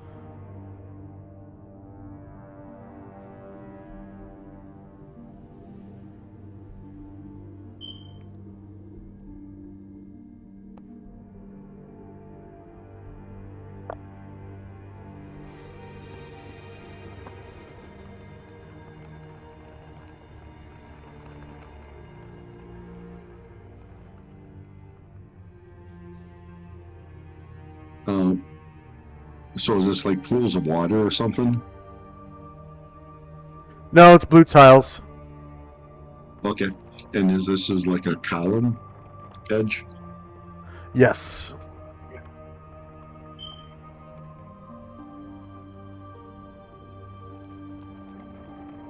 So he'll say, my sons and daughter. It looks clear just beyond the door.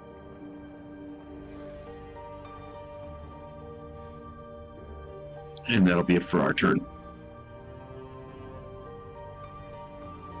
Maybe they left.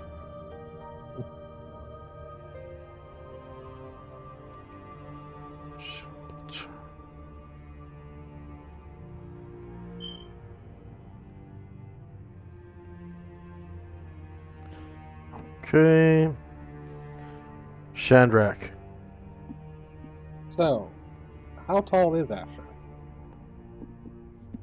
I was kidding. Let's see. Not very. It's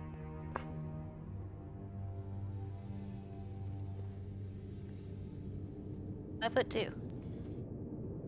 A little bit tall for an elf. Not really for anybody else.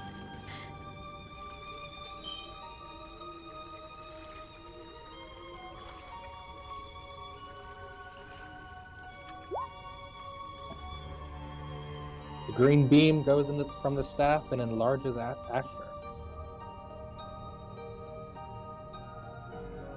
I've never seen her look more excited. She's like getting down on top of things, trying to see who's bald.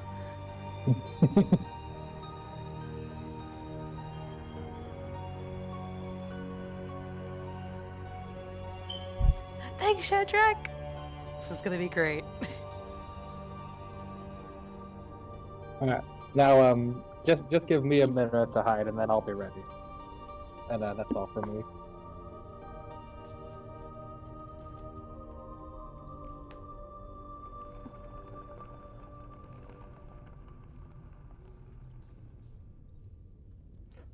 Okay.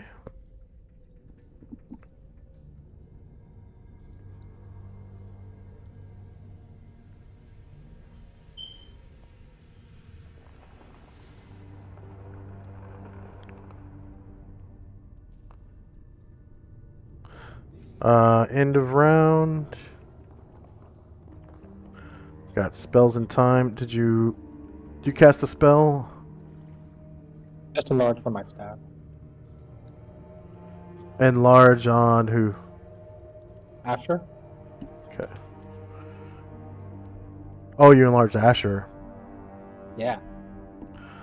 Okay, I'm so tall. Shandrak, Yeah, you're 9'3" now. staff, God. enlarge. Sure. +1.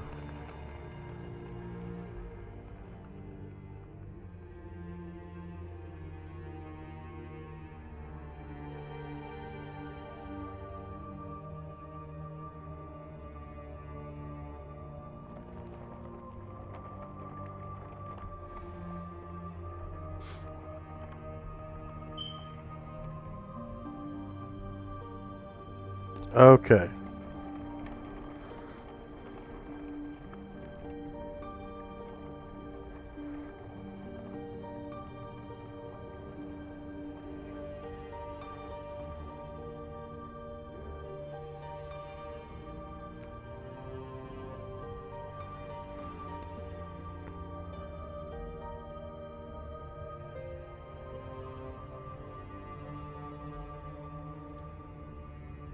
First up is Asher and Company.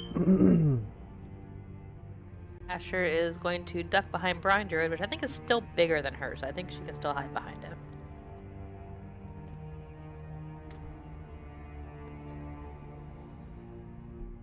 And Bosa is going to try to move silently closer to the doors.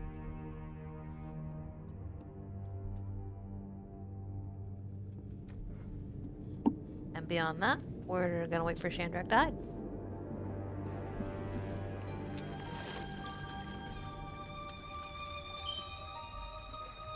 Okay.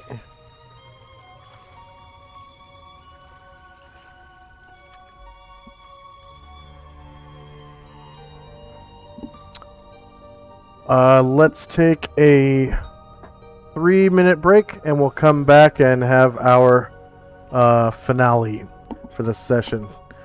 We'll be right back in 3 minutes.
I'm back.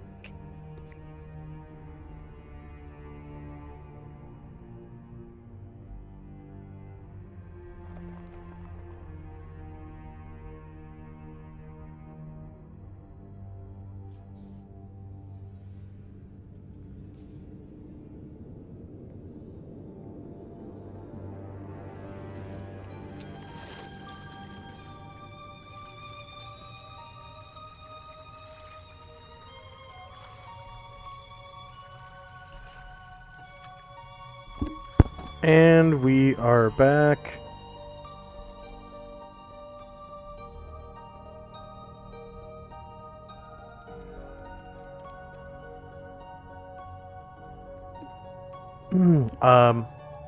We had Asher's turn right before we went on break, or Yes. okay. So the Kitate are going to slowly approach, and next up is Tenzi and Company.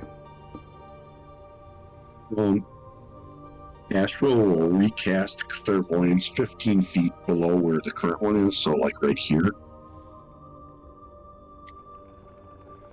Okay.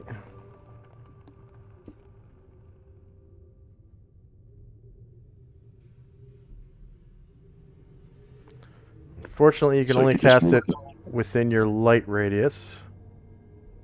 right, and you can get rid of the first one then. Once the second one's Okay. And you can definitely see that pillar plain as day.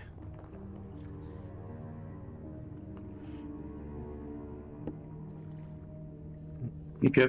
That'll be it for us. All right.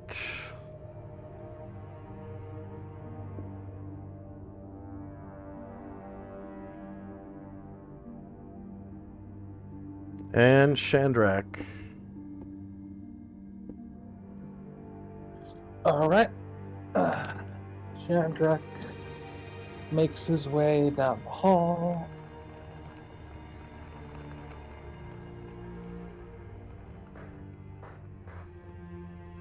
And we'll hide in the shadows by this pillar.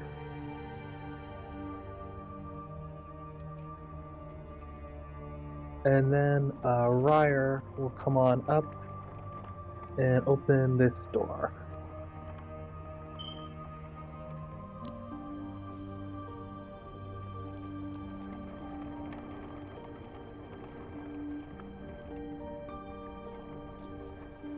Oh dear. All right, so you can see it's Brian Jarrett actually with his 120 feet of infravision. Some God. huge, yeah, some huge abominations with multiple heads, and they're human-like heads on abomination bodies. And around them are eggs.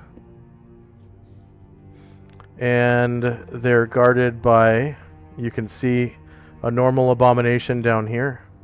But someone has the light. I think it might be Bombosa's light shining down here.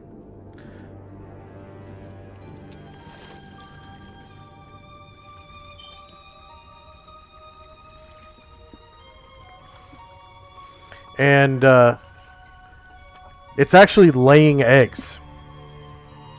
Ah, I can do it. Something weird looking.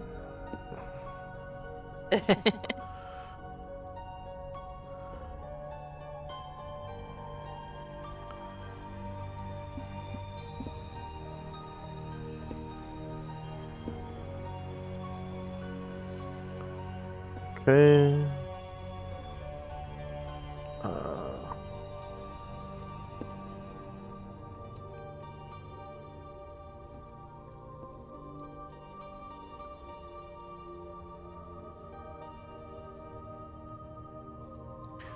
Just ignore the legs on the token. So this is the only one of these I could find that had like human heads, so just kind of bear with me on that.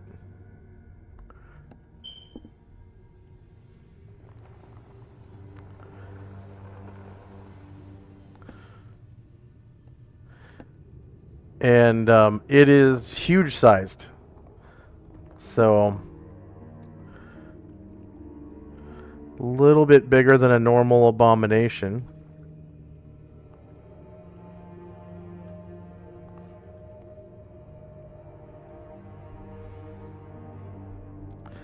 And you can see that there are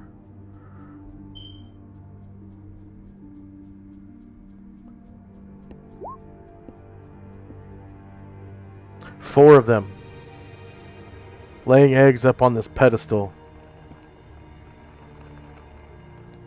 So one There's 4 of the here. many-headed things. Yes. Oh dear.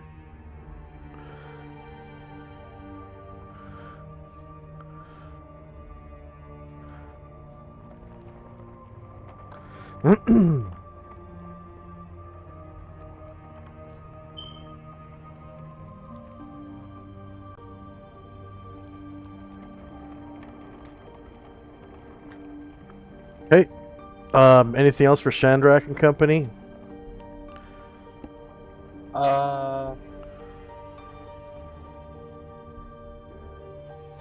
Yeah. If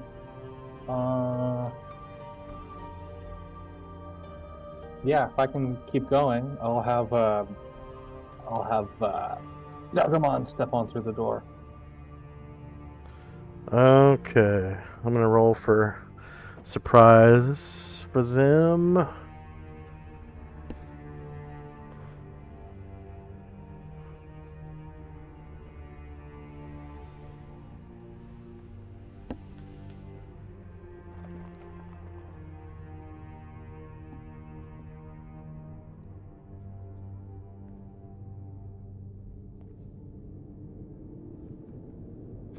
All right. So you managed to get the jump on them. So everybody, go ahead and roll. Actually, yeah, you don't have to. We will start a new round.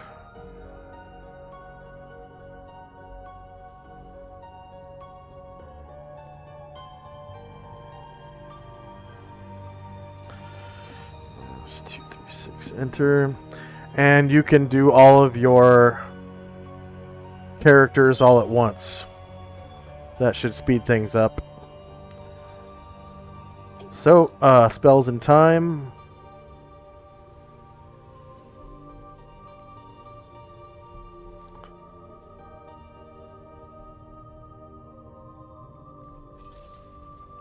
Oh, Ryer's Rally is long over now. Okay, first up is Chandrak and company, so you can do all your characters all at once.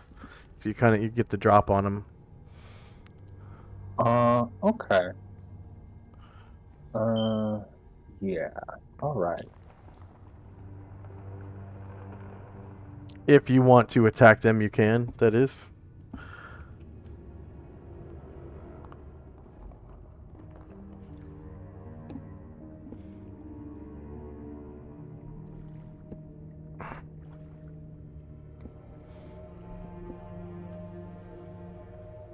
Yeah. So Gargamon will go up there, and he'll attack the closest one to him.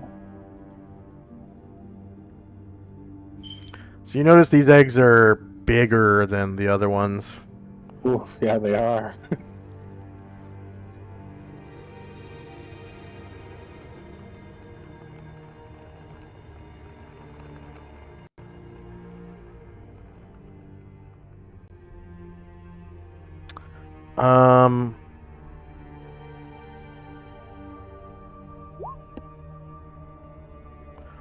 My dynamic lighting just broke.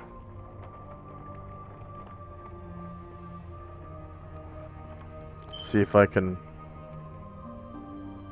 just switch maps here. Come back.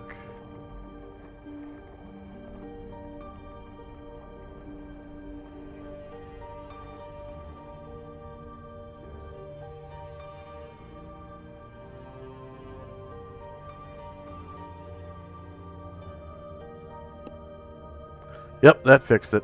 Okay.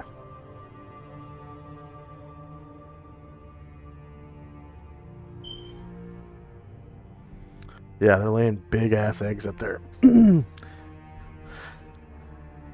And Chandrak is going to project an image. so you attacked one of the big things? Yes. Alright. Gargamon attacked this one. Alright, so you notice they're called Shan Pachan. It's a type of abomination. But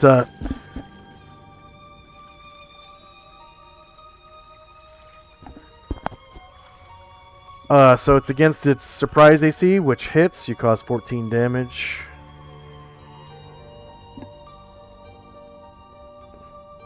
Generate cast, project image. So you can go ahead and copy your token if you want. And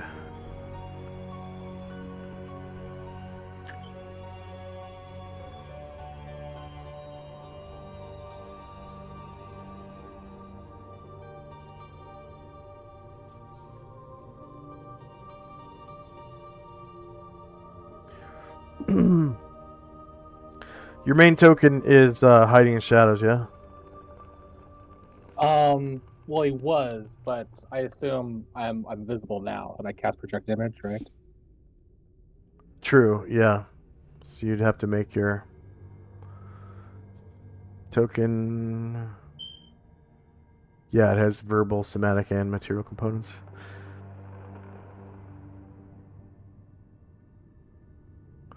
So your main character's token becomes visible.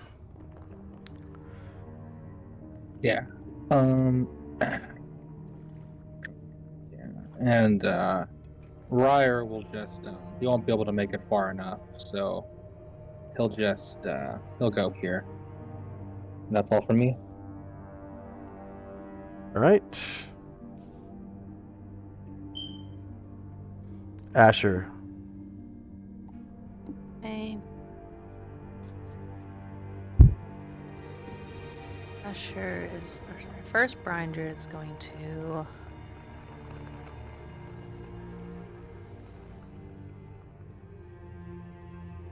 Okay, I take that back. Anatar is going to. Sorry, I need to get this other door open. Oh crap. Alright, final answer. You thought that this would make it faster, but I'm just confused. Alright. Carangor will go 4. Open this door.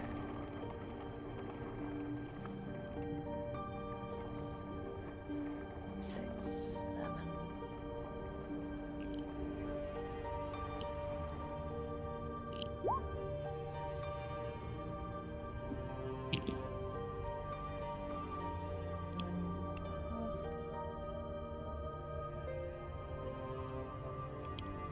Yeah, he'll stop there.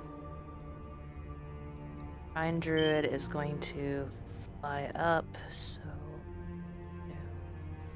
gain 10 feet by then.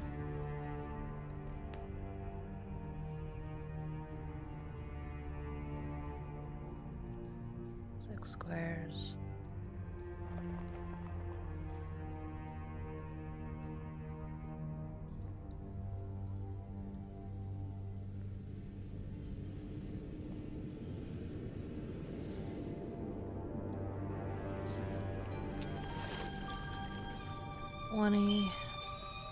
Another.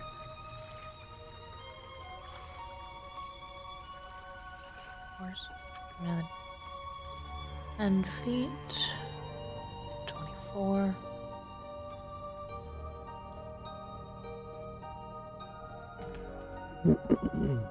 And yeah, that should be enough not to hit anybody. So he will make a 45-degree turn. One more. And let's do a breath weapon. Okay.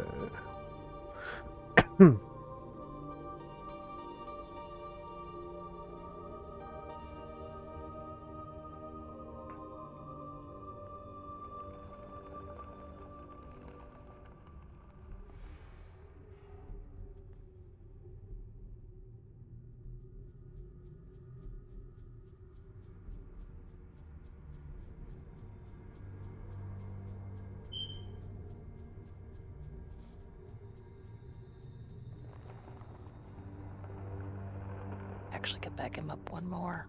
And I'll take that last.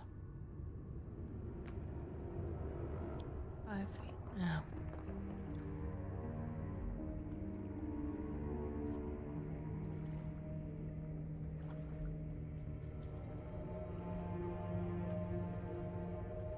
Yeah, that's probably the most he's gonna get. Oh.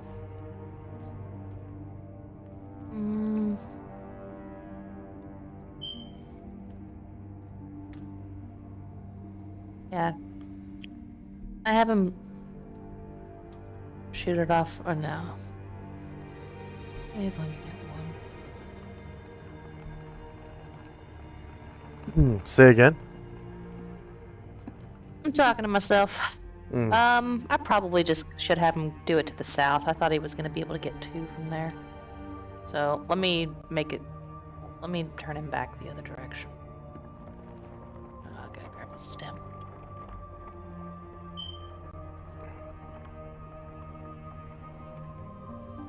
Yeah. Yeah, that'll be good. No, from there. Okay.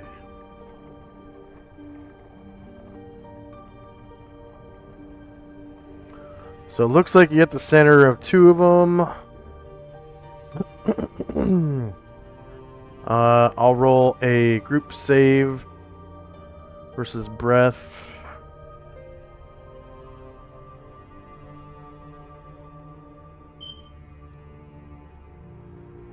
They count as Warrior 10.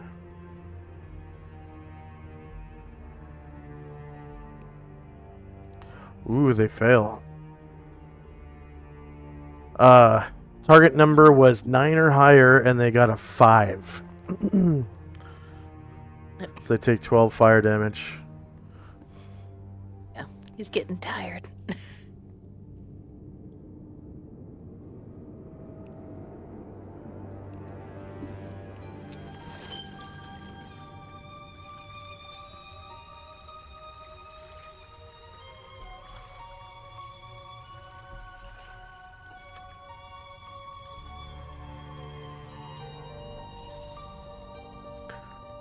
Okay. The Kidate are going to advance. Oh, I still have more characters. Oh, go ahead. Okay. Anatar is going to fly.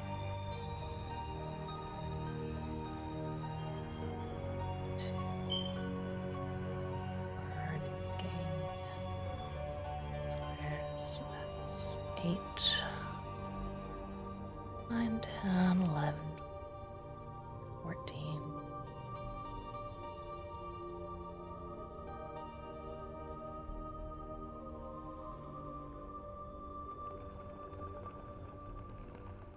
After this, after the breath weapon has gone off, he'll turn and go for. He'll gain another 20 feet.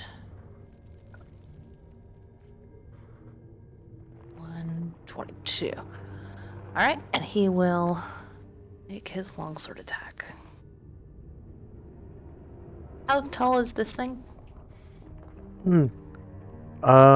It is about 21 feet tall. So that's still same elevation. That's fine.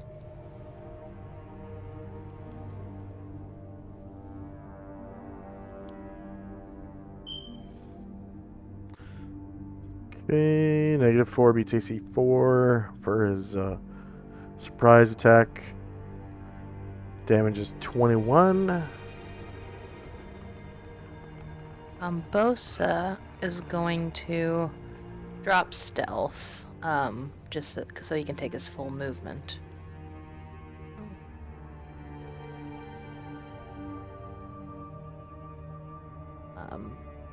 But he's going to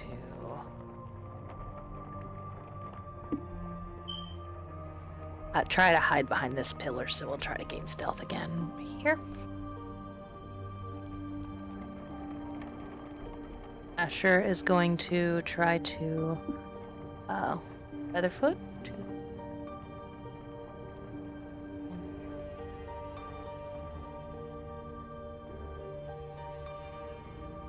7, 12. Up here.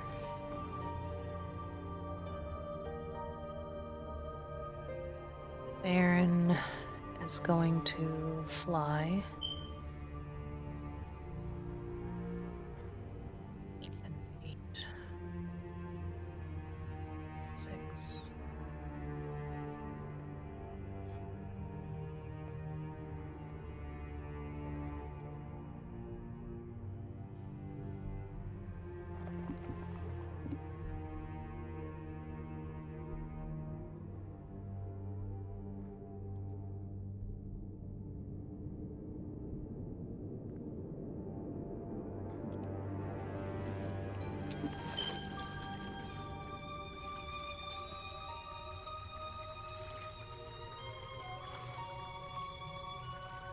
and start to descend so that when he takes a 45-degree turn. Oh, you actually have to fly Land. up to get up here.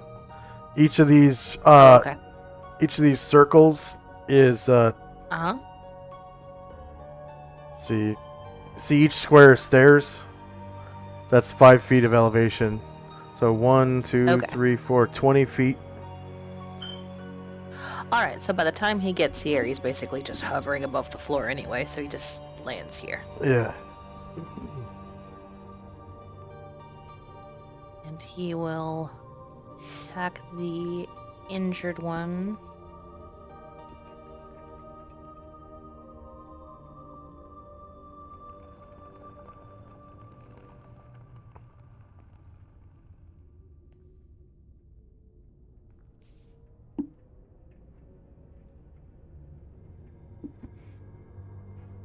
Okay, -2 beats AC 4 for 15 damage, killing it. Go ahead and describe.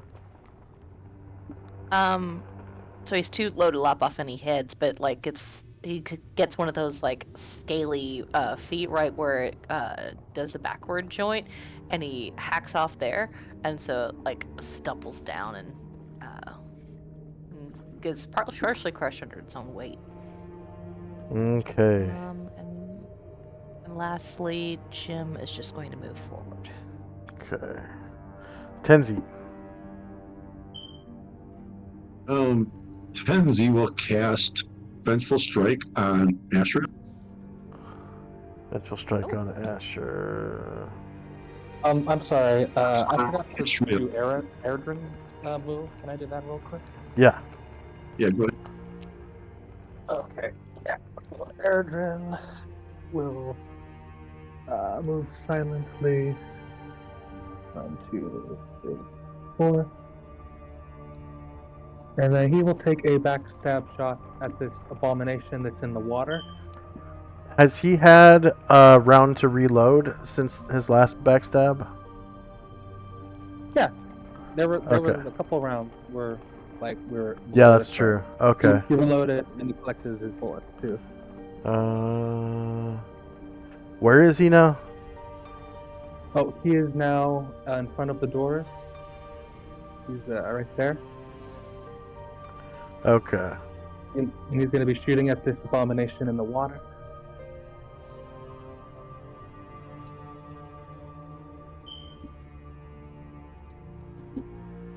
Alright, you get your backstab.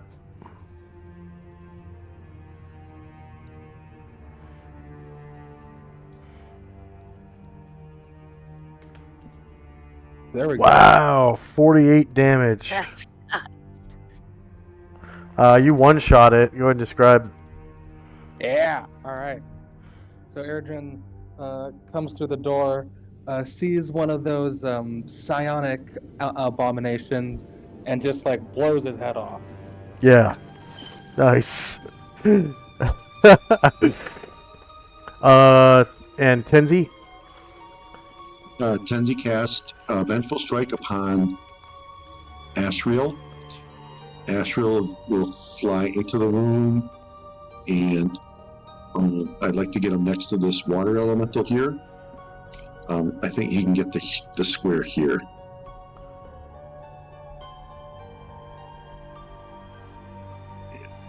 And I got just his height.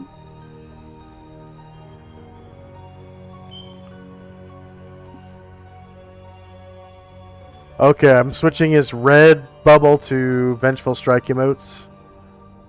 Vengeful Strike Okay. emotes. So he should have 14 now, right? Yep, 14.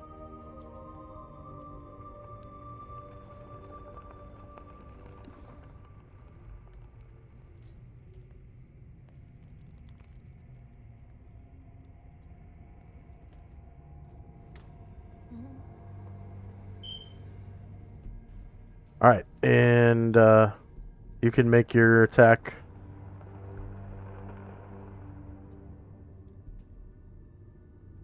He'll swing the Nodachi.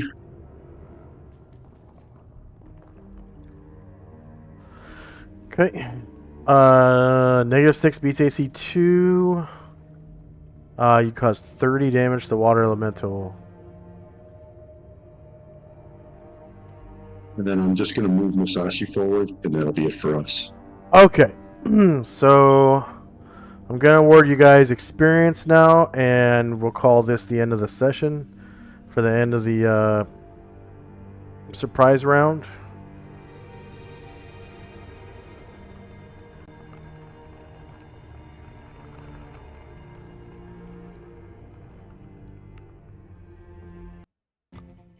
Okay. So there were 4 abominations. You just killed your 4th one.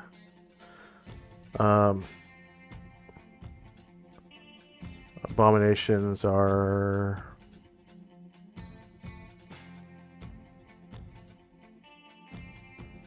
worth 9,000.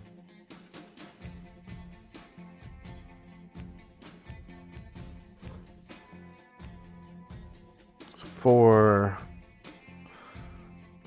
Yonti Abomination.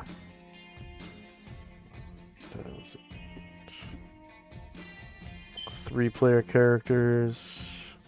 There were 10 NPCs, yeah. And 7 enemy creatures defeated was all 4. Hit dice per creature is 9. Warriors and bards in the party was 7, I think. Okay, Oh, and wow. then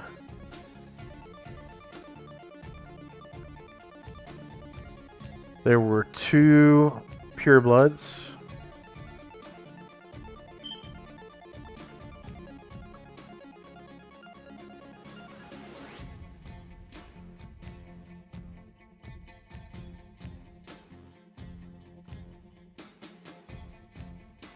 Purebloods are worth 6,000.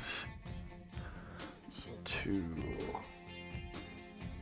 purebloods. 6,000. 3-player characters. 10 NPCs. Both of them defeated. Those ones had 8 hit dice. 7 warriors and bards in the party.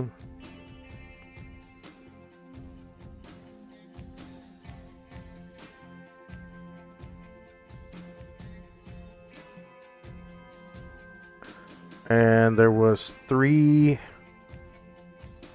half-breeds.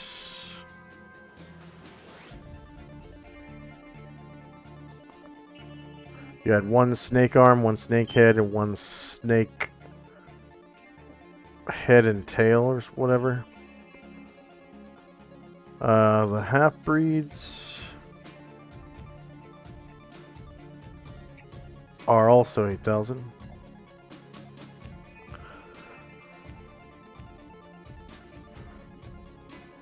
Three half-breeds. 8,000. Oh, oh well, yeah, whatever. I gave you a little extra on the pure bloods. They were supposed to be worth 6,000, but oh well.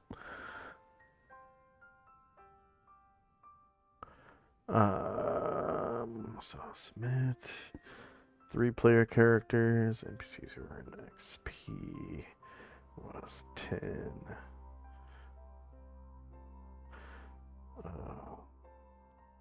3 hit dice per creature 8. Warriors and bards in the party was 7. Okay, and then Histachi. There's 1, 2, 3, 4, 5, 6,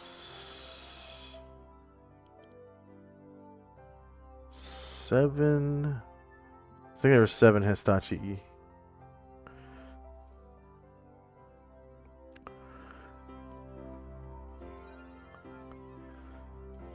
Okay, 7 Histachi. They're worth 120. 3-player characters. NPCs are an XP was 10. Creatures defeated in the encounter. 7. Hit dice per creature is 2. Warriors and bards in the party was 7. And then the Shan Pachan.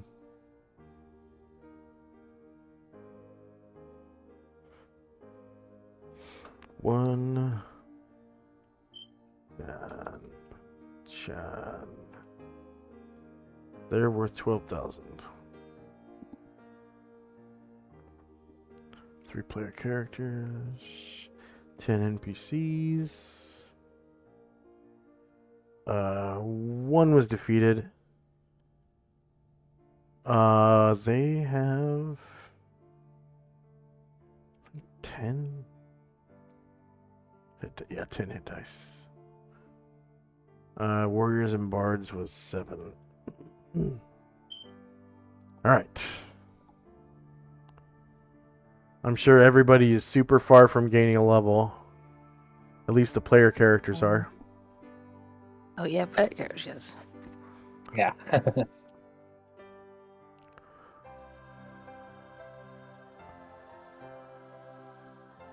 Okay. Did any of the NPCs gain levels? Arangor might. Ooh.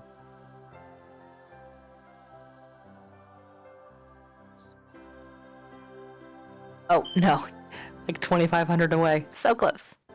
Ooh. That is pretty close.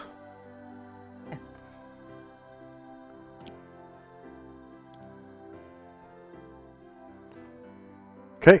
Any questions, comments, concerns? Just want No, that was a fun one. Just want to shout out to Watch Your Pants and Thaco Tuesday. Thank you for joining us again, our loyal viewers. And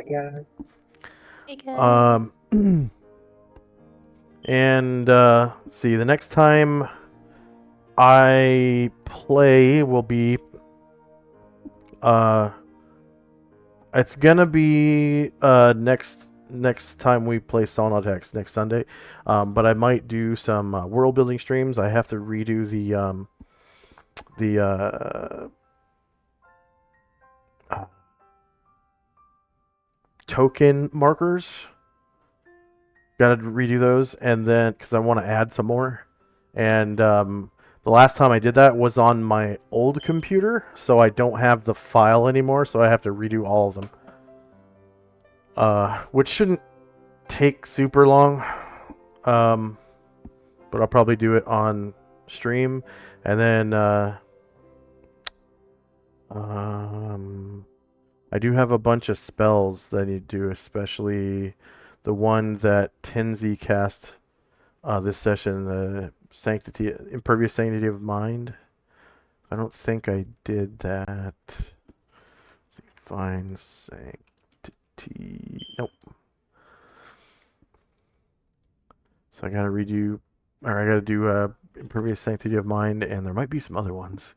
And then for the Yugoloths, I have one more token to find, and it is the elusive damn bear with horns and eagle claws with bat wings. I cannot. I found the other one that I was looking for, but that one is really elusive. So I think I'm just gonna like make a token, like just kind of stack a rampant bear on top of a pair of wings, and call it good. You know. Yeah, so I'll probably be doing some world building streams. Once I create that token, I'll probably start doing the monster sheets for the Yugoloths, which should be fun. And yeah, hope to see you all next Sunday. If you like who we are, say again. I'm just saying, yeah, I'll be good for that. Me too. If you like who we are and like what we do, we have on screen, there's a link that you can click on if you have Amazon Prime with your Twitch email, where you can subscribe to our channel for free once a month at your leisure. And that really helps out the channel. Subscriptions really help us out. And then if you're interested in charities, we have St. Jude Children's Research Hospital somewhere on the page. Should be a link where you can donate to that. We're at $15 raised out of 100, so $100 is our goal for St. Jude before we switch over to something else. And there's links down below if you want to help us out further. Other than subscribing to the channel, there's links to Patreon and PayPal. And, you get perks for going on Patreon and helping us out that way. There's like a special Discord channel for patrons only where you can come in and chat with me, voice chat during world building streams, which should be fun. And because I'm going to be doing a lot of those, hopefully, this week. And then the PayPal is for like, tips or one-time donations or whatever. And there's links to join our game if you want to play with us. And that should be about it. I don't really use Twitter anymore, so that Twitter link might be defunct if it's still on there. I'm gonna have to delete that one of these days. But thank you for joining us again, and hope you enjoyed. And we'll see you. If not during one of the world building streams this week, then next Sunday. We're gonna raid Dork Tales. They're playing Baldur's Gate 3, and we'll be jumping in right in about 7 seconds. So hope you enjoyed, and we'll see you again next time. Bye-bye. Peace. Bye.